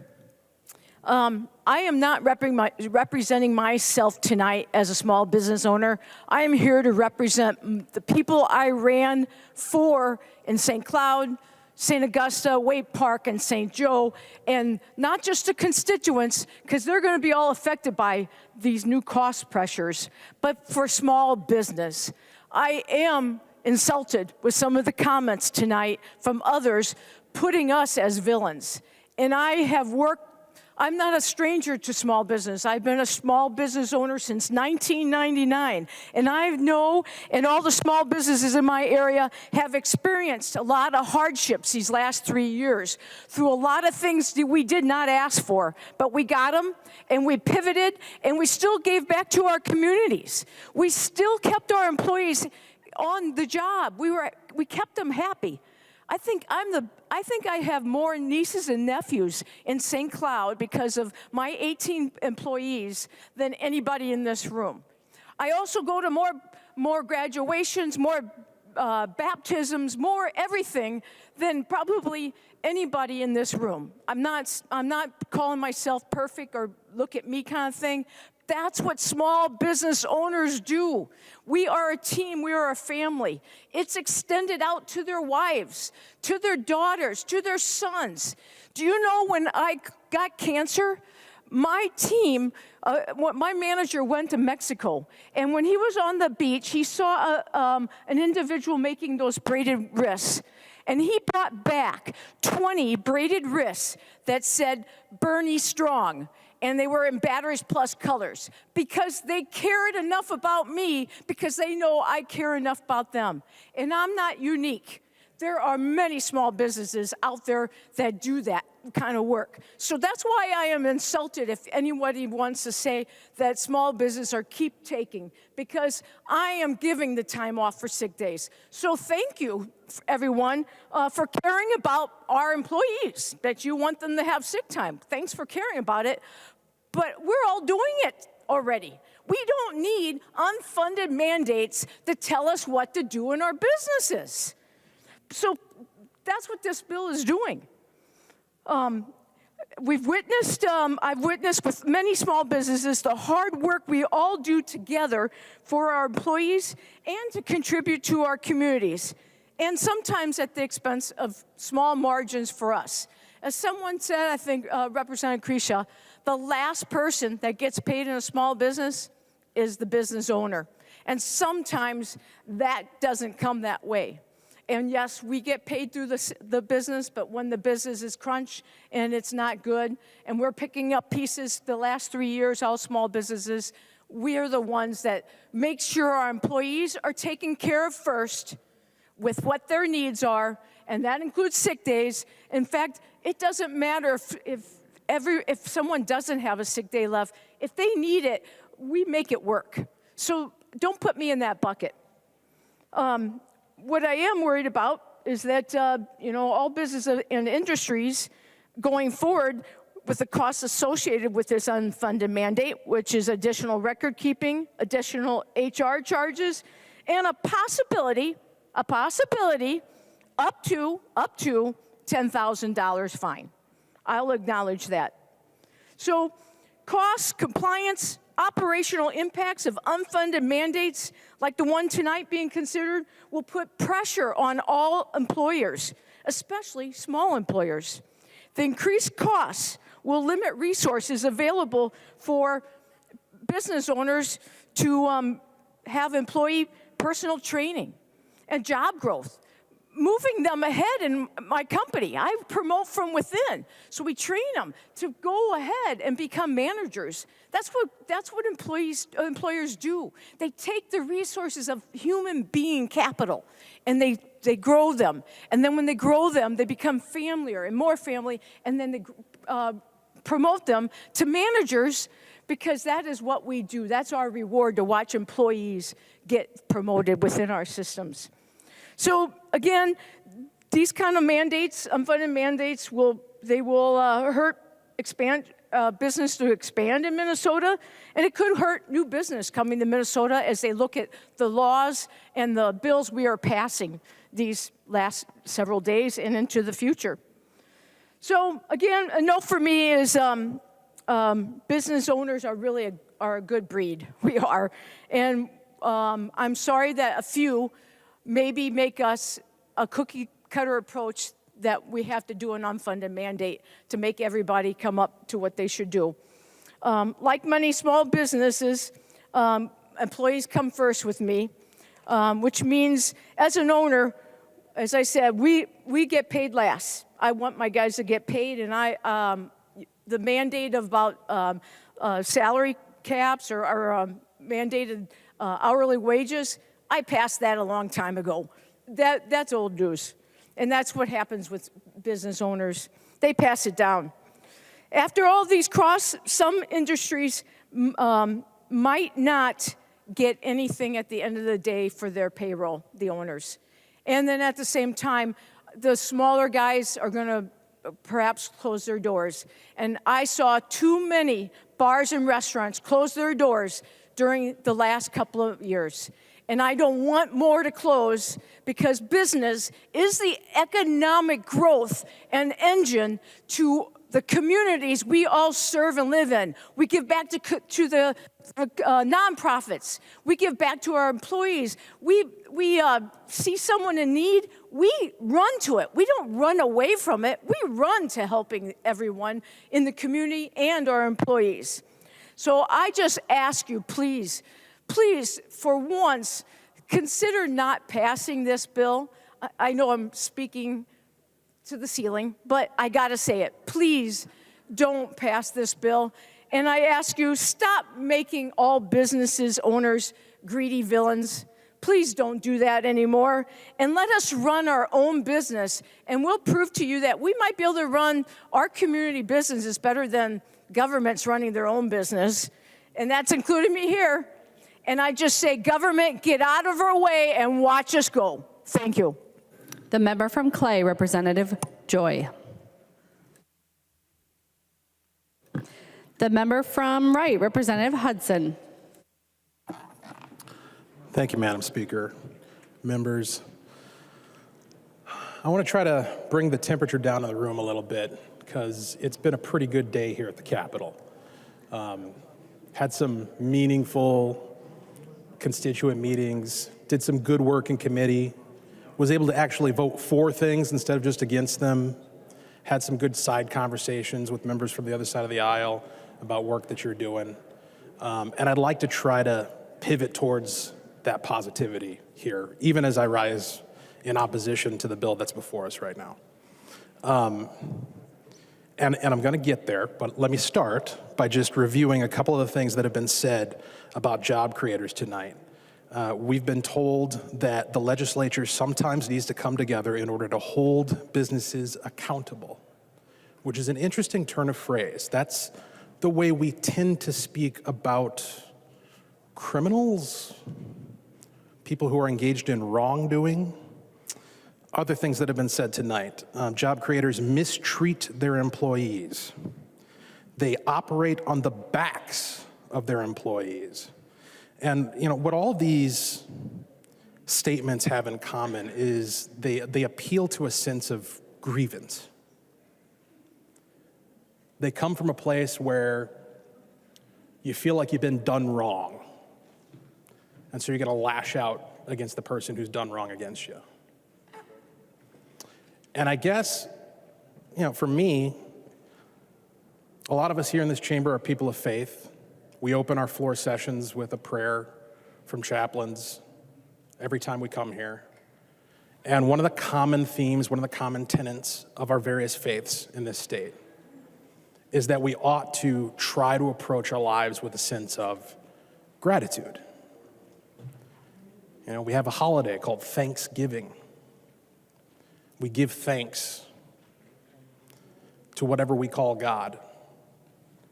And we're supposed to treat each other the same way. We're supposed to be thankful for our relationships, thankful for the opportunity to engage with one another and pursue our happiness. And I try to approach my work that way. I work for a woman who runs a small business. She herself is a contractor to a much larger business whose name you would recognize. And when I think about, and I work closely with her every single day that I'm in her employ because I'm her operations manager. So I basically run the business, the day-to-days, the particulars. But it's her business, and she's ultimately responsible for everything that happens, for every employee, for the work that gets done. And, you know, she's younger than me. I don't know how young, I've never bothered to ask. But I know she's got a couple of kids who are much younger than mine. In fact, she's got a baby who was born less than 2 years ago. And I remember when she went out, took time off, unpaid, right? Because she's now nobody's employee. Me and other managers and staff had to step up and run the business for her. She had to trust us with that while she was gone. And we took care of it. But here she is, a young mother who has chosen, along with her husband, to mortgage their home in order to start a business, as it turns out, unbeknownst to them, just before a pandemic. And to work for a much larger, to work with or in contract with a much larger multinational corporation that, to be frank, couldn't possibly care less about her or about us, about any of the people that make their bottom line happen. But she cares. And she's had to endure unanticipated changes to policy from the company that we contract with. She's had to endure the consequences of employees not fulfilling their responsibility or being careless. You know, if one of her employees, if I go out and destroy or damage her property or a customer's property or the company we contract with property, I don't have to pay for it. The employee who doesn't have to pay for it. We get to just walk away into the sunset. She has to pay for it. She has to take on that responsibility, that risk, and is frequently burdened with it. If her business fails, she loses her house. If I have a bad day at work, I can quit and never have to deal with it again. I can just walk away. That's what I suppose you might call that employee privilege. I do not have it within me to do what she did in order to become a job creator. I wouldn't take the risk that she took. I wouldn't endure under the burden that she endures. But because she does, because she's willing to take that risk, because she's willing to endure, I get to pay my mortgage. My kids get to eat. Every once in a while, we get to go on a vacation. And I'm grateful for that. I don't view her as mistreating me, operating on my back. She has my back. But here's the thing, I've had bad employees or bad job creators as bad employers as well, right? People who I've worked for who didn't treat me well, who didn't care.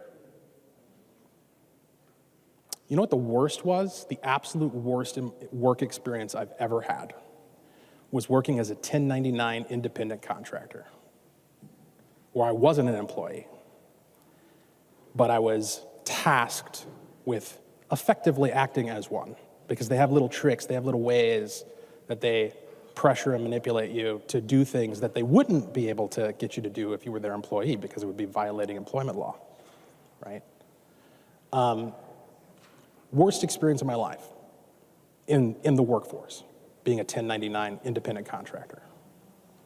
I now work for somebody who, again, contracts with a larger company, and the same dynamic applies there, where as a small business owner, they are operating on her back. They are mistreating her, and through extension, those who work for her.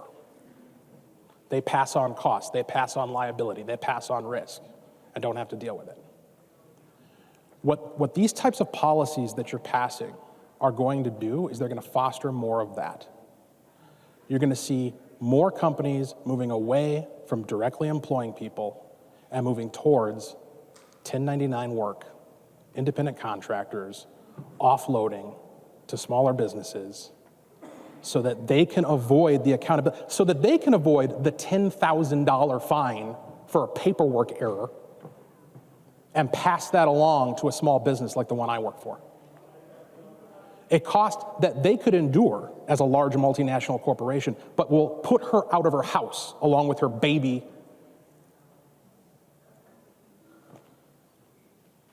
and her slightly older child and her husband. And again, I want to try to keep it positive. I want to try to keep it light. I want to bring down the temperature. I know you guys are trying to do something good here. I get it. I appreciate it. What I'm suggesting, and what I think some of the members on this side of the aisle are suggesting, is that you haven't thought all this stuff through.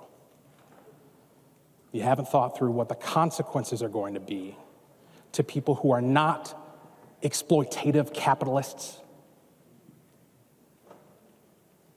but people who are just trying to pursue the American dream, a meager dream of putting up a shingle and running a shop, having a small business, employing a few people, giving them the ability to pay their bills and pay their mortgage. Those are the people who are going to suffer as a consequence of not just this bill. This is the start. We got more coming. And you're just going to stack them all on top of each other. The net effect being, I don't know, what, you just get paid to never do anything? Certainly the way it seems. And it's all, what gets me, going back to these comments, is that there seems to be this sense, and I believe it even was said tonight by one of the members, that people are owed this. They're owed it. How'd you figure that out? I was unaware of this. I was unaware that I'm owed something more than the paychecks I've gotten from my employer. I was unaware that I was owed something more than what I agreed to in mutual voluntary transaction. I don't know how that works. I wonder if under that calculus, I could sue my employer and say, well, you owe me. Well, what? What do you mean I owe you? Well, you owe me all this back pay for all this sick time that you never gave me. We know that wouldn't pan out because I'm owed nothing. That's the beauty of market transactions. You walk away owing each other nothing. You mutually benefit. I got to pay my mortgage. She got to run her business. End of transaction. We'll do it again tomorrow. We'll do it again next week. This sense of grievance that is fueling these types of policies that necessarily require the demonization of good people who are risking everything to create jobs for people who don't want to risk everything is something you should think twice about. Thank you. The member from Otter Tail, Representative Murphy. Thank you, Madam Speaker.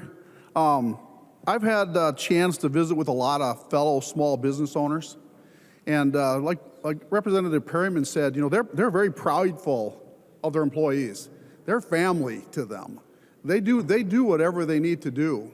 But these small business owners don't want the mandate. They want us to stay out of the way. I visited with a few constituents. One's an optometrist. He has several locations. He said, this is BS. This is BS. He said, do you want us all to move away from Minnesota? I talked to a company that delivers fuel, diesel fuel and gasoline to our farmers and local businesses. He said he currently has 11 CDL drivers. But he said, with this, I'm going to have 3 more on hand. You can't just come up with CDL drivers. You have to have these people sitting in the wings ready to go. I talked yesterday with a superintendent. He had just finished a meeting with a bunch of area superintendents, school superintendents. And he said, nobody wants this. Nobody wants it. It's going to be hard to get substitute teachers, to make that all work out, for summer help. He said no one in the room wanted this.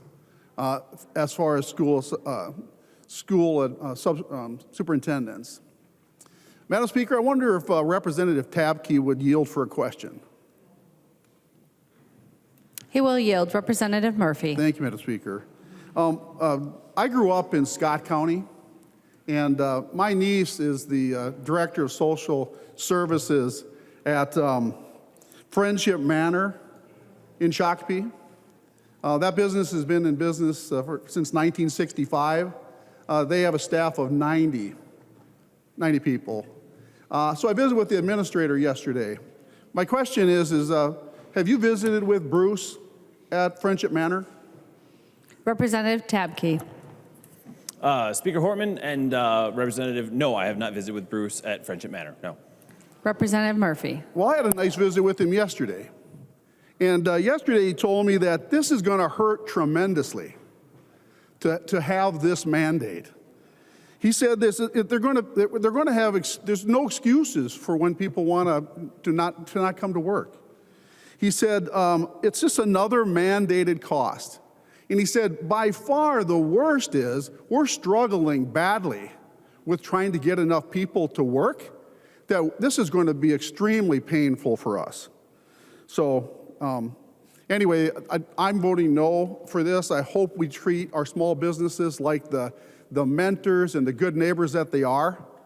So I really would like to see the other side consider the small business owners as a significant part of our body. Thank you. The member from Mauer, Representative Mueller. Thank you, Madam Speaker. And thank you, members, for this discussion.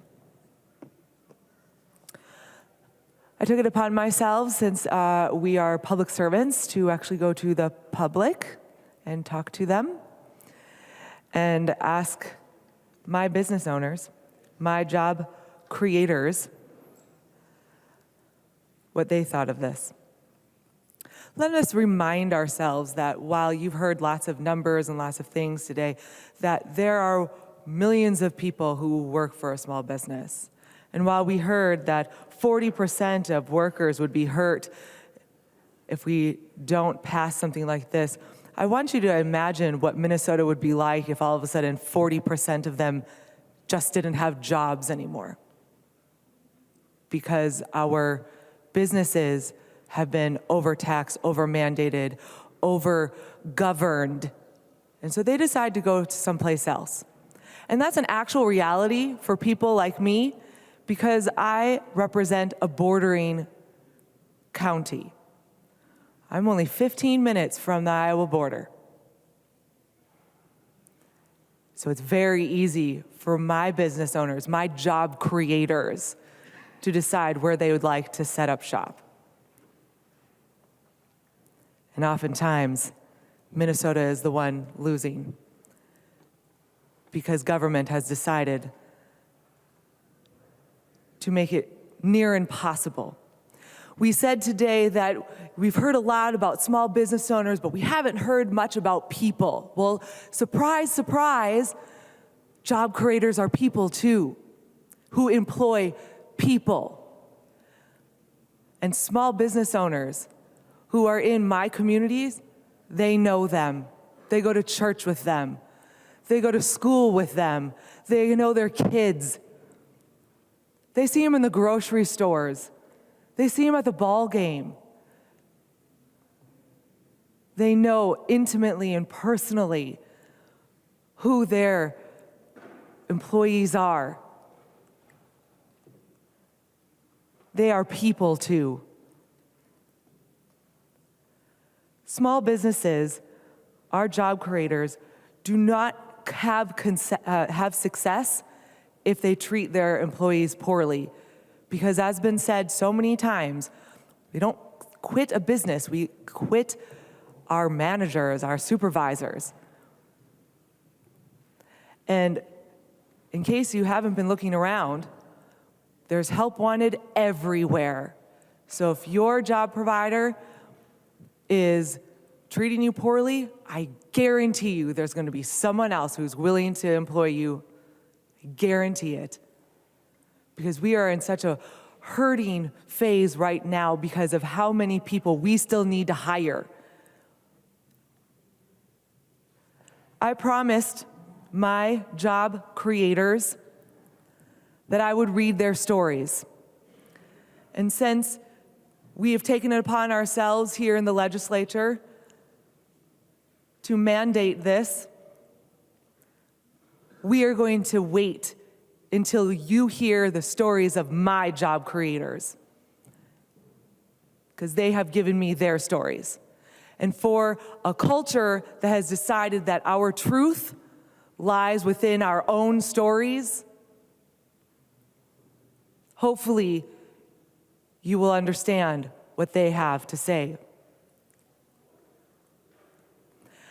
As a business leader in your district, I ask that you carefully consider the impacts to owners and employees brought on by House File 2N, which we know is not debated tonight, but they put it all together, as well as House File 19. As written, one-size-fits-all legislation would bring forth one of the most expansive leave programs in the country. This will bring significant challenges in terms of staffing and finding replacement workers.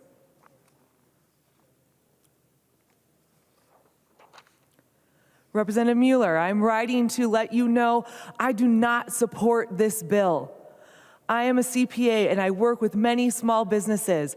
I know the frustration that employers have trying to keep up with all the payroll-related filings and deadlines on top of sales tax, provider tax, heavy use tax, income tax, etc. This is an additional cost for employers that are already running small margins in their businesses.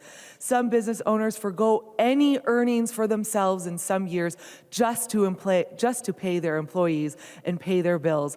I am disappointed that the state feels they need to intervene on this issue. Representative Mueller, as a small business owner, I just want to share my views on the potential House File 19 mandates. I currently own a business with 7 employees, 3 of which are truck drivers, 2 office staff, and 2 owners. I am also in the process of purchasing another small business in similar industry. We can barely find employees to fill positions now.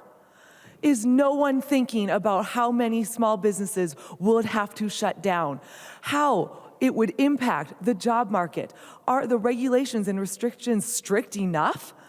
It just doesn't make sense. We, as business owners, hold each other accountable. If you don't have good benefits, employees don't want to work for you.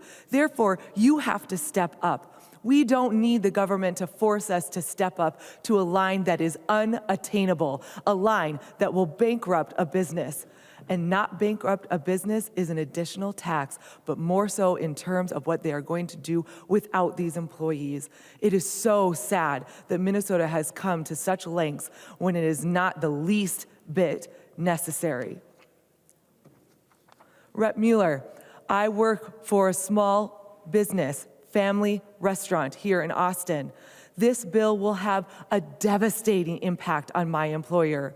As an expensive, unfunded mandate on small businesses that have just struggled through COVID shutdowns and labor shortages, this will do untold damage on us and other businesses in the area. Government mandates from those that have never run a business harm the very ones they seek to help. This overly broad and unfunded law also saddles us with overly burdensome and unnecessary bookkeeping mandates with draconian legal consequences. This entire bill will lead to higher prices, business closures due to already tight margins, and unemployment due to huge increases in the labor expenses. Please tell your colleagues in the majority to stop punishing small businesses in attempt to jam through your wish list. Consider the real world consequences. We've been through enough these past 3 years.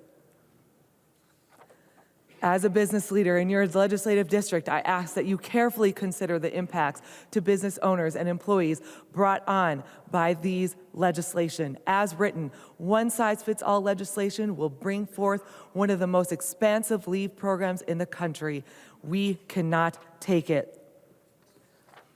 Please vote against House File 19.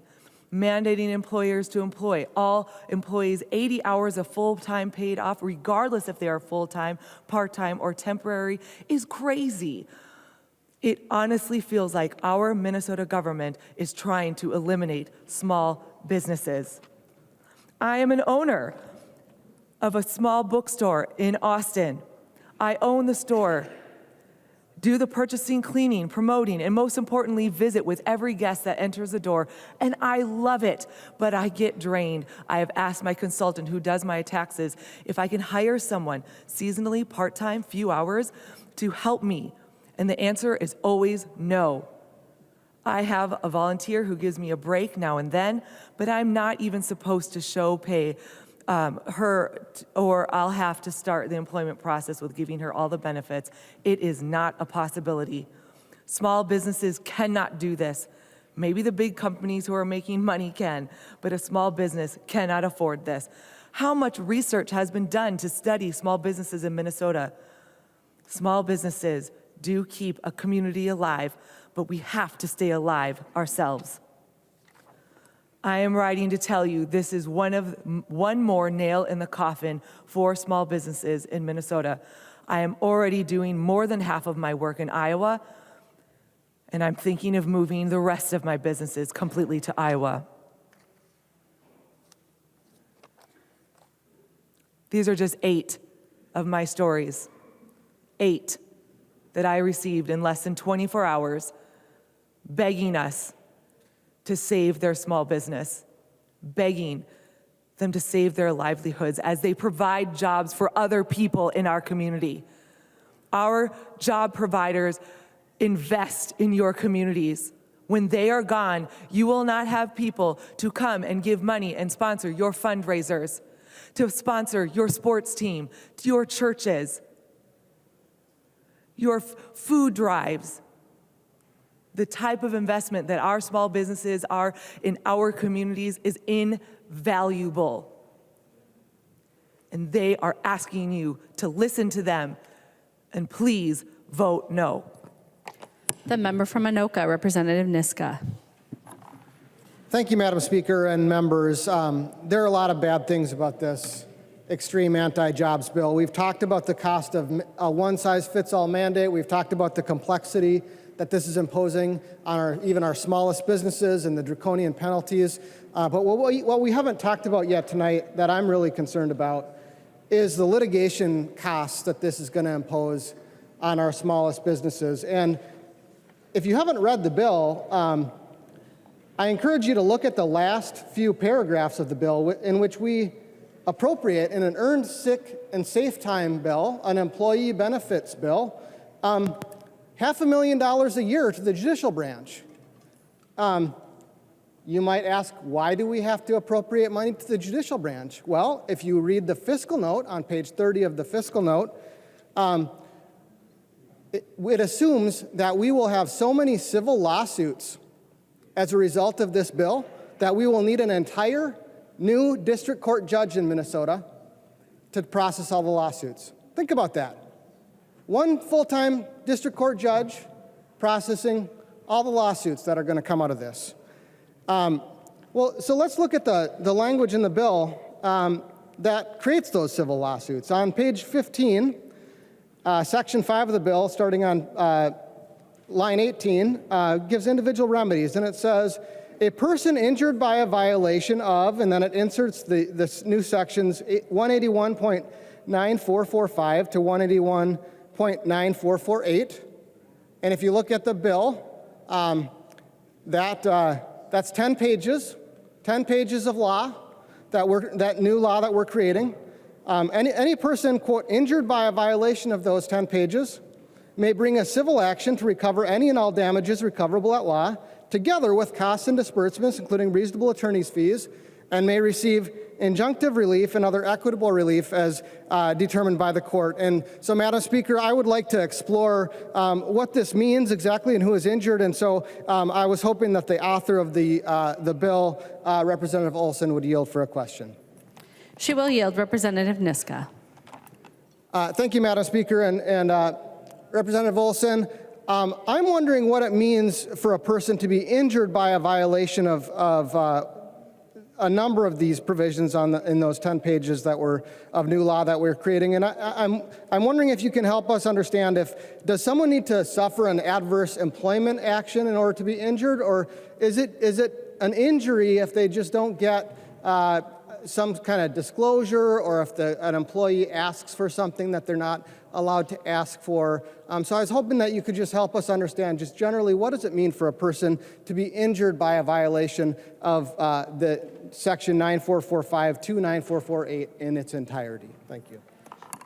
Representative Olson. Thank you, Madam Speaker, and thank you, Representative Niska. The goal is to provide the earned sick and safe time benefit, and there will be determination. Like, I can't answer your exact question, and you go for it with figuring out what you're after here, because I don't think that it has to be decided by DLI, by if there's an actual private right of action or actual contested case hearing, but I wouldn't be able to define that right here. So, Representative Niska. Thank you, Madam Chair, and I appreciate the honesty, Representative Olson, that you're not sure what would be an injury that would create a lawsuit that would have to be decided by a judge at some point in time down the road. Maybe if I ask some more specific questions, it might be helpful. So if you could turn your attention, if Representative Olson would continue to yield, Madam Speaker. Representative Niska, I'm just going to state for the body, the appropriate use of asking somebody to yield is for a particular question. The phrase continue to yield means that you're not asking for that permission each time. And so I would like you to ask a question and then ask if the person will yield to that question, rather than asking if people will yield to a series of questions that they don't know what they are. Representative Niska. Fair enough, Madam Speaker. And just for the next question, I was wondering if Representative Olson would yield. She will yield. Representative Niska. Thank you, Madam Speaker, and Representative Olson. If you could turn your attention to page 6, line 6, the subdivision regarding notice, which says that if a need for use is, this is on line 7 in the middle, it says, if the need for use is foreseeable, an employer may require advance notice of the intention to use earned sick and safe time, but must not require more than 7 days advance notice. It also, further down, starting in line 12, for example, says that if there's a written policy that containing reasonable procedures, that policy has to be provided to employees. So my question on that is, if an employer has a handbook that just as a blanket matter says, we expect you to give 2 weeks notice, not 7 days, but 2 weeks notice for any time off that you're taking, does the existence of that 2-week notice requirement in the employee's handbook and their written policy, is that an injury that an employee has suffered under this provision? Representative Olson. Thank you, Madam Speaker, and thank you, Representative Niska. That is not mine to determine in the bill. Representative Niska. Thank you, Madam Speaker, and Representative Olson. I appreciate that. So that's for a court to decide after it has been apparently litigated, costly litigation brought by a private plaintiff's lawyer seeking attorney's fees. Let's try another one. Subdivision 3, starting on line on 6.17. In that subdivision, it says that in A, it says that when an employee uses earned sick and safe time for more than 3 consecutive days, an employer may require reasonable documentation like a doctor's note. So, Madam Speaker, I was wondering if Representative Olson would yield for another question. It's customary to state the question you would like the person to yield to first. I appreciate that, Madam Speaker. That hasn't been the practice I've consistently observed on this floor, but the question I would appreciate if Representative Olson, the author of the bill, could answer for us is whether if an employee is out for 3 days, not more than 3 days, but 3 days, and an employer asks them for a doctor's note, has the act of asking them for a doctor's note after 3 days of being out, is that an injury that would give rise to a cause of action by that employee? If Representative Olson would yield. She will. Representative Olson. Thank you, Madam Speaker. Thank you, Representative Niska. I think you're going to hear a repeated theme that you're probably getting at by asking me these questions that are the same, just at different parts in the bill, which is that's not mine for me to determine. But what I will tell you is that we do have evidence, thankfully, because as mentioned, this has been implemented in Minneapolis, Duluth, Bloomington, other states, St. Paul, that if you turn your attention to the fiscal note on page 11, it talks about the cases where it has. So you'll see that on the average, the department assessed and collected a penalty only in 1.9% of all investigations, talking about how rarely it even goes to investigations, let alone fees. And then if you go to the next line down, it talks about the Office of Administrative Hearings. On average, DLI estimates it would refer 1 claim annually to the Office of Administrative Hearings. So I think some of your answers could be done based on the assumptions from where we have learned in other places within DLI, where they already enforce labor practices and labor standards, as well as the learnings from other local governments throughout Minnesota. Representative Niska. Thank you, Madam Speaker. And Representative Olson, you know, I do have probably 10 more of these questions. I won't go through all of them with you. I would point out that the fiscal note language that you're talking about is actually not about private causes of action brought by private plaintiffs. It's about the Department of Labor and Industry doing investigations that then go into the Office of Administrative Hearings.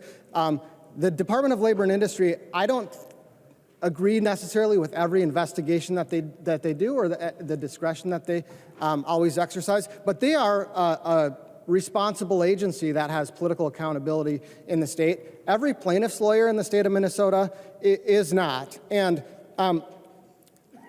as someone who actually has defended small businesses in kind of stick-up, drive-by plaintiff's litigation, let me tell you a little bit about how this is going to work. So, for example, page 6, starting on line 33, requires an employer must accept as reasonable documentation a written statement from the employee indicating that the employee is using or used earned sick or safe time for a qualifying purpose as reasonable documentation. If an employer knows that the employee is lying and they tell them they're lying, I strongly suspect that Representative Olson can't tell us whether that employee has now suffered a cause of action. They could go find a lawyer to sue their employee and get attorney's fees and damages. On page 8, we require a notice to be sent out. I appreciate the fact that Representative Olson was willing to accept the amendment that requires Dolly to create a model notice and give to employers. But this goes into effect July 1st, 2024. And on the day, at the commencement of employment or the effective date of this section, that notice must be given.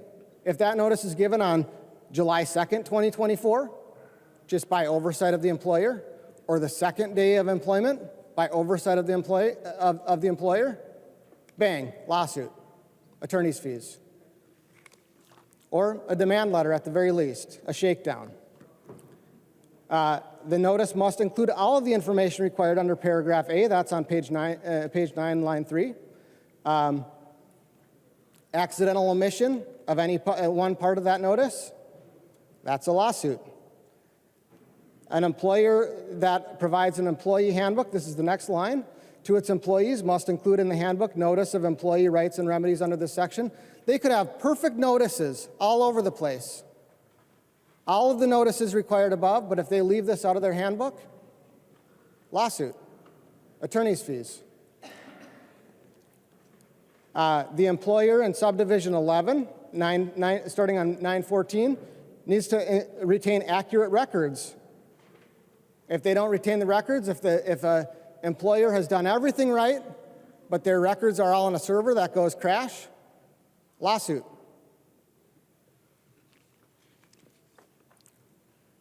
You know, we've talked a lot about the reckless pace of what's going on in this term. When we rush through legislation, we make mistakes, and sometimes those mistakes result in horrible downstream consequences, drive-by lawsuits, junk lawsuits. In 2017, the Minnesota legislature had to come back and fix one of these problems, you might remember. We had written bad remedies in our Americans with Disabilities Act in our state law that led to exactly these kind of drive-by lawsuits. You had plaintiffs' lawyers. One of the worst of them is actually in federal prison under a different fraud right now, Paul Hansmeier. But many of these were brought by a cottage industry of plaintiffs' lawyers. And like I said, I've defended against these kind of lawsuits. So let me explain how it works. They send you a demand letter. They tell you, maybe they tell you, we'll settle for $9,000. You go talk to your lawyer. I was in the position of being one of those lawyers and telling them what to do. And I said, yeah, you need to settle. It's going to cost you more than $9,000 just to defend this lawsuit, even if you win. So when Representative Olson says, well, I can't answer that. I wrote the bill, but I can't answer that. You're going to have to wait till someone sues you. You're going to have to wait, pay the attorney, go to court. Your attorney's going to tell you to just settle, but if you want to get the answer, you're going to have to pay your attorney. They're not cheap. Representative Nelson, they have, some of us may hate lawyers, but they have to feed their families too. They're not cheap. So when the small business owners are paying for their lawyers just to find out the answer to Representative Olson's question, their lawyers are going to be telling them, just settle, just take the deal. Members, this is a bad bill. It's a crushing mandate on our small businesses at exactly the wrong time. They're already hurting due to federal and state policy weighing down on them. And Representative Mueller, I appreciate your stories. I was given a story by a constituent, Thomas, who's a business owner, thoroughly disgusted how the representatives in the state continue to try to punish business owners as though we're the enemy. He said, and this is Thomas's story, this expensive mandate will make it harder for small businesses like ours to invest in our businesses, attract workers, and keep up with their competition. The proposal even goes further than existing mandates in Minneapolis, Duluth, and Bloomington by providing no small business exception, no waiting period for new employees, and harder to avoid burdensome tracking requirements. Please consider the struggle that small businesses have been through in the last 3 years and challenges we continue to face before putting another expensive mandate on us. Businesses want to take care of their employees, even the businesses that aren't owned by DFL legislators. They do, but not all of them can afford this. So this is about people, but this bill is going to put people out of work. It's going to raise costs. It's going to hurt people. Please vote no. The member from Ramsey, Representative Becker Finn. Thank you, Speaker. So as I mentioned earlier, I'm a small business owner, not a landlord or a consultant, not really a mom and pop operation since it's just me. I have never used the word job creator to describe myself, but I guess I should start. So I'm a job creator, and our business is really, I imagine, although it's not strictly a mom and pop operation, sometimes my mom does help out. And my kids help out, but I imagine it's probably what folks imagine when they imagine a mom and pop operation. We're a small coffee shop. It's just me and my 9 employees. We make coffee and we make people happy, and we're based in our community in my district. Most of my employees are my constituents. We opened 6 months ago. As has been mentioned, the first couple years in a small business is really hard, and we're still really in that part of our small business journey. And I support this bill. It's not onerous. This bill is actually a catalyst for me to start offering this benefit to my employees. I actually texted Representative Olson to ask what the numbers were in the bill to make sure that because I knew this was a vetted bill and that whatever the calculation in the bill would be a reasonable number and a reasonable thing to offer my employees. There have been some comments about how hard this is going to be for small businesses to employ this, to set this up. This is how hard it was for me. I logged into my payroll software. I clicked a box, and then I put in that number, that little calculation, 1 hour. In my case, I bumped it up a little bit, so it was 0.04 per hour that my employees earn. And I do want to talk about my employees, because as I listened to some of the debate, the discussion tonight, I was thinking a lot about my employees. Some of them are in high school. One is semi-retired and otherwise on a limited income. Some have college degrees. Some work multiple jobs. And some depend entirely on their wages from their job at my shop to pay their rent. Some live and care for their siblings or their parents. And two things they all have in common. They depend on the money that they earn, and we shouldn't want them to come to work sick. And so all the talk that we've heard tonight about, oh, we're gonna have to hire more drivers, or we're gonna have to hire more teachers, what are you doing right now when your employees are sick? This doesn't change that at all. Either way, the employees aren't coming to work when they're sick. What's before us and what we're voting on is whether employees should earn some earned sick and safe time so that when they are sick, they can still pay their bills. And even when an employee is young or works multiple jobs or is in training or only 12 hours a week, they're still working. Work is work. It's not lesser somehow because the employer has more or less employees or because this is their third job. Work is work. That's the deal. And bills still need to be paid. So even if you work one job at 20 hours a week, you drive Uber, you're an artist and an entrepreneur on your own on the side, this isn't just about the time off, it's about the money because you still have bills to pay when you get sick. And so that's really what this is about. People work for money. That's the basic premise. The workers work for money and they need that money, so whether they work 10 hours a week. So I'll use one of my employees as an example. She works a set schedule, she's 12 hours a week. That's not a lot of money at a coffee shop, but it's about $200 a week. And a couple weeks ago, somebody in her household had COVID, and then she got COVID. Well, she's still depending on the $200 a week, whether she gets COVID or not. So either way, I don't want her coming to work, and none of us want her coming to work, but she still has to pay the bills. So I don't pretend to speak for all small businesses, but the chamber shouldn't pretend to speak for all small businesses either. This is a good bill. Let's vote for workers. Let's vote green. Thank you for your work on this, Representative Olson.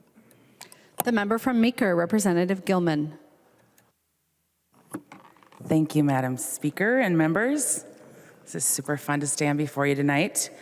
I'm going to ask a couple questions and just paint a picture of some things that I'm thinking about here tonight as I'm listening to different people talking tonight. I'm not going to get nervous with people with their cell phones out. But I want to ask the question, what makes us put our roots down in Minnesota?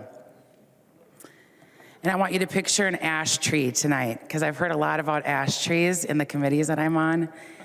And I just want to talk about how deep the roots need to go when we're in Minnesota. Because 6 to 8 months out of the year, it's pretty cold. And in order to survive, these roots need to go deep. I'm here only because I fell in love with a super cool guy at 16 years old. And married him, and I've been married 28 years, really blessed. And because his family started a company in Minnesota, our roots are deep. And we're bringing more generations into this family business. My father-in-law, who I never got to meet, 8th grade education, hardworking farmer, was with his buddies, putting their dock in the lake. And we know in Minnesota we have to take our docks in and out. We can't let them freeze in or it'll wreck them. So as this young entrepreneur was just trying to be a problem solver, they recognized that there was an axle on an old trailer, sitting in the woods. So they said, hey, let's cut, they're chugging a beer, let's go chop the axle off of that trailer, put it on the dock, it'll make our lives easier.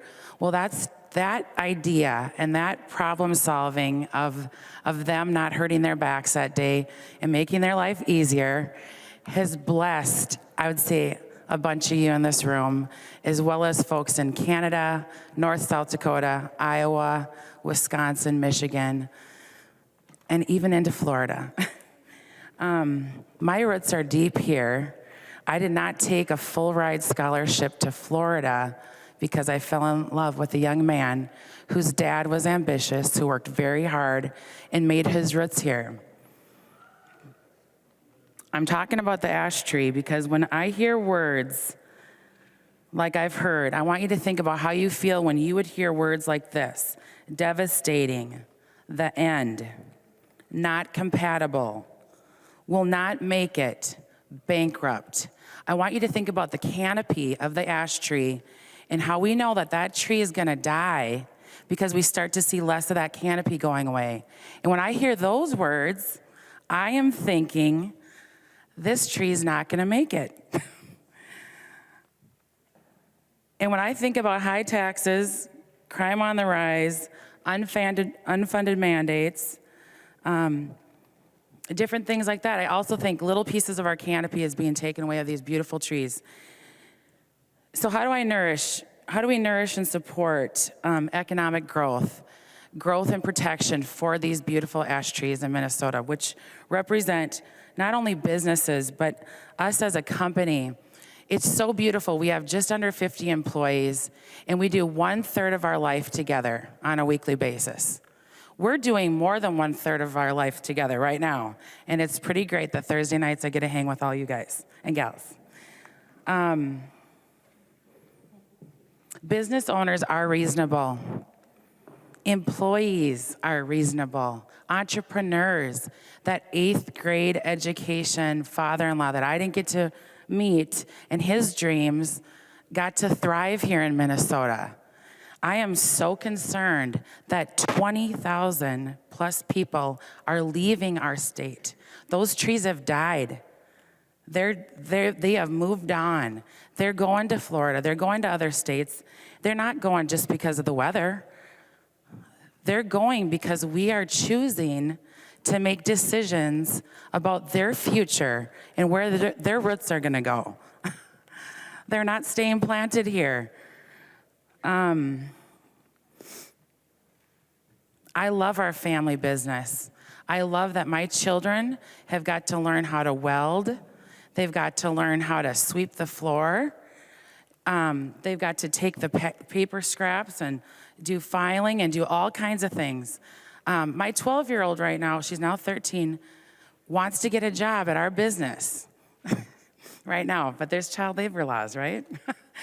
But she wants to make money, and it's exciting because there's something that they're excited about. And our employees, they are our business. It doesn't matter if they're welding or if they're putting the screws in the panels, they are a part of a legacy, and they're creating their own legacy. And because we're able to take and have a bottom line, and our roots are deep here, and we've committed to stay here, we're able to help them plant their roots here because they're staying with us. They're locking arms with us. And again, going back to the words devastating, the end, not compatible, will not make it, and bankrupt are what I'm hearing from not only my constituents, but yours. And I'm concerned that this disease, this emerald ash borer, that is happening right now, is a major problem, and that our economic growth will cease to exist, and we won't be able to replant. So please consider all aspects of this. And Thank you for your time. The member from Carver, Representative Nash. Thank you, Madam Speaker. Well, members, I travel to a lot of small Minnesota towns because I'm a pheasant hunter and we chase birds in a lot of places. And if you roll into some Minnesota towns, you'll sometimes find that the downtown has closed up. And that's sad because those were once thriving communities. And I think to myself, when I see that, what happened? What caused that? And I live in a small town. So the city of Waconia is, after the last decennial, is right around 12,500 people. That's not big, particularly by downtown measures. The city of Mayer in my district is 2,500. Victoria is 11,000. Cologne, 2,000. Chaska, that I only represent a portion of, is about 28,000 people. So these are not big towns. And when you walk through those downtowns and you see businesses that are shuttered up, you think, okay, what happened? And for those of you that have had me do closing speeches, you often know that I will sprinkle in movie quotes. And I think of my district a lot like one of my favorite characters, Archibald Moonlight Graham, thought of his city of Chisholm. And it's in the greatest movie of all time, I think, Field of Dreams. And he said of Chisholm, "This is my most special place in all the world, Ray. You feel for it like it was your child, and once a place touches you like this, the wind never blows so cold again." So the author is Ray Kinsella, which is also the name of the protagonist of the movie. And I think that's a profound statement. Go back and watch that, because if you can make it through without getting teared up, if you love a small town like I do, then you're stronger than I am. This bill, I think, will have some impact on small businesses that live in Main Street, Minnesota. And that when I go pheasant hunting, I'm going to see some other businesses that this may have harmed. And you sometimes see things that cause businesses to close, and it's a wildly regrettable thing. But earlier tonight, we heard about some businesses that do apparently willingly give out these unlimited benefits. And Representative Smith, when you said that you give these away to your employees, I think that a lot of us over here were thinking, well, I'm wondering if he's hiring. And Madam Speaker, if maybe he would yield to a question. He will yield. Representative Nash. Thank you, Madam Speaker. Representative Smith, you said that you own the Grey Duck Theater and Coffee Shop. Are you taking applications for that? Representative Smith. I am not. Representative Nash.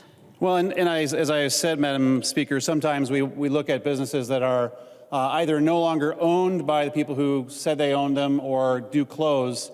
And I found on the KTTC webpage that, Representative Smith, you're not the owner of Grey Duck anymore. Representative Nash, I'm going to remind you that Masons 124 does not allow personalities in debate. What we are debating here on the House floor is House File 19. Representative Nash. Well, Madam Speaker, I thought that it was germane to the debate because we did hear that Representative Smith does give out unlimited amounts of benefits of paid vacation and paid leave, and you were not in the chair, so I don't know if you heard that or not. So it is a salient point to our discussion here. Secretary of State webpage shows that he's no longer the owner of those two. Representative Nash, and neither. please stick to the bill. Here's a really interesting point.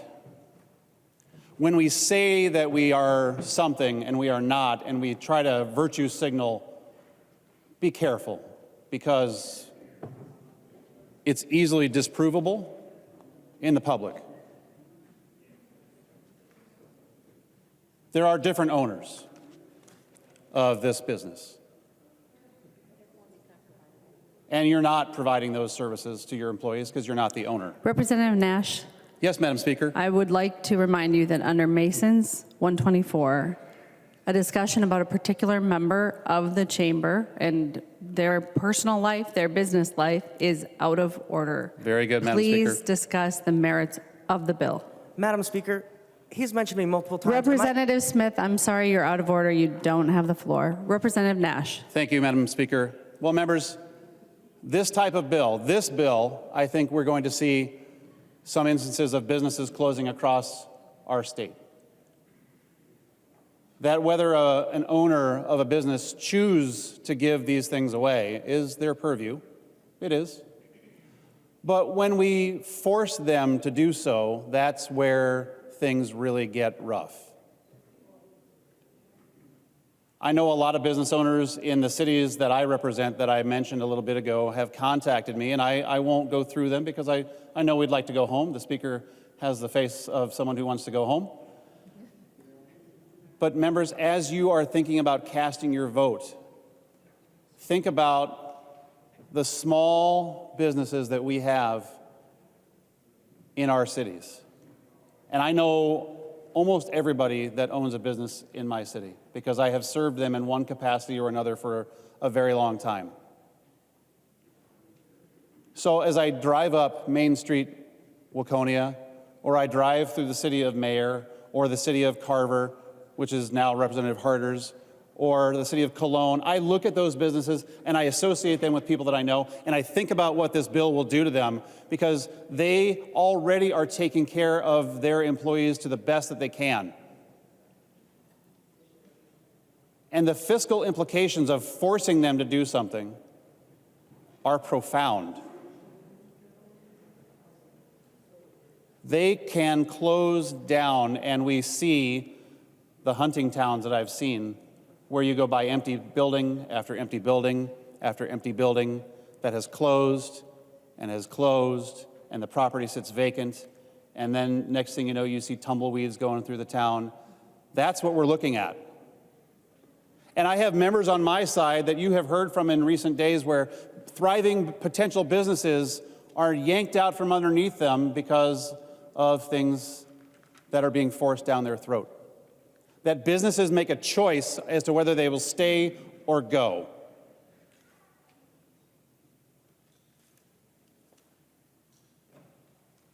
That's what this bill is all about. It's well-intended, I know. But when I was the part owner of the business that I had, we took care of our employees because we knew that we placed tremendous value in them. And we would have done just about anything to make sure that they were taken care of. But when you put a gun to my head and make me provide services for people, I get to make a decision as to whether I stay in the game or not. And that's what this bill is a forceful, willful decision to push people over a line. Members, this bill has potentially some very damaging byproducts that will come out of it. And we have tried to offer amendments that will help you maybe make it less severe. We have offered amendments in the committee process. Apparently I'm making somebody tired. We have offered amendments in the committee process to no avail. The speed at which this is moving is remarkable. And the speed that it will gut the business community is equally remarkable. So if this gets passed in the current form, I'll guarantee you, if you pack up your vehicle and go for a drive to parts of Minnesota that lots of us represent, you're going to see a lot of empty buildings. On the outside, it'll just say closed. And when you see those or read about them online, I want you to think about all that, because bills like this are what close businesses across our state. I would urge you to vote no. You have plenty of time to deal with this bill still. You can send it back. We can make a re-referral. But the damage, once this goes into law, will be done. And I think of all the people who I've had coffee with, or a burger with, or a beer with, and I think of those business owners, as you've heard me say, they would mortgage the dog if they had to stay in business. Everybody gets to make a decision. And I know from conversations with a lot of them that their decision will be to just leave. and then we have ghost towns. Members vote no. The member from Winona, Representative Jacob. Thank you, Madam Speaker. One of the things people like best about me is that I'm very brief. My background is come from a position of county commissioner, and whenever a county commissioner hears the words unfunded mandate, they think about how the property taxes are going to go up. So just a mere 300 employees at Winona County, I calculate this will cost my county millions of dollars in property taxes. And I'm wondering if the author of the bill would yield to a question. She will yield. Representative Representative Jacob. Okay, so I'm wondering if you could tell me the approximate tax burden increase that this bill would add to when you consider every federal, state, county, city, and other government agency worker that's going to receive these benefits. What would that number be, and how much is it driving up our taxes? Representative Olson. Thank you, Madam Speaker, and thank you for the question. I was actually going to cover this in my third reading speech, so I'm glad to actually just talk about it now. So the cost of this, the cost has come up several times, and I would just want to say that according to the Bureau of Labor Statistics in their quarterly national compensation survey, employers in our region who offer this benefit report the average cost of providing paid sick time to employees was only 0.75%. That is 0.75% of total labor costs, and that was prior to the pandemic. So even during the pandemic, when more people were getting sick, more people needed to stay home, do you know what it went up to? 0.9% of total compensation. This is not expensive to implement. Representative Jacob. Yeah, when you look at real numbers, actually, roughly $30 per hour per employee times 12 weeks, and put that all on taxpayers, it's an astronomical number. This will be the biggest expansion of government that Minnesota will see. So please vote no. Thank you. The member from Hennepin, Representative Coulter. Thank you, Madam Speaker. So on Tuesday, we talked about what I called a center of life issue for Minnesotans. And we're here again, talking about another. And I think it's really important for us to ground ourselves in that reality. The ability to care for ourselves and our families is a center of life issue. And that is especially the case when we're talking about our health and our personal safety. Earned sick and safe leave is a true need for every Minnesotan.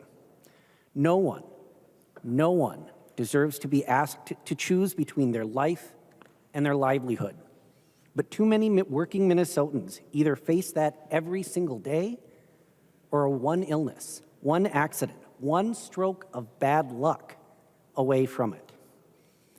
It's been mentioned several times tonight that 4 of our 5 largest cities in Minnesota already have ordinances on the books ensuring that workers are able to earn time to care, meaning that more than 900,000 Minnesotans, 1 in 6 of us, live and shop and send our kids to school in a place where this is already the law of the land. The most recent addition to that list being my hometown of Bloomington. In fact, I think I may be the only one in this room who's actually voted on an earned sick and safe leave proposal that's become law, a distinction that I am, by the way, more than happy to give up. I first raised this issue as a city council member in January of 2020. And this was partly based on my own experience as a parent, because as those of you who are parents know, kids are sick all the time. But it was also based on the conversations I'd had with our neighbors, a school nurse who knew that sick kids were in her office all day because neither parent could pick them up. Local public health staff, some of whom I talked to just today, dealing with serious health issues because folks kept putting off checkups. Workers with serious injuries who went in anyway, and police officers who knew that many violent crimes originated from domestic violence, and that one of the most common reasons victims don't leave is lack of time and resources to maintain financial independence. And we haven't spent a lot of time talking about that here, but I want to emphasize that point. Supporting this bill is supporting victims of domestic violence and stalking. I laid all this out in January of 2020, and a month later, the world fell apart. The pandemic hit, and we've been reminded nearly every day since how absolutely critical this is. So when we began moving this forward, we did exactly what so many folks in this chamber tonight have suggested. We listened to businesses, large and small. Our working group had representatives from the Chamber of Commerce, from the Bloomington Convention and Visitors Bureau, as well as small business owners. I personally also sought out thoughts from several bar and restaurant and shop owners. I may have lingered a little bit longer with the bar owners. As it happens, Bloomington, and my district specifically, is also home to maybe the largest collection of actual brick and mortar businesses in one place. Our staff took hours with individual tenants at the Mall of America, many of whom are small business owners themselves. And let's just say, mall corporate has no difficulty making their desires known. In all of those conversations, what struck me was that the most common sentiment that we heard from business owners by far was something to the effect of basically, I'd love to do this on my own, but I don't want to be at a disadvantage. Not a single one that I talked to doubted the need. Not a single one thought their employees would abuse it. In fact, a few of them even told me, not in front of the Chamber of Commerce, but they told me that if we could level the playing field, they actually thought it would be good for business, particularly because we know, as Representative Olson just pointed out, thanks to numbers from employers themselves, that the cost of actually providing earned sick and safe leave amounts to less than 1% of labor costs. I recall one small business owner in particular who specifically described the costs as, and this is, I promise you, a direct quote, a nothing burger. And most everyone we talked to said that they'd prefer the state to take the lead, which I agree with. So I want to say it again. Earned sick and safe leave is a need.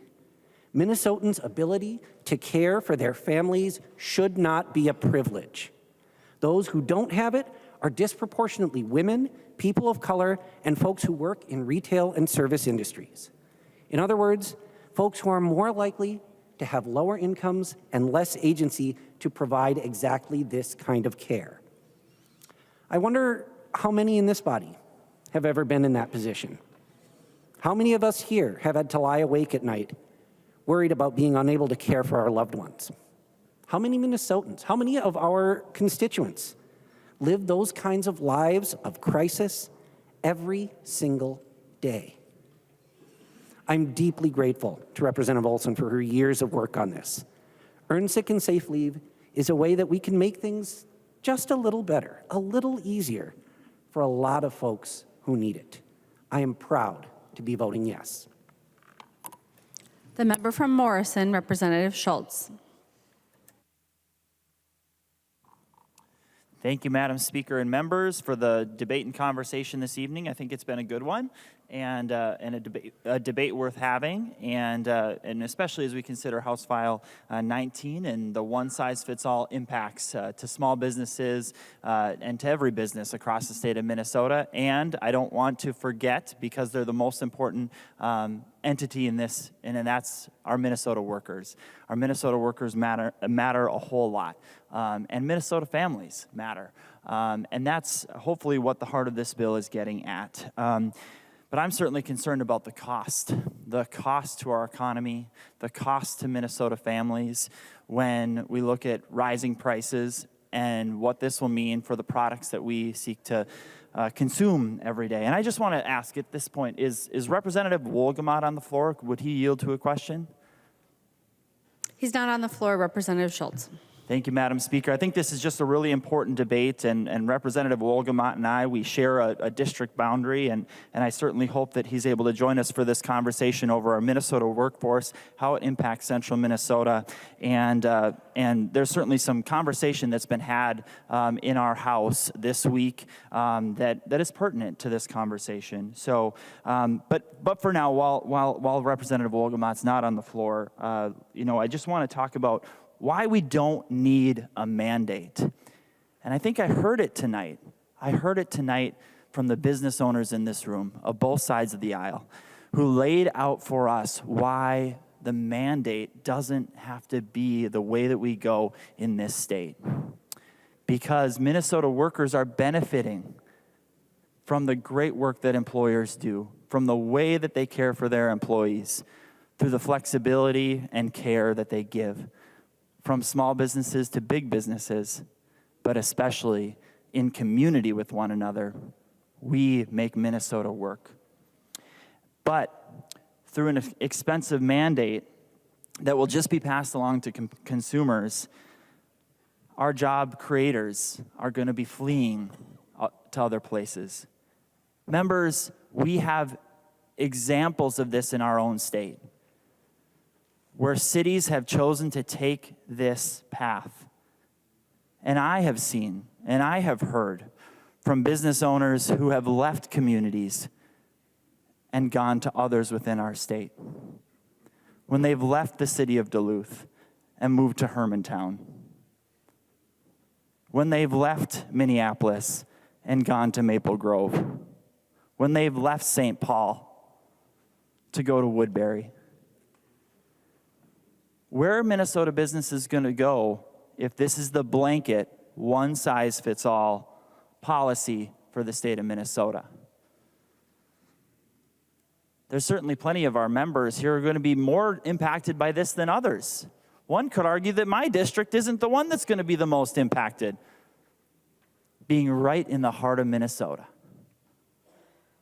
But it might impact Representative Hill quite a bit. And the constituents in his area.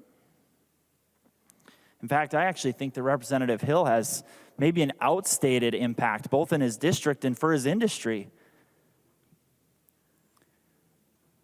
We need to talk about being the best in helping Minnesota thrive. Whether that's in business and in creating an economy in a space where Minnesotans are making more money every day, and where businesses can grow and thrive, and where Minnesota students can achieve excellence. This bill takes directly away from educational programming in our school districts in every corner of this state. That's right in this bill. That's directly the words verbatim from the administrators and the faculty in my community, and it equally impacts every school district across this state. I'm so glad we've talked about the impacts to nursing homes. That's where I went to visit last week, and the workforce shortages that we're facing. And the workers who work there said to me that they go to work every day for community in the way that they want to care for the aging population in our state. Not because they need more. In fact, they're there. They are there in the moments of need. But what this will cause is for senior living facilities across our state to not be able to even operate in our state anymore. That's really sad.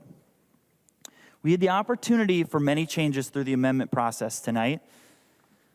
Opportunities for us to, provide some exemptions or carve-outs for small business owners, for seasonal workers of all things, even when the best ideas from the author's home city weren't included in this bill. One-size-fits-all policy is going to hurt our ability to thrive in Minnesota and our ability to compete on a national stage, on an ability to compete with our neighbors. Members, for me, I grew up picking rocks and baling hay on my family's farm. I learned the dignity of work from a young age, splitting wood so we could heat our home, baling hay to feed the animals. And members, with a bill like this, we are disincentivizing work. We are disincentivizing work. Because every single Minnesotan should be engaged in going to work every day. But what our job creators faced during the course of the last several years is that they had to compete with government to find employees who could work. And that stretched the very workers who already went to work every day, especially in places like nursing home facilities, and especially in places like hospitals, because we were disincentivizing people from work. We, as a body and as a state, need to prioritize the dignity of work and the value that comes from a hard day's work. That's where our priority needs to be, instead of one-size-fits-all expensive mandates that pass costs down onto consumers. Yes, we in Minnesota have the best and brightest that run Minnesota's businesses today, from large to small, serving the people of Minnesota. But the costs aren't going to be incurred by the businesses. It's the low-income families across this state who will bear the brunt of higher costs of food and products that they need every day because of what's found in this bill. So let's focus upon the policies that will help us thrive as a state, the policies that will get more people to go to work every day, and the policies that will result in more money in people's pockets, and a place and a climate that grows jobs, that brings businesses back here to Minnesota, that helps inspire ingenuity among small business owners.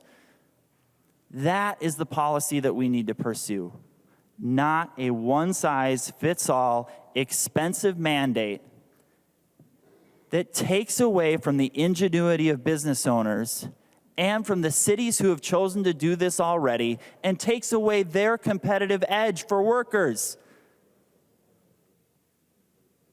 That's what you're doing, members. If you represent the city of Minneapolis, if you represent the city of St. Paul, if you represent the city of Duluth, you are taking away your own competitive advantage for workers in this state. That's the choice for you tonight. But once again, let's center this around making Minnesota a great place to live, work, play, and raise a family. And we can do that through ingenuity and by encouraging investment in our state rather than an expensive one-size-fits-all mandate on Minnesota's job creators. Vote no, members. Thank you. The member from Clay, Representative Keeler. Thank you, Madam Speaker. So a lot of people have stood here today and talked about being job creators. I stand in front of you as one of 4 Minnesotans who are domestic violence survivors. The abuse in my life started long before the opportunity I even had to work. And the abuse in my life has continued for many years.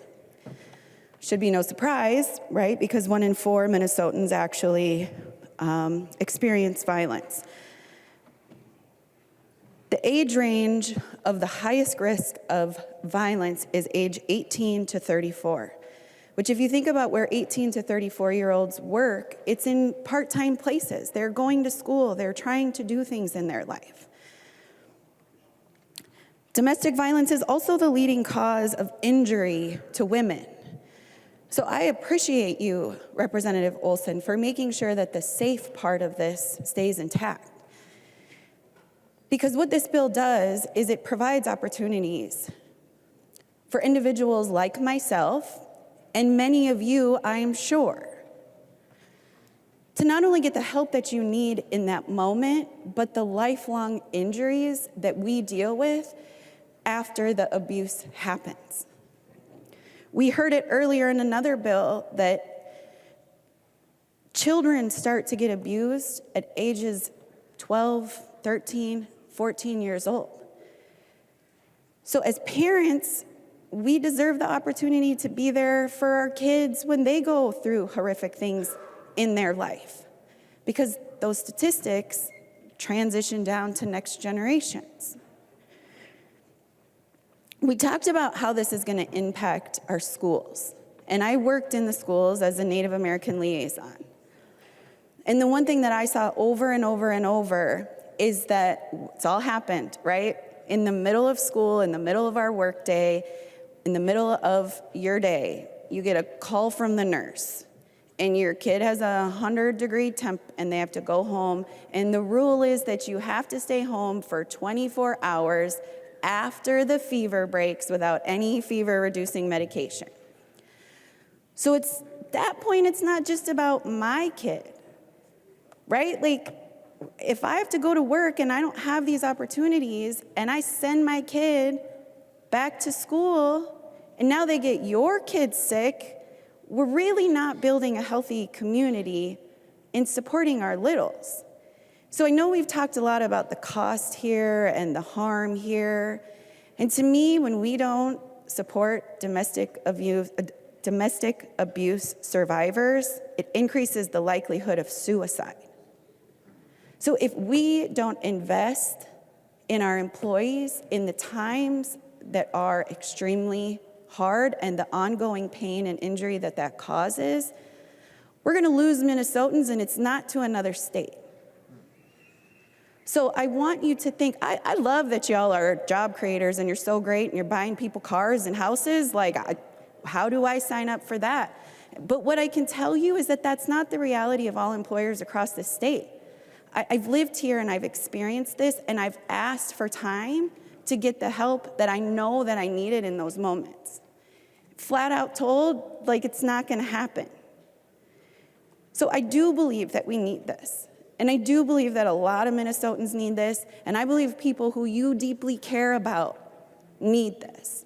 So thank you for this. Absolutely, firmly, I vote green. And we'll continue to do that anytime that we talk about protecting victims. I heard you all talk about this before in other capacities.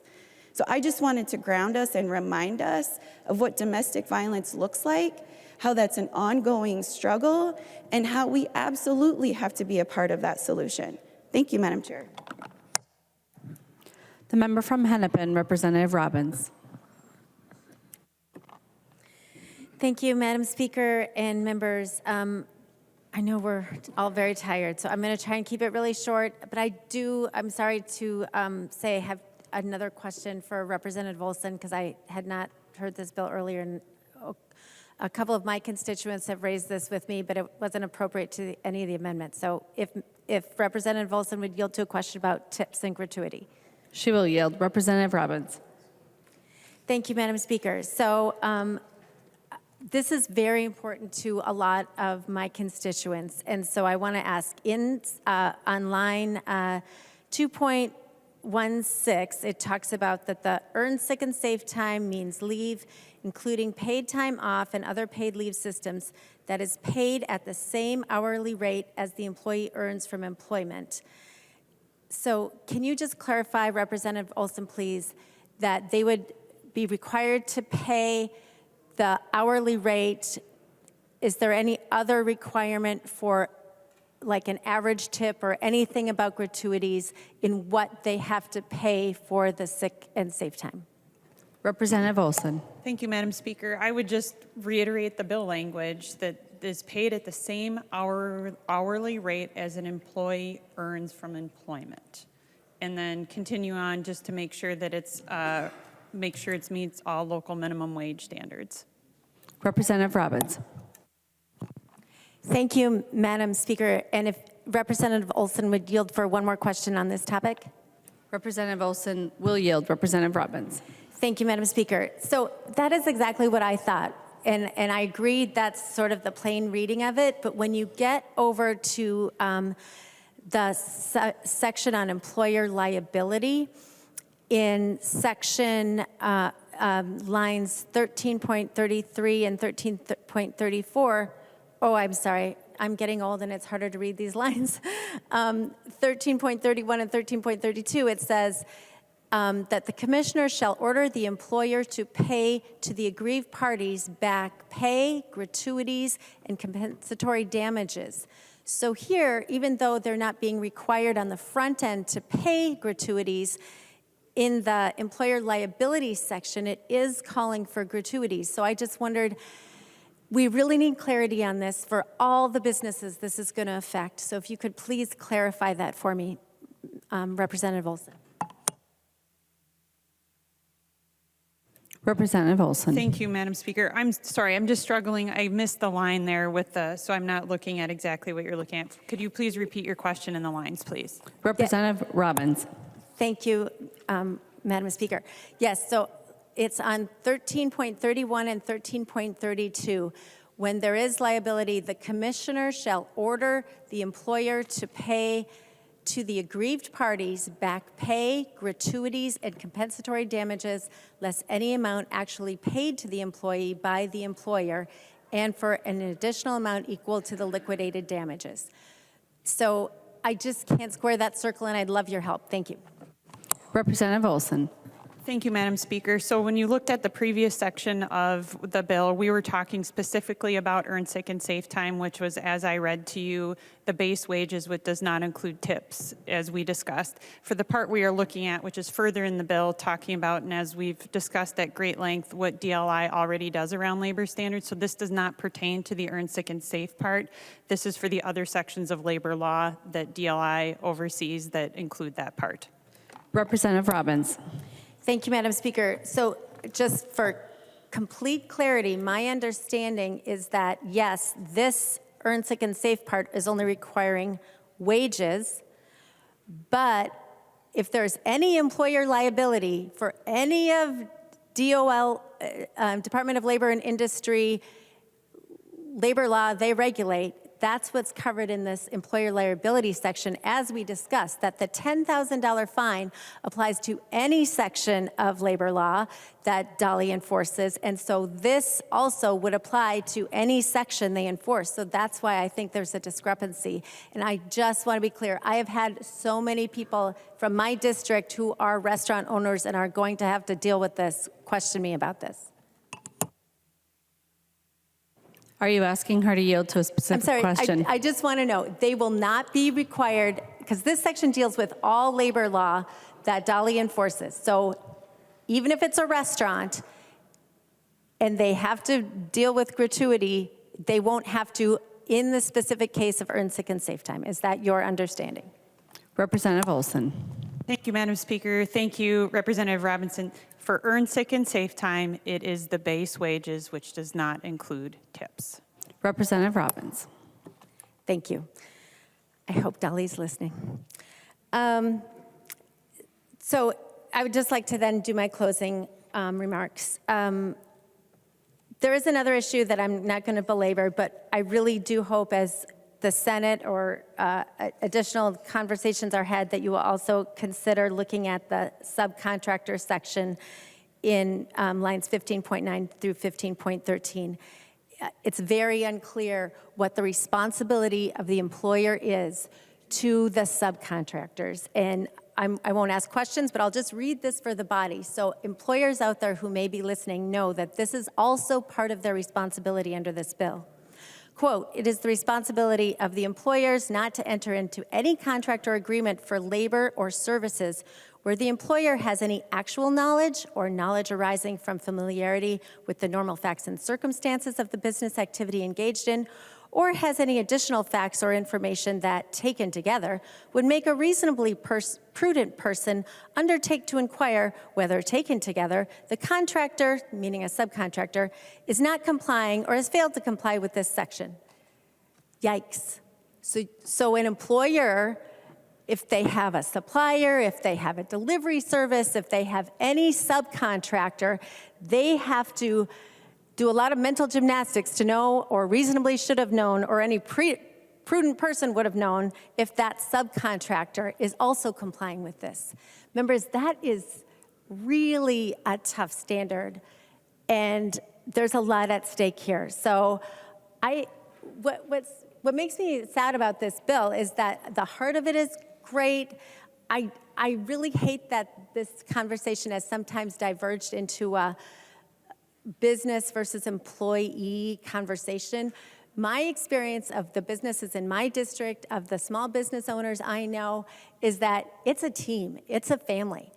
It's the employer and the employee wanting to do the best for each other so they all can succeed. And I think that's true of almost all of our businesses in this state, almost all of our employers in this state, and almost all of our employees in this state. But what's wrong with this bill fundamentally is that this one-size-fits-all mandate is really extreme. First of all, it's one-size-fits-all, which doesn't suit the array of businesses we have. Large, small, a million different sectors, and also public sector, cities, counties, libraries, schools. There's such diversity of our business that this one mandate cannot possibly get the best outcomes for both the employer and the employee. It's just not possible. But secondly, this bill is incredibly expansive, like way more expansive than anything in the current state collective bargaining agreement with our employees. And that is because of the definition of who counts as a family member that they can take leave for. So members, it's not just your personal family member, your child, your parent, and it's not even just an extended family member. In addition to all of those, you can also take leave for a child of your sibling, a child for the sibling of the employee. So for your niece or nephew, for your aunt or uncle, for your father-in-law, your mother-in-law, your son-in-law, your daughter-in-law, and for any of the members listed that it just says in the law, for your spouse, so any of the in-laws of your spouse or domestic partner. So it's not just your immediate family or even your parents or your grandchildren. It is far beyond that. And then secondly, it also, which also our state collective bargaining law doesn't include, is for a weather event, for a public emergency, for a school closure, and like almost kind of beyond comprehension, it's to care for a family member or any of these other iterations of family member who's been exposed to, but not contracted, just exposed to but not contracted a communicable disease. So just if someone's been exposed to it, not even diagnosed or have symptoms, they can take leave for this. Members, this is an extreme view of what a family leave policy is designed to address. And it stifles the ability of workers and employers and employees to work together. Just since we've been sitting here tonight, one of my small businesses that struggled mightily in COVID was emailing me. And he said, you know what, this is gonna cost our very small struggling business so much in this new benefit that we're gonna have to reduce wages. And he said, it seems like that should be the choice of my employees. They might prefer to have higher wages. They might prefer to have more paid vacation time. And I don't know why the government is making this choice for my employees instead of us working it out together. And that's the heart of our concern about this bill, members. It's that it's taking away the flexibility for people to design what works best for them. So I urge everyone to vote no, and I hope we can find a different solution to this problem. The member from Isanti, Representative Dowd.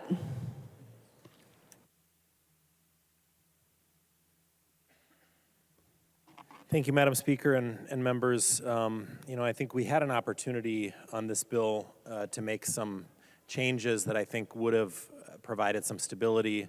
And I think we could have found a place where, you know, your side could have provided the benefit that I think that you feel is necessary while still providing some stability for Minnesota businesses to not have to jump around in a patchwork of different policies in different jurisdictions. You passed on that. You passed on a lot of other amendments tonight that really could have helped make this bill very workable to the employers who are going to have to do this. I hope that we won't see. I hope that we won't see businesses, leaving jurisdictions or ultimately leaving the state. I think this might be just one of many bills that are going to come that are going to be difficult for businesses to enact and make it difficult for our employers in this state to be successful. And I wonder what we're going to do when we have less employers, what we're going to do when we have less job creators, what we're going to do when we have less jobs. Right now, and I think this is the part that's been overlooked all night, we're actually in a workforce crisis right now. There's not enough people to fill the jobs that we have. And the market, the free market, is actually taking care of this. And we explained that back, years ago when we talked about the minimum wage, and probably the last time there was a Democrat trifecta in the state. You wanted to raise the minimum wage, and our answer was, we agree. We want Minnesotans to make more money. It was my number one priority to make sure every Minnesotan had the opportunity to make more money. But the right way to do it wasn't to try to, it's the old carrot versus the stick. The right way to do it was let the market handle it. Make Minnesota such a destination for job creators and businesses that in order to get the employees they need, they have to offer a higher pay or higher benefits. Isn't it funny that nobody around here talks about minimum wage anymore? Because what I said at that time is actually what happened. We actually had such a boom in the job market, and employers wouldn't even consider, if you put an ad out right now advertising a job at minimum wage, you wouldn't get one application. Because you could find 5 jobs tomorrow that are 4 times minimum wage. And that's probably for a high school student starting out in their first job. And that's the same thing with this bill. You don't need to force things on a free marketplace that the market is already going to demand these. If a worker wants to find a job with these benefits, and by the way, not every worker in the state of Minnesota needs these benefits, right?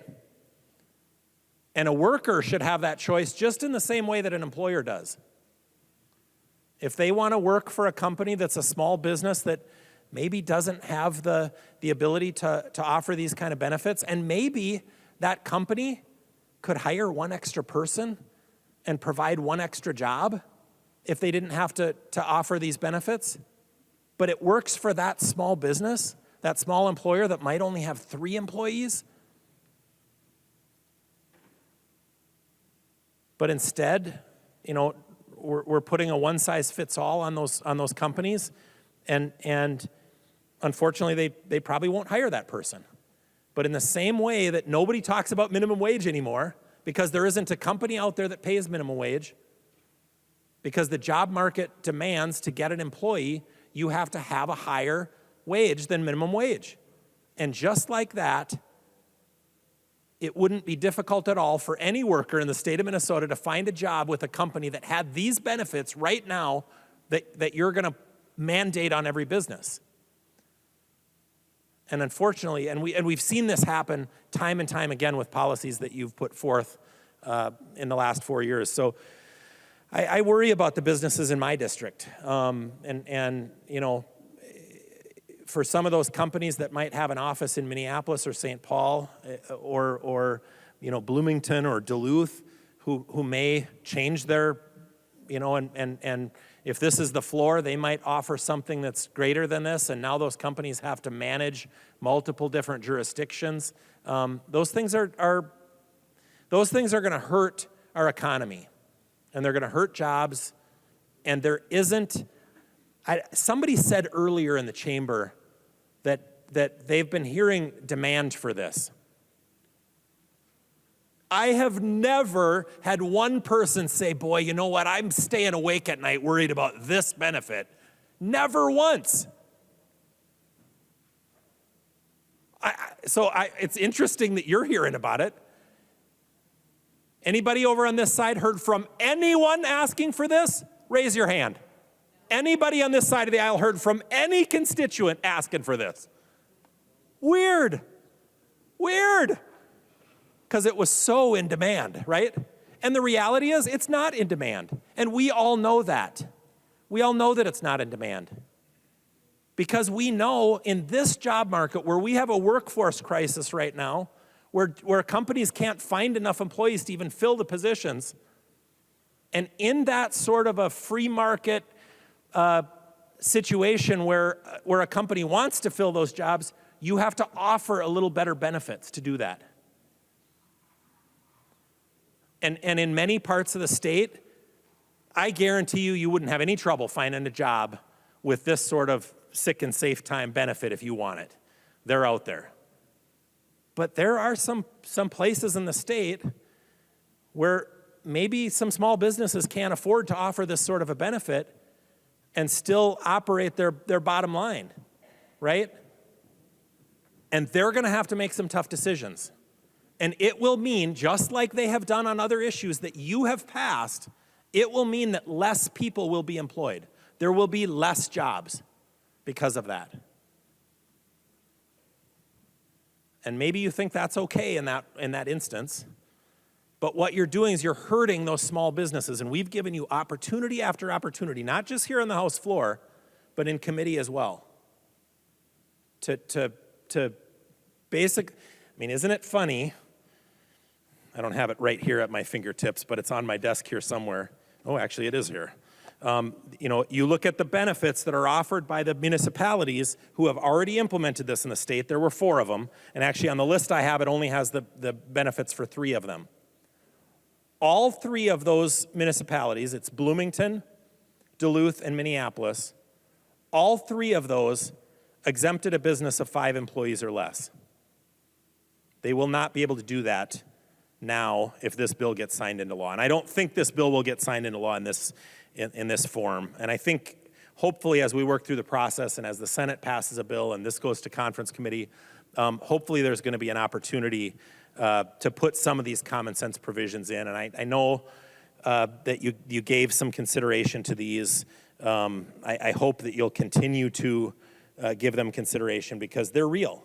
There's a reason that the city of Duluth, the home city and district of the chief author of this bill, there's a reason that they did weeks or a month or more of hearings, I think 9 hearings, public hearings, very thoughtful, very thorough, before they implemented anything in their city, and they decided that a small business shouldn't have to have this burden if they have less than 5 employees. I think it's 5 or less. But we're changing that here, or you are changing that here. By the way, the city of Duluth had more hearings on this bill than we have. They took more public testimony and more input than we have, and we're implementing it statewide. Maybe we should follow their lead. Maybe we should say, gosh, you actually looked into this deeper than we did. You were more thoughtful about it than we were. You found out that in your community, a small business with 5 people or less doesn't need this burden of having to do this, so we're going to exempt those businesses. And it wasn't just the chief author's home city of Duluth. It was the city of Bloomington that did the same thing in the city of Minneapolis. I don't know about the city of St. Paul. I don't have them on my list here. But I assume we'd find out the same thing. But this bill takes away that. So they decided for their community that a small business shouldn't have that burden. But this bill, with a less thoughtful process, with less public hearings, and with less public input, we're overturning that. I personally, if my city did something very thoughtful, I would not introduce a bill here to overturn something they had done. I don't know that that's a great idea, but I respect the chief author, and that's what she's decided to do here. But the reality is, how did 3 of the 4 cities, and I assume probably 4 of the 4, I just don't have the information on the 4th, how did 3 of them go through a separate process,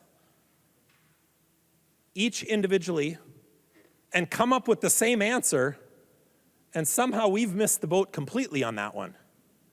We haven't considered at all that a small business might be burdened by this. And that in a job market like this, where there's so much demand for employees and we have such a workforce shortage and a workforce crisis, that anybody in this state could find a job for a company with the benefits that are outlined in this bill. But again, this is a solution in search of a problem. I haven't had, and I just polled everybody on this side of the aisle, certainly welcomed you to respond as well, even though you're in a different party, but nobody on this side raised their hand. Nobody on this side has heard from anyone in their district, not a single person, that said, you know what, we really need this benefit. And I think we know the answer. I have a feeling, just a speculation, but I have a feeling it might be because there's some special interest groups outside of this place that wanted this. And in my years here, I have wondered, I remember Governor Dayton in our negotiations, and I negotiated with him quite a few times, the final budget deals. But Governor Dayton used to say, and we'd get towards the end of the negotiations, and Governor Dayton used to say, well, such and such a group wants this. And I said, yep. We just gave them this last year, and we shouldn't be surprised that they're asking for something new. Why? Because all of these groups pay people to walk the hallways out here and ask us for stuff. That's their job. And if you give them what they want, they will find something new to ask for. And I always wonder, will the day ever come that they run out of something to ask the legislature for? But if you go through those statute books, I don't know if there's some, they're behind the speaker there, and there's some right through the door in the, but go through those statute books and open that thing up and say, no damn wonder how all this stuff got in these statute books. Because people asked for stuff that they shouldn't. People asked you to solve a problem that didn't exist because they wanted it. And that's how we end up with stuff like this in our statute books. So I hope there is some common sense here before we get to the end of this process. And I hope that as this works through the Senate and goes through conference committee, that we can find some moderation in this policy. And I respect the fact that you want to put this into statute. I will ask that you do consider those of us on this side of the aisle. We want to just help, the amendments that we offered weren't gotcha amendments. This was just common sense stuff that I think would have made implementing this a lot easier. And I think we missed an opportunity to do what was right by Minnesotans. So, members, I think you've got a chance here to send this thing back to committee. We don't have to pass this tonight. We can work on it right here in the House, and we can send a bill out of here that can also pass the Senate and go right to the governor's desk.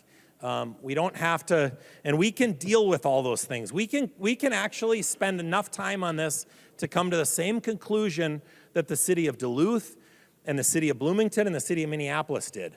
And we can put those same common sense provisions into this bill that they did, those super conservative cities that were only looking out for those businesses, right? Those super conservative cities of Minneapolis, Duluth, and Bloomington.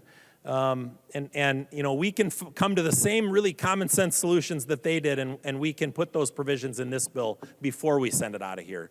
And that's what I'm going to ask you to do. So I'm going to ask you to vote against this bill tonight. Let's actually think about the employers. Let's think about those businesses. Without businesses and employers, there are no jobs. There are no need for workers in this state. And I know you said that this is a bill that workers are asking for, but yet when I polled half of the chamber, not a single person in this half of the chamber has heard from a single worker asking for this bill to pass. Haven't gotten a single email, not a single phone call, nothing. And that's half the chamber. I bet if I poll the other half, well, unfortunately, the other half probably isn't listening to me, but if I polled them and you were honest, I bet you'd tell me the same, that you haven't heard it either. And if you had, and you investigated, I bet it would be one of those, AstroTurf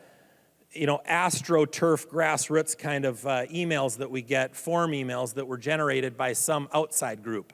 And by the way, over the years, you want to entertain yourself a little bit? Reach out to those people.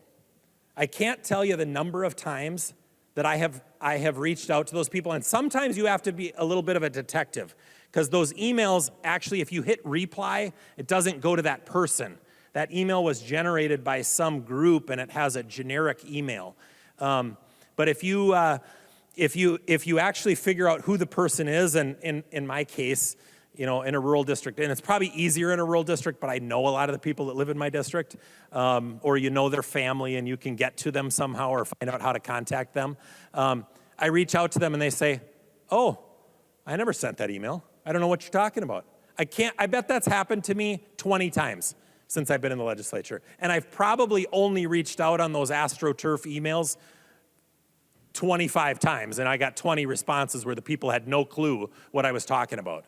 So it's easy for us to say, "Oh, I've heard from a lot of people," but if you actually ask those people, they have no clue that they even reached out to you. So, we got to do our due diligence here too. If we're going to put this sort of broad, sweeping stuff into state statute, we need to actually do the due diligence of realizing, is this something that is required by the circumstances in our state right now? Is this something that folks really want and need? Or is this just something that a couple of groups outside have said, "Gosh, we've run out of things to ask for, so let's ask for this"? And I don't blame them. I learned early on in life, you aren't going to get it if you don't ask for it. And sure enough, once in a while, you get some stuff you've asked for that you never thought you were going to get. I have a feeling this and quite a few more bills that are going to come this session are going to be a result of that. But my challenge for you is on those emails that you're getting from people demanding things like this, do the due diligence of actually reaching out to those people and talking to them about it. I'll bet you a nickel that most of those people have no clue what you're talking about and have never intended to reach out to you. But some group that they belong to on their behalf has sent an email from an email address that doesn't belong to that person asking you for this, and it's some form letter. Happens every day here at the Minnesota Capitol. And then we stand on the floor saying, "I've had all these people reach out to me." But I think you'll find the same thing I have. There's no real people behind those emails. The names are real, but the people have no idea what you're talking about. So, but anyways, this is an issue that is important, and I know we've had a lot of conversation here on the House floor about it, I think we're nearing the time to vote on this, but this is our last opportunity to just be the check and balance and say, is this really what we want to do? Is this what we want to do to every business in the state of Minnesota? Even though our own communities, I don't think there's any Republicans that represent Duluth, and I don't think is there? Natalie got a little bit of Duluth there. How much Duluth do you have? One precinct. I love it. We're getting there. City of Bloomington. I know we did have one that represented Bloomington a couple of terms ago. I don't think there's any there. Minneapolis. There must be a Republican in Minneapolis. I don't think there is there either. So these are, these super conservative cities of Duluth, Minneapolis, and Bloomington that decided this was too onerous for a small business of less than 5 employees. But we decided that we know better than those communities. So members, I'll ask that you respect your own communities, the communities that you represent, not me. Natalie's got 1 precinct. She's probably going to vote with the city of Duluth, which is to not overturn the decision that they made. and let their policy stand, I would guess. Although I don't want to speculate how a member is going to vote. But the rest of, other than that one precinct, the rest of those 3 cities are represented by Democrats. Those are your cities, and your cities made that decision. So I would just ask that you respect your own cities and respect the decisions that they've made to provide those benefits, because they came to the right decision in understanding that this policy is too onerous on some businesses. It's too much of a problem. So I think in an opportunity to move to a vote here, I'll probably be brief and sit down. But I wanted to just make sure that we talked about the very glaring issues that are before us, and the inconsistencies in what you're doing, because I think they are obvious, but sometimes you get too in the bubble and you can't see what you're working on right in front of your face. So I just thought that I would take an opportunity to point them out, and so that you could understand that there are different perspectives on this issue. And I find it really hard to believe that not a single person on this side of this aisle has heard from a single person in the state of Minnesota that has asked for this. But yet I have heard from hundreds of people that have said, oh my gosh, if you do this, this is going to be really bad. And not bad because employees shouldn't have this benefit, but bad because we shouldn't dictate to companies whether they should offer this or not. The free market will dictate that. I'm going to give you the same warning that I did when you did, and I remember talking about it, when you did the minimum wage. Let the market solve the problem. We're in one of the largest workforce crises in the state's history, probably, and companies can't find people to work. They're going to have to increase their benefit sets to get the employees that they need. So I'm just going to ask members that you respect the businesses that believe this is too onerous, that probably will make decisions not to actually hire people. I'm going to ask that you respect your cities that made different decisions than this. And certainly, and by the way, that's only 3 cities that put it in place. 4 if you count St. Paul. I don't have their data, but they did it too. 4 cities out of how many municipalities do we have in this state? And those 4 wanted it? Great, you got it. They've already got it. But every other municipality could have done it, and they made a decision not to. So I want you to respect them too. And that includes the municipalities in my district who decided this wasn't a good fit for them. So anyways, members, I just ask that you respect those things and please vote against this bill. Thank you, Madam Speaker, for letting me be brief.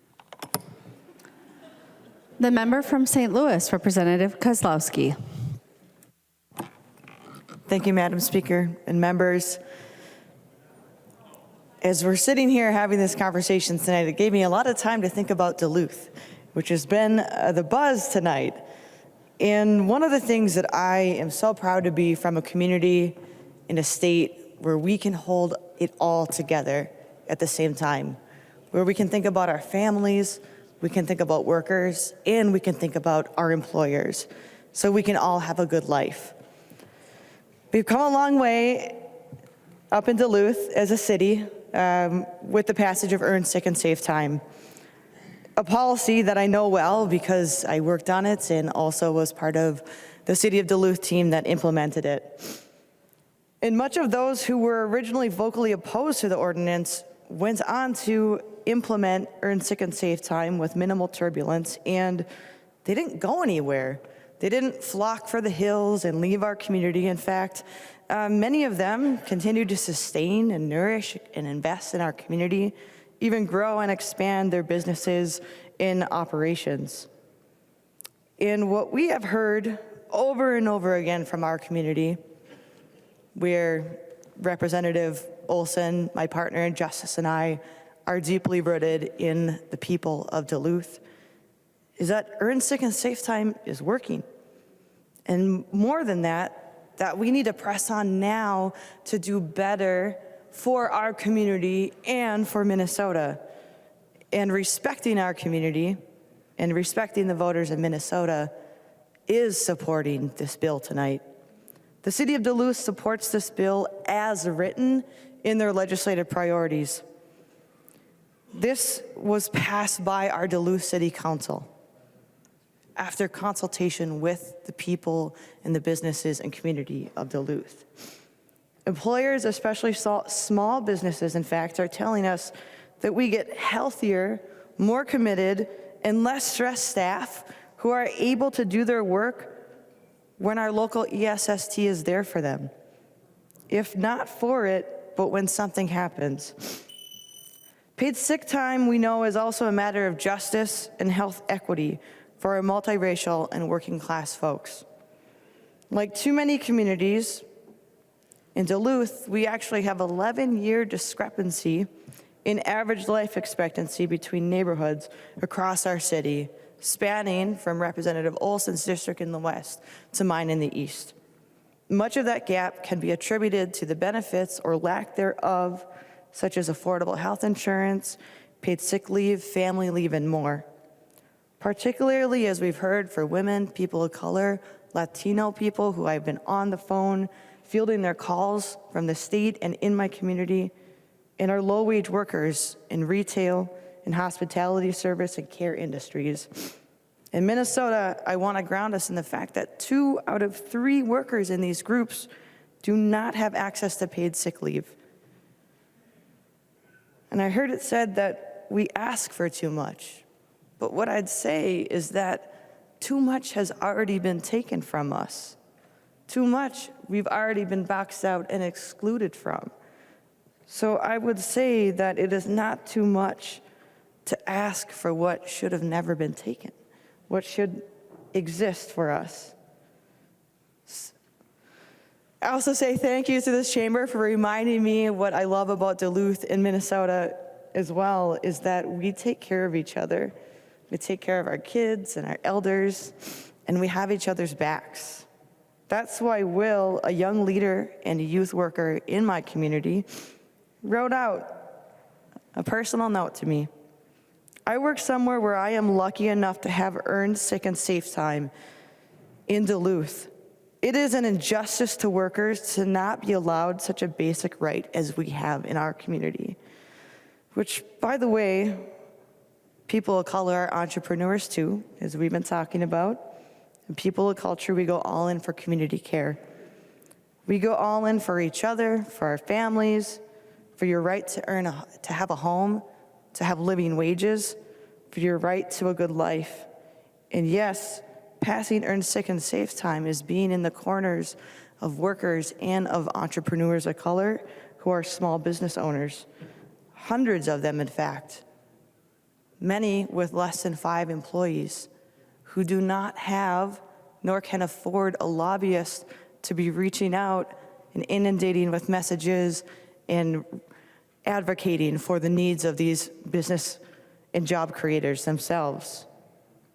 They're writing to me and to legislators like myself in this room because they do not have a space to organize and voice.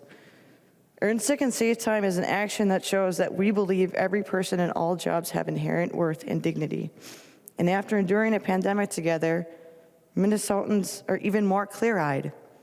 We need to build an economy and institutions that care for us across race, age, gender, ability, no matter what our job is.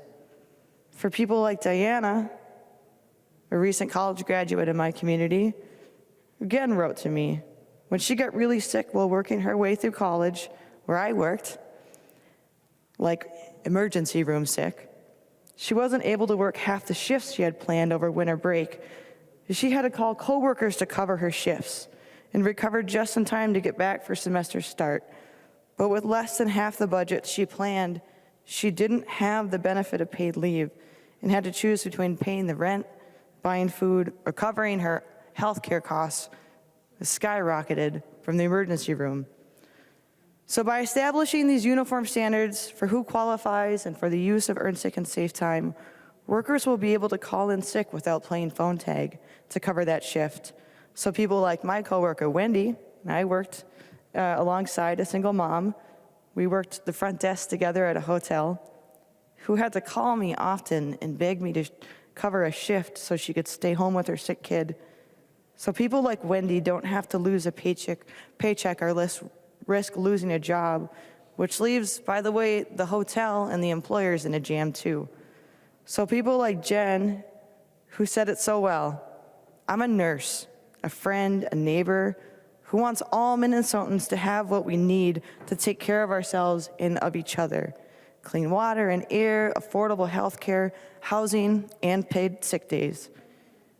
These are people who believe deeply that we shouldn't depend on the zip code of the city or the zip code across the state that will have your back, especially when your back is up against a wall.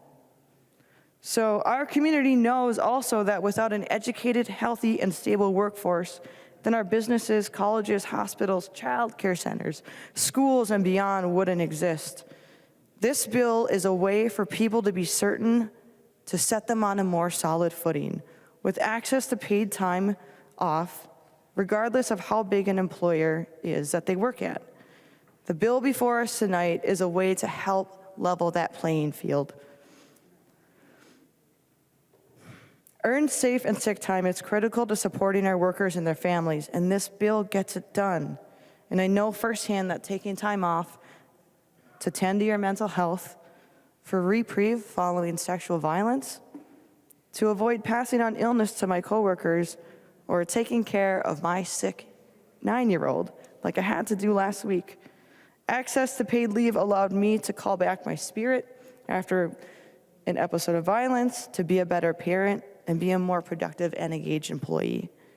Bottom line is, we all get sick. We're all human, life happens to everyone. We all need paid sick and leave, not just some of us. We're better off when everyone has what they need and deserve to have that good life.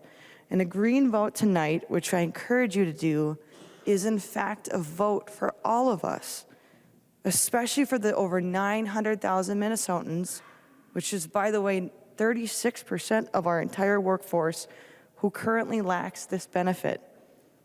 And it is a vote to our employers, who we have heard this is also a tool to help them remain competitive in a tight labor market. It is a co-investment, and for the state to step in to be a steady, reliable partner, all while supporting a healthy and dedicated workforce and creating a family-friendly and inclusive economy. So together tonight, we can make paid sick and safe leave a reality and create even ground for all of our neighbors. Thank you. The member from Brown, Representative Torkelson. Madam Speaker, I request a call of the House. Representative Torkelson, a call of the House is out of order when we have a member participating remotely. It was a custom and usage that we established during COVID and remains in effect when an individual is participating remotely. Madam Speaker, point of inquiry. Representative Nash, Can you state your direct us inquiry. in our newly adopted rules where it says what you've just given us? Representative Nash, it doesn't say it anywhere in the existing rules, and it didn't say it anywhere in COVID for 3 years, but it was the system we operated under for 3 years. Representative Nash. Madam Speaker, again, I'm just confused because we talked about this in rules, we talked about this in debate here on the floor. At no time did we ever talk about how this would be organized. And even I would bring your attention to Article 10 on page 36 of our newly adopted rules. It talks about remote voting, and there is no mention at all about not being allowed to do a call of the House during this. So, and if I remember correctly, rules are above custom and usage, so the rules should dictate what we're doing, not custom and usage.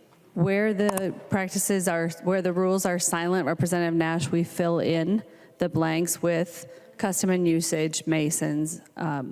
And there is not a blank in our customs and usage because, as you know, during much of 2020, 2021, and 2022, calls of the House were not in order. Representative Dowd, for what purpose do you rise? Point of order. Representative Dowd, please state your point of order. Madam Speaker, I rise to a point of order under House Rules 2.02, call of the House. Very clearly states that 10 members may demand a call of the House at any time until voting begins. After the House is placed under call, a second roll call may not be called. The reality is, Madam Speaker, the House rules are clear. The House rules do allow a call for the House, and there is nothing in the rules that should say under any circumstances that a call of the House is not in order. And our rules are not, Madam Speaker, I'm the other person in the chamber here who has been up there. There is no scenario where custom and usage trumps our House rules. So the point of order that I rise to is that this call of the House is absolutely in order, and I would ask you to find that my point of order is well taken and respect our House rules, and we should proceed to a call of the House now. Representative Dowd, I do not find the point of order well taken because it is impossible for a member who is participating remotely to participate in a call of the House. Representative Demuth. Madam Speaker, I will appeal the ruling of the Speaker, and I request a roll call on that. Representative Demuth appeals the ruling of the Speaker and requests a roll call. Seeing 15 hands, there will be a roll call. Discussion on the appeal of the ruling of the Speaker. Representative Dowd. Thank you, Madam Speaker and members. This one's pretty clear. There is actually no custom and usage on this either. I do understand at one time in a previous session, the Speaker had issued a memo stating that, or I think that was the procedure, maybe it was some announcement. I don't know that there was ever a call of the House called during that time, and I don't know that that was ever challenged.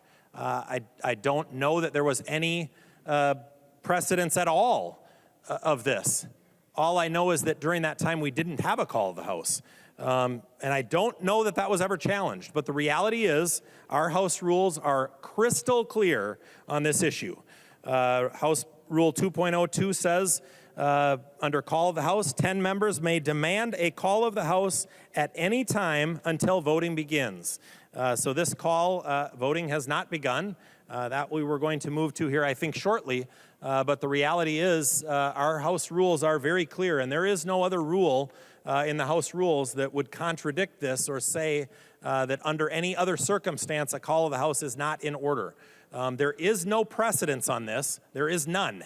I can't recall any time, even during COVID, somebody attempting a call of the House and there was some question or ruling by the Speaker or vote by this body that would have set any precedence. So we can't even cite precedence. All we can say is that during that time we didn't have a call of the House. And that has nothing to do with whether one could have been called or not.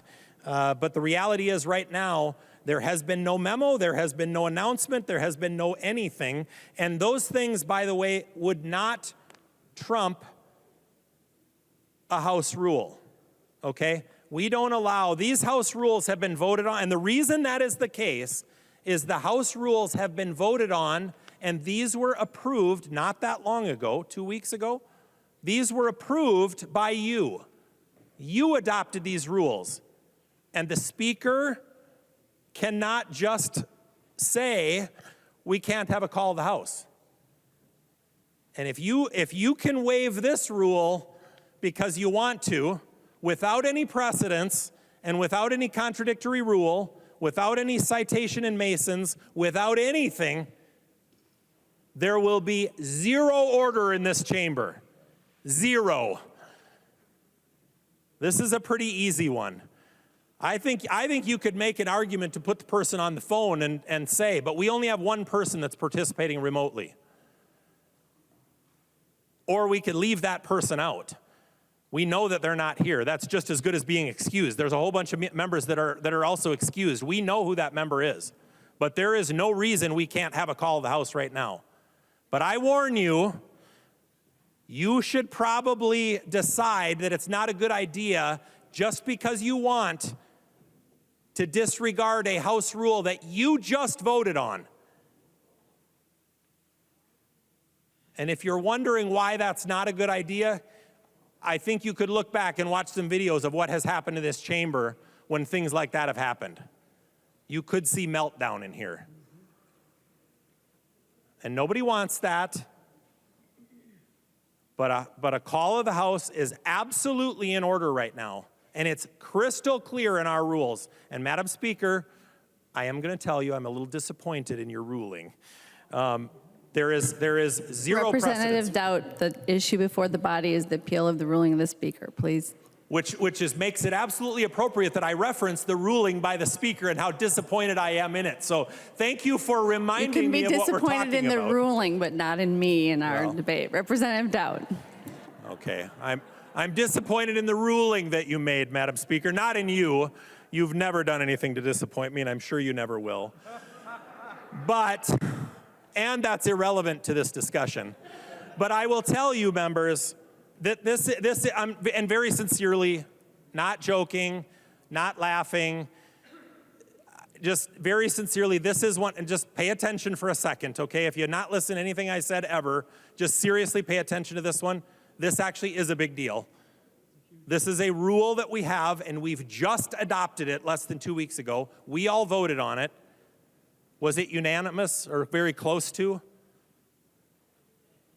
And the rule is very clear. We cannot just decide that our rules don't matter. There is no rule that says during remote voting that we can't do a call of the House. There is no rule that says that. There also is no precedence in this chamber.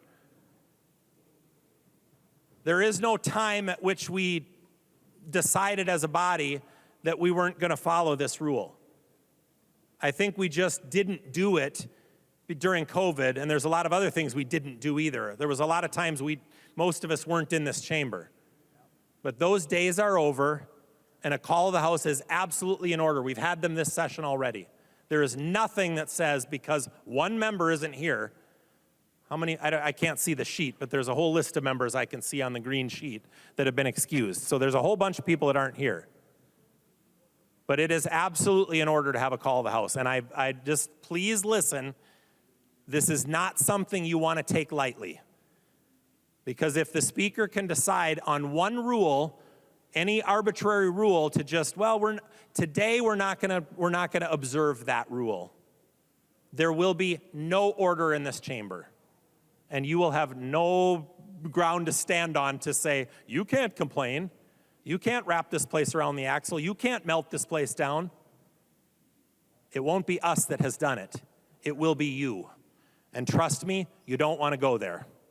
So please pay attention to your rules, and let's honor and respect those rules. Thank you. And I would ask that you vote red to overturn the ruling of the speaker. The member, oh, sorry. Thank you, sorry. There is a roll call. I was just going to call a roll call. There is a roll call. Confirming there is one. Thank you, Madam Speaker. The member from Carver, Representative Nash. Thank you, Madam Speaker.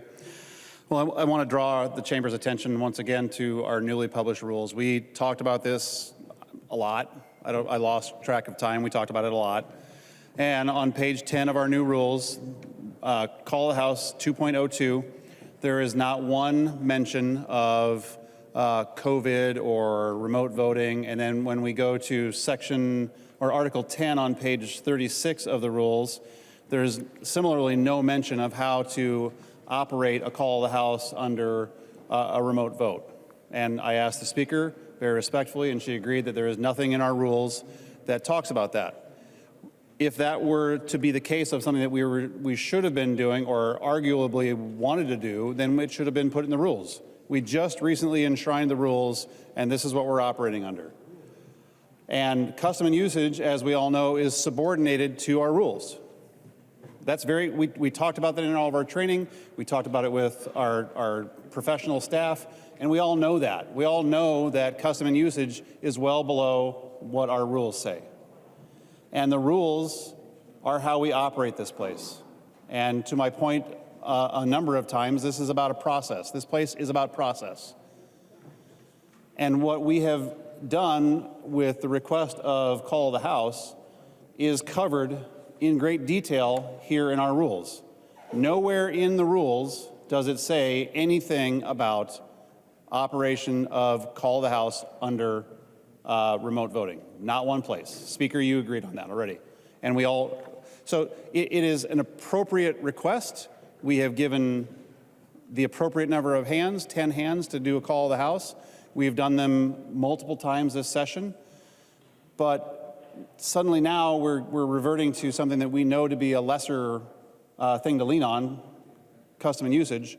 Let's abide by the rules that the majority party put forward. that we are living under. We didn't like it, but guess what? It's the rules.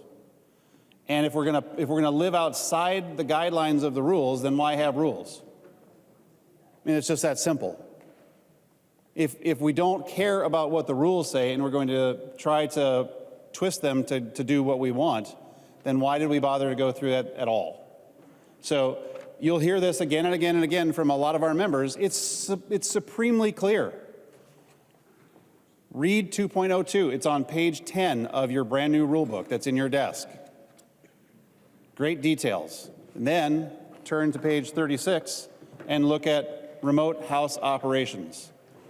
10.05, there is subdivision B, C, and D. There is nothing in there that talks about call of the house. If we were to have something in there that said, hey, house, during a time where we have a member voting remotely, you can't do call of the house, well then guess what? You'd have us dead to rights, but there's nothing there. So I would urge you, for those of you who, like myself and the speaker, who are institutionalists, we live by the rules. We try very hard to respect the rules. Why? Because without them, we're chaotic. We might as well just all go be senators. Thank you. Members, this is a very important argument that we're about to have.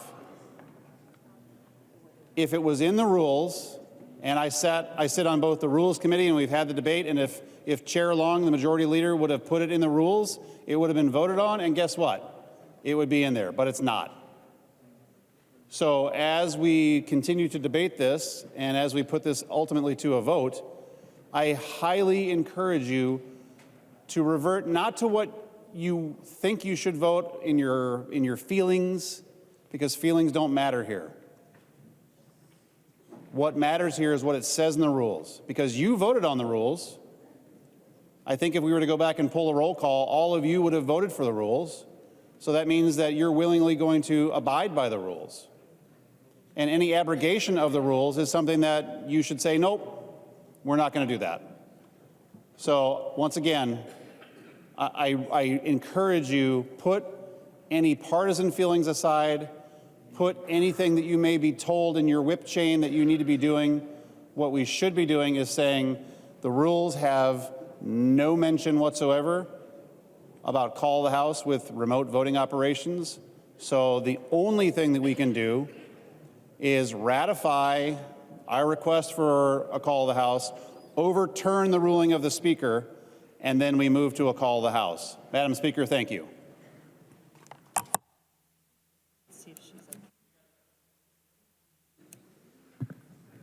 The member from Dakota, Representative Koznick.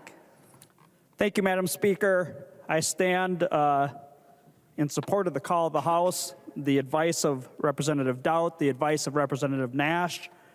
And Madam Speaker, I do have a point of inquiry for you. You'd mentioned the rules. I presume, are we under the rules of February 2nd, 2023? Or also I found in my drawer the rules of January 14th, 2021. Which rules are we under? Representative Koznick, the custom and usage transcends both of those time periods. Representative Koznick. Thank you, Madam Speaker. I was expecting that you might suggest the custom and usage does transcend them. But also in both of the rules of either date, of either biennium, Rule 2.20 suggests that when 10 members demand a call of the House at any time before voting begins, and that is where we're at here. And Madam Speaker, I would argue that that is the custom and usage of this body, even outside of explicitly being in the rules. And Madam Speaker, further advice is referring to Masons. In Chapter 1, members, you're going to be asked to vote on this, so if you could pay attention here. The decision is to the body, so if members could pay attention.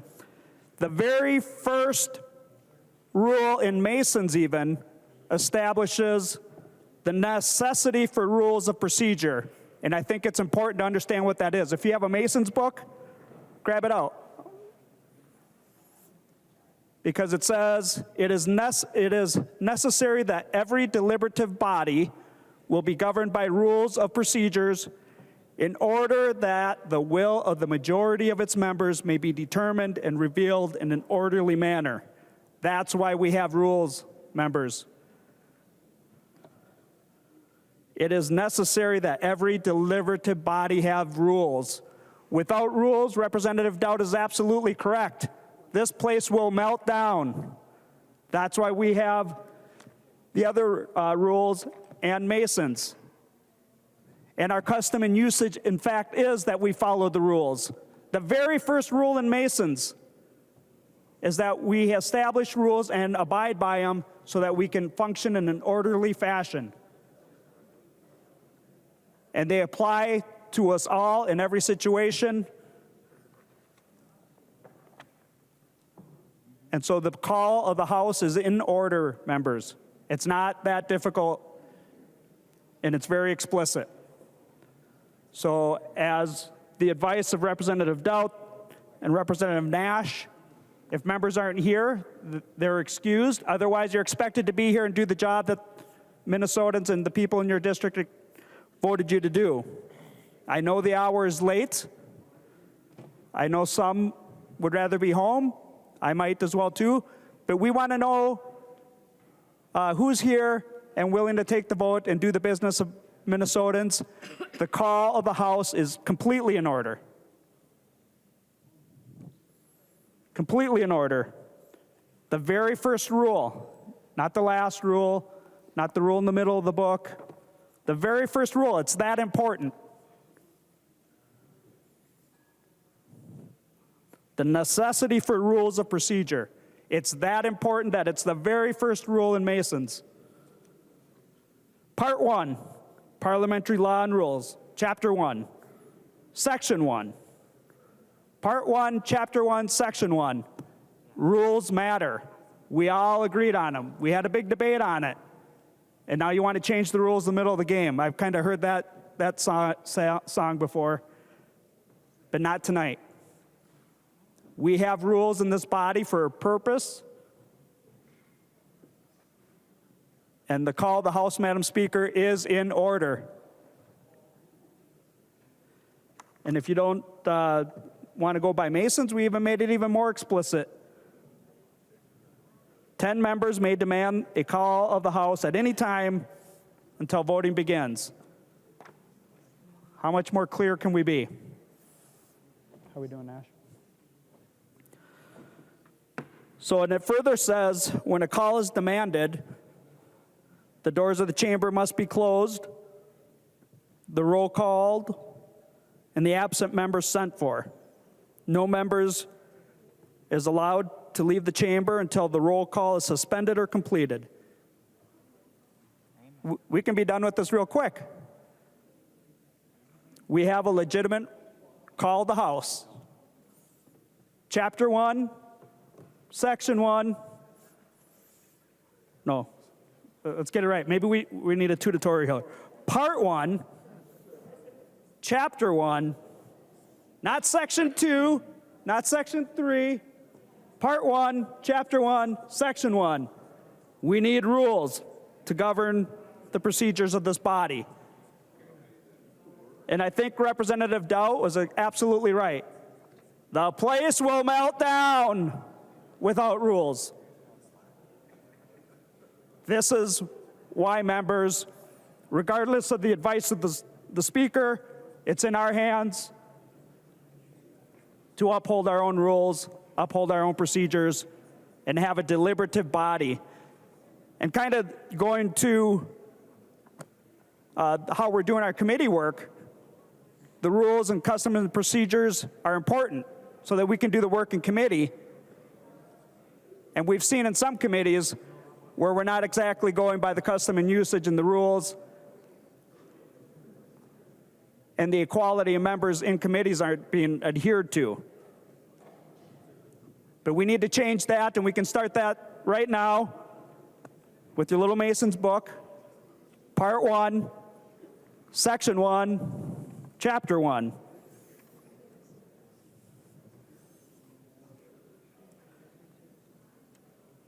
Otherwise, the place will melt down.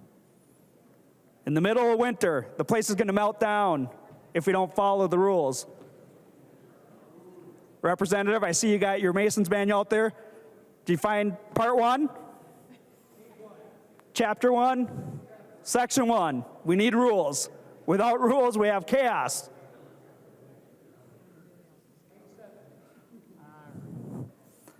And so, again, Madam Speaker, the advice of Representative Nash, Representative Doubt, should be well taken, Madam Speaker. Because in Part 1, Chapter 1, Section 1, rules are necessary for a deliberative body. And you're shaking your head to me, so she hears me. Minnesota hears us, I guess. I don't know. It's getting late. But, Madam Speaker, I would say that the motion is well taken, that a call of the House is in order and within our rules. Thank you, Madam Speaker. Thank you, members. Part 1, Section 1, Chapter 1. The member from Stearns, Representative Demuth. Thank you, Madam Speaker. And tonight, members, we have had a good discussion on rules and how this institution operates. And as we had brought up our rules discussion, as we voted on that just a couple of weeks ago, and to the Chief Clerk's office for getting us our books right away, that is very much appreciated. There is not clarity in here, but what I can tell you is we had operated under the emergency House operations for years, and those expired the day after last session. We know those expired. We had also brought up an amendment during the rules debate as we were going to be voting on that to bring clarity when we had someone operating in a remote fashion. That amendment was voted down. We specifically wanted that amendment brought forward to bring clarity. The concern is that remote operations on either side would not be used or abused to control things.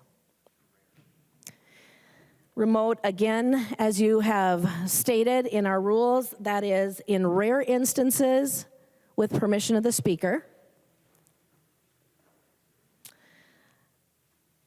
We know that we've had long debate on the fact that our work is to be done here, and that is the belief.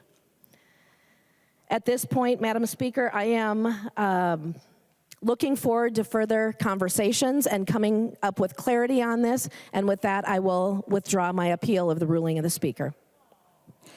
Members, we return to discussion on the bill. Representative Torkelson, would you like to be recognized for discussion on the bill? Okay. The member from Canty, Ohio, Representative Baker. So we're back at it, members. Thank you. Madam Speaker, I wonder if Representative Wolgamott will stand for a question, please. He will yield. Representative Baker. Madam Speaker and Representative Wolgamott, earlier tonight we were talking about a bill that was very related to definitions of employees. And I know you're working on a bill that I need to learn more about. I'm not in that committee. But I want to understand the conversation that went on that I don't think was fully kind of covered with the chair. Will you help us understand that you accepted an amendment to that about the size of a employee definition? Representative Wolgamott, would you please explain that for me, please? Because that was a big part of tonight's discussion. Representative Wolgamott. Madam Speaker, point of parliamentary inquiry. Representative Wolgamott, please state your point of... Madam Speaker, are we debating House File 23? Representative Wolgamott, the issue before the House is House File 19. Representative Wolgamott. Madam Speaker, are we debating any of the amendments that were before the Labor Committee in House File 23? Representative Wolgamott, House File 19 is before the body. Thank you, Madam Speaker. Representative Baker, you have the floor. Thank you very much, and I'm still looking for an answer. Are you just going to stand up and say you don't want to answer it, Representative Wolgamott? I'm just kind of curious. If you want to just say you refuse to answer, but we're trying to understand, and I don't know why you want to just not have a discussion. It's the first time you've spoken on the floor tonight. I think my question is reasonable, I don't know why you're trying to deflect it, because we spent an hour on that issue about defining what an employer and employer size is. So I'd appreciate some gravity here, some levity to kind of help us understand this. So Madam Speaker, I hope that he would be willing to answer that question. Representative Baker, I think it would help if you build a base to connect your question to the bill in front of the House. Representative Baker. Thank you, Madam Speaker. And again, to Representative Wolgamott, I'm trying to find the exemptions to our bill. The connections are, we had a lot of conversations on A41, and I know it's passed, it's already gone. You were not around, we couldn't answer it. Some folks had called you out to ask about it, but you were not on the floor. Now you're here. So we're just trying to understand the connection, Madam Speaker, is about how that is working on another bill that is very similar to this, because it's talking about workplace rules, and this is kind of what this is. And so I need to have you help me understand. That was agreed to. A senator, I think, also agreed to that, and the other body. How does this help us find the way to kind of understand what is happening with your bill that is related to this bill? Representative Wolgamott. Well, thank you, Madam Speaker, and thank you, Representative Baker. Madam Speaker, the reason why I raised those points of parliamentary inquiry with you earlier are because these are two different bills that are addressing two different problems. The question before us, the bill before us, is House File 19, which pertains to earned sick and safe time. As we've heard through the debate throughout the night, this is to make sure that the 900,000 Minnesotans who don't currently have access to earned sick and safe time are able to get earned sick and safe time. That's what House File 19 is about. What House File 20 is about, it's the Minnesota Safe Workplaces Meat and Poultry Processing Workers Act. And what that bill pertains to is the conditions of meatpacking facilities. So that pertains to, there's a whole number of things. Again, I feel kind of wrong talking about this because this is not the question before us. I'm going to tell you about House File 23. But what House File 23 does is it's a bill for safe workplaces for meatpacking facilities. So it has the Department of Labor have a safe workplaces coordinator. It has different regulations for how meatpacking workers have to be, personal protective equipment, distancing, all kinds of things that relate to safety conditions in meatpacking facilities. And what I think Representative Baker and what Lead McDonald in committee and what others have been referencing is the fact that I added an amendment to exempt the businesses who have 50 or less employees from this bill. And it's because it really was an apple and an orange. What applies to the huge meatpacking facilities does not necessarily apply to the smaller facilities, right? The regulations, the spaces, the distancing, the need for personal protective equipment, all of those things. So while House File 19, the bill that's actually before us that we've been debating for hours now, this is a bill to make sure that Minnesotans have access to earned sick and safe time, to make sure that none of our constituents have to make the choice between being sick, taking care for themselves while they're sick or while a loved one is sick, and earning the living that they need to provide for their family. That's what House File 19 is about, is making sure that all Minnesota workers have that earned sick and safe time. What House File 23 is about is safe workplaces for meat and poultry processing workers. These are two different things. They're two different bills. They're two different issues. That's why I don't think it's germane to talk about House File 23, but Representative Baker, out of respect for you and the other members who have been asking this, I want to take the time to explain that we've got two different bills, two different issues, earned sick and safe time, and safe workplace conditions for meat and poultry processing workers. Thank you, Madam Speaker, and thank you, Representative Baker. Representative Baker. And thank you for that answer. Again, thank you for recognizing that during committee, there is a connection. You wanted to help mom and pops. You had small mom and pops, I guess, that have small processing plants. It was relative to our discussion because it's the size of businesses that you're trying to protect. That's what we were trying to do tonight. We were trying to recognize there's a difference. And I bet you have a lot of small businesses in your district like we do, like a lot of us do. I don't know how many small processing plants you have, but we were talking about generally small businesses. So I appreciate the answer. It took us a while to get there, but we got there. And so I do appreciate that very, very much. And again, it is late. And I think everything that has been said on this bill has been said. We've talked about other communities that have done this, and I was going to have a few things to say, but again, this one-size-fits-all world that our friends here live in does not work in Minnesota. You will find out, members, when you start going back to your districts and they start attending your town halls. So pay attention, but go talk to your members and go talk to your constituents, because they are not telling you they want this in your world. This is just, it's getting so hyper-partisan, it's sad that we're passing bills like this that don't know how they're going to work once they get out of this body. They're going to come back to us too. And again, just my final comment, in the West Central Tribune yesterday, originated from the Duluth News Tribune, anti-business Minnesota blows it again on the new plant. And this was the plant in Cohasset that Representative Igo talked about last week. We're going to have the IRRB had spent a bunch of money, $15 million, to help the Huber state-of-the-art facility happen. They helped them buy 400 acres of land. They're going away now. They can't handle the business situation and the permitting in Minnesota. It all adds up, folks. And the mayor of Cohasset has a very good point. Today's announcement makes one thing crystal clear. Cohasset cannot overcome the retirement of the Boswell plant alone. It is now more critical than ever that the governor, the legislature, and our regional partners bring every resource to the table. We cannot do this on our own. So now others are going to come to us because we messed it up. And this bill, nothing in this bill does anything about workforce shortages.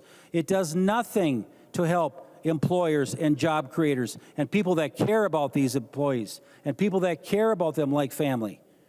This isn't just made up fantasy land here. This is how it works. But you just want to sit around and try to pass headline bills. These are headline bills. They look good in the newspaper, but there's nothing below it. Everything has to fit in one box. Your energy bill, your carbon-free, all fits all together. You're throwing in the munis and the co-ops. They shouldn't be doing this. The same kind of rules as the big IOUs. It doesn't work that way. And now you're going to cram a bunch of workforce stuff and benefits, and you're telling employers how to do all the benefits, and there's more coming. Members, I certainly didn't want to rev it up anymore because it is late. This is not a good bill. Nothing about this bill is going to help our workforce. The nursing homes are still sitting there empty. There's nothing we can do. We should be dealing with that first. We had a very good conversation, I thought, today when Representative Richardson brought her bill forward in our Human Finance Committee. And I offered the amendment to let's table the bill. Let's stop it. There was actually a little finance fiscal note that was provided for that committee, which I appreciated. But this bill needs to slow down because right now that bill, as it moves along, is making more business owners, managers, job creators more nervous because it's still moving at a very high pace, and it still is so unfixed. It's so unrefined. It is not ready right now to even be in front of committees because it's not changing enough. Now, I have offered my support to Representative Richardson, and I am very honest, and I want to be there to try to help that bill get better because that is the bill that scares and shakes everybody to the core when it comes to employee management, employees, and what we can do. But folks, we have more work to do. This is not how our founders wanted this to go this year. This is unlike a year we've ever seen. And I just hope that what we did tonight is just try to stand up for the very best we could to our small businesses, our family businesses, anybody that has an employee anywhere in that mix. We are not doing it right. And I still implore the body to say no to this bill. Let's not do it like this. It didn't have to happen this way. It could have been better. It could have been more collaborative, and it was not. So, members, I appreciate a red vote, and I appreciate it. Thank you. The member from Hennepin, Representative Long. Thank you, Madam Speaker. All Minnesota workers deserve time to care for themselves and their families. This bill that we have before us tonight has been years in the making, and it has strong support from across the state, from workers, from unions, from small businesses, from immigrants. We just came through a pandemic where we saw very clearly how dangerous it is when workers have to go to work sick. Ask any public health official anywhere in the state how good an idea it is to force folks to decide between working while sick or potentially losing their job, and they will give you a uniform answer. Yesterday, I got a call from my 4-year-old's daycare, and that I needed to come pick up my daughter. And so I drove over there and I picked her up because I was lucky enough to have a job that I had some flexibility and I could take some calls when I was on the road. And turns out she had a high fever and she has an ear infection. And so she had to stay with me yesterday and she had to stay with my wife today. There are hundreds of thousands of Minnesota workers who can't do what I did or what my wife was able to do today.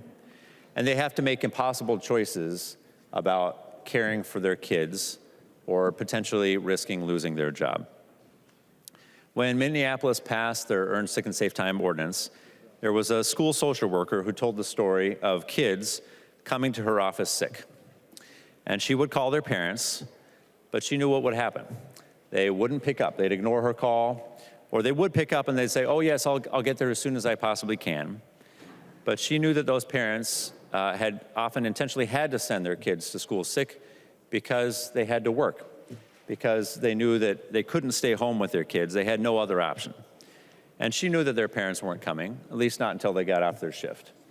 So she had to sit with those kids who were feeling awful, who were sick, and who also couldn't understand why their parents weren't coming, and that it wasn't because they didn't care about them or love them, but it was because they didn't want to lose their job.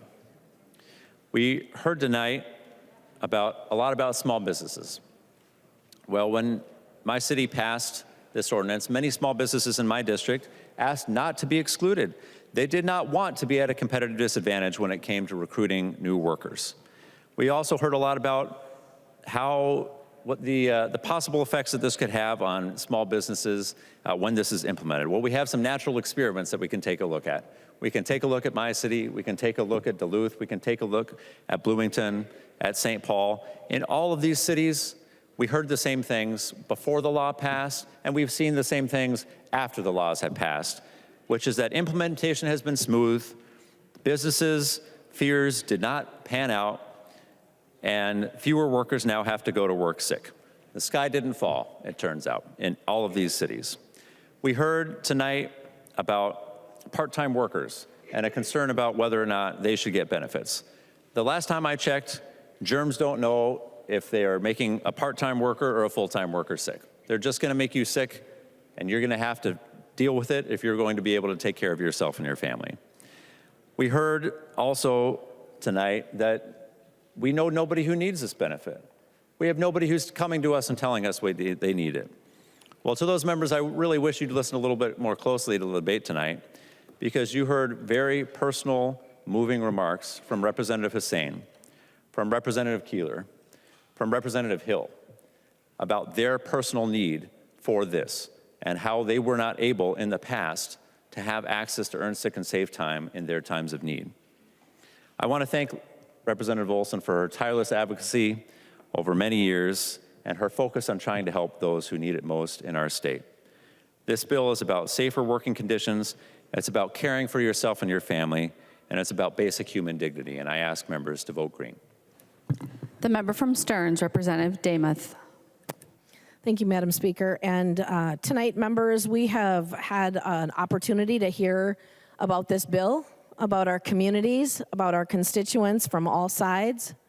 And I think that is what makes this place work well, when we're not just making decisions based on our own viewpoints, but we're listening to each other.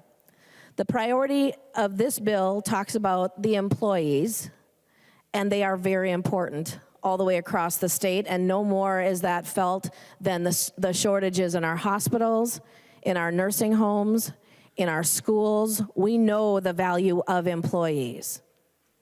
We also know the value of our job creators, those that have sacrificed, as you've heard. They are the last ones to sometimes take a paycheck. They are the ones that have to give up every bit of savings. And as I talk to my constituents, specifically during the pandemic, that were holding on and had used everything they had, and they said, but we've worked, and we were finally making it, and then we lost the ability to do business, no fault of our own, and do you have a little bit of hope? They mortgaged and second mortgaged just to keep things afloat. So our job creators are valuable to provide those jobs that we all need. Those job creators also provide benefits, not mandates, but benefits, and that is used as a recruitment tool and a retention tool to draw those job seekers and our employees to us. You know, if you are not being treated well as an employee, especially in this market, you will go and you will find another place of employment that does better for you. But government mandates for a paid leave, it is bad policy. It is not sustainable, and it is bad policy. Mandating that the job creators provide a benefit that many are already doing is not the direction we need to go. Specifically for our smaller businesses, and we've heard from both sides of the aisle that we have business owners and job creators in this place. The large corporations may be able to absorb the costs and compliance burden. They might already have the extra HR department and the internal accountants and those things that are needed to make this type of a bill work. But our smaller businesses could end up losing 25 to 50% of their already thin margins just to comply with this. And you know, if they make a mistake, we have heard on page 12 of the bill that it is a fine up to $10,000 that they might or may. But why would we start at $10,000 for potentially a first offense? Why wouldn't we have taken the amendment that would have made that fine smaller and then increased it, as the original language was, increased it if there were subsequent offenses? Across the board with federal and state employment regulations, it has been customary to exempt small employers from mandates that would unfairly burden their business. This is because there has always been bipartisan understanding that one size does not fit all.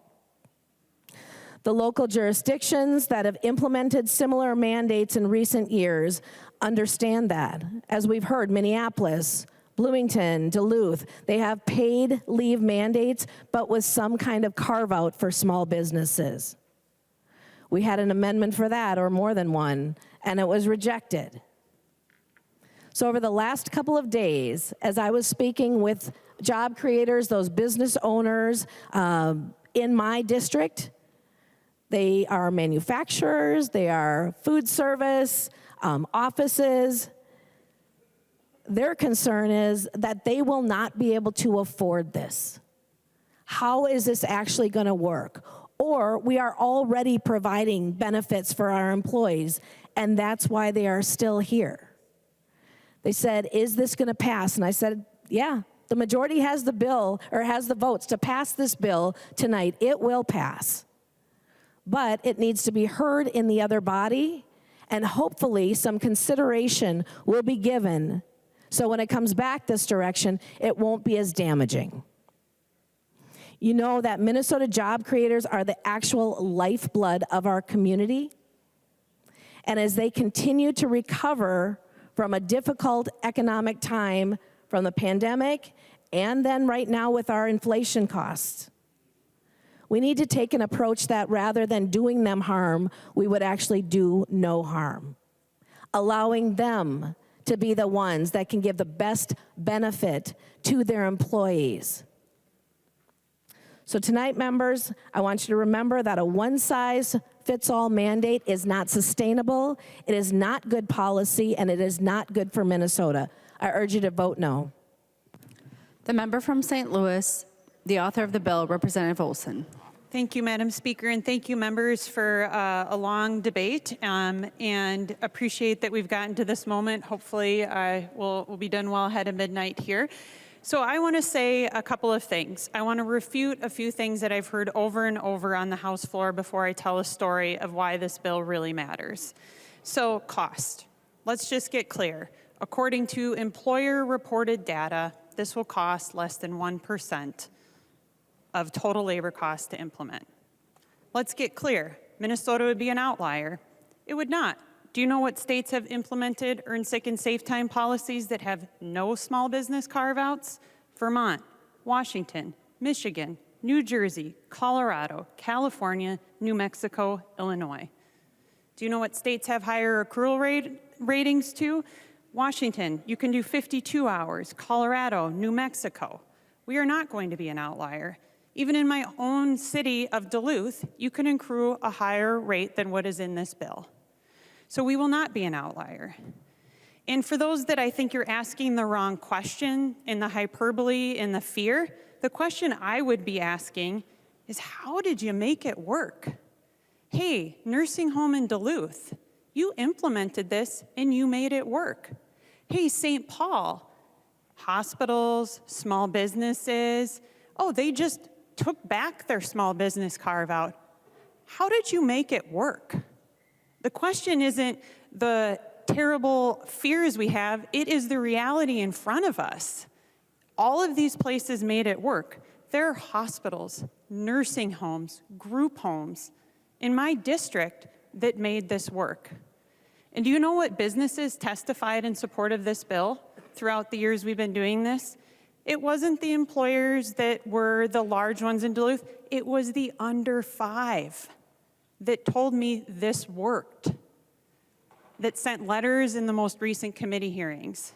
And to say that this bill has been around a long time, and the amount of committee stops I personally have carried it through is a lot. The amount of times I have sat on this House floor and done this is a lot.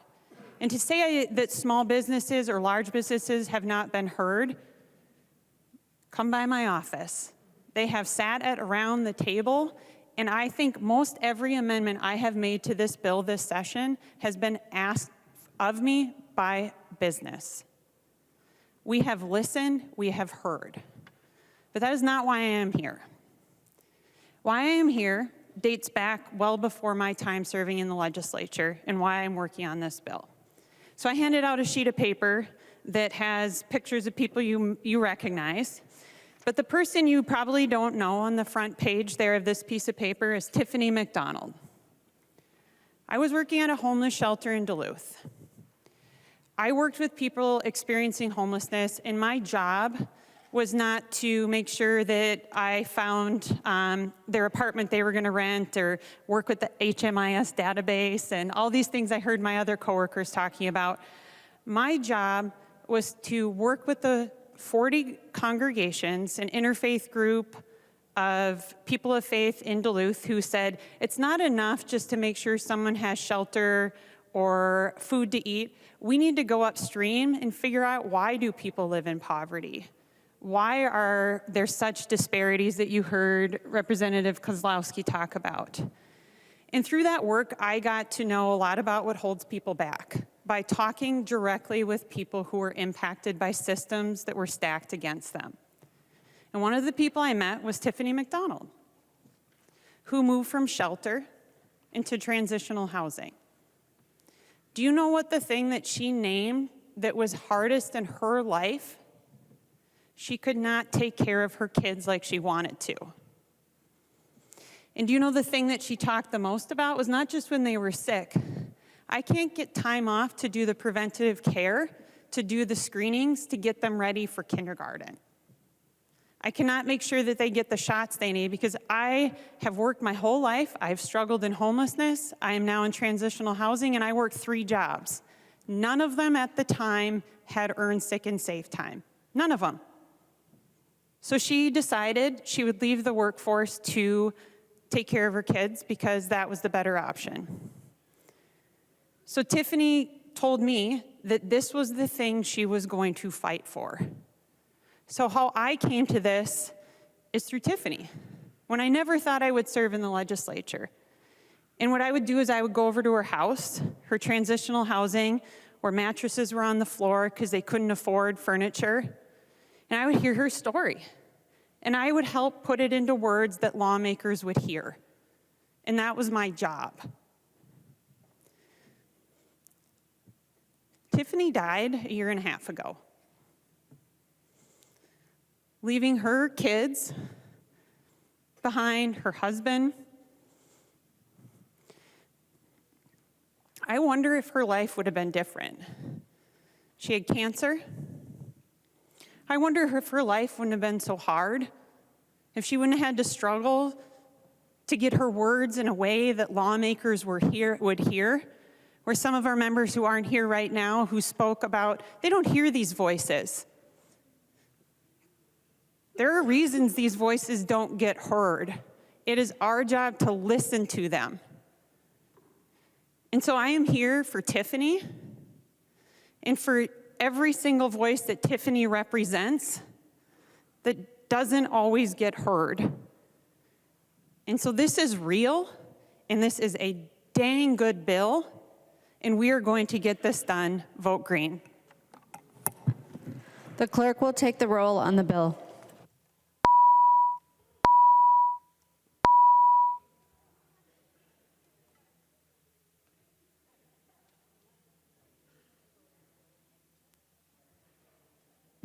Will the clerk please call the name of the member who's voting remotely?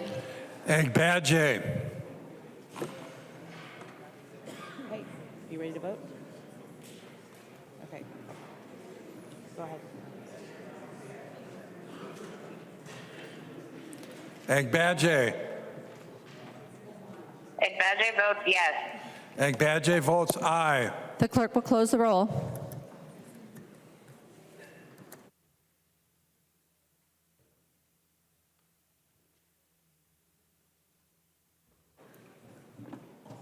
There being 69 ayes and 54 nays, the bill is passed as amended and its title agreed to.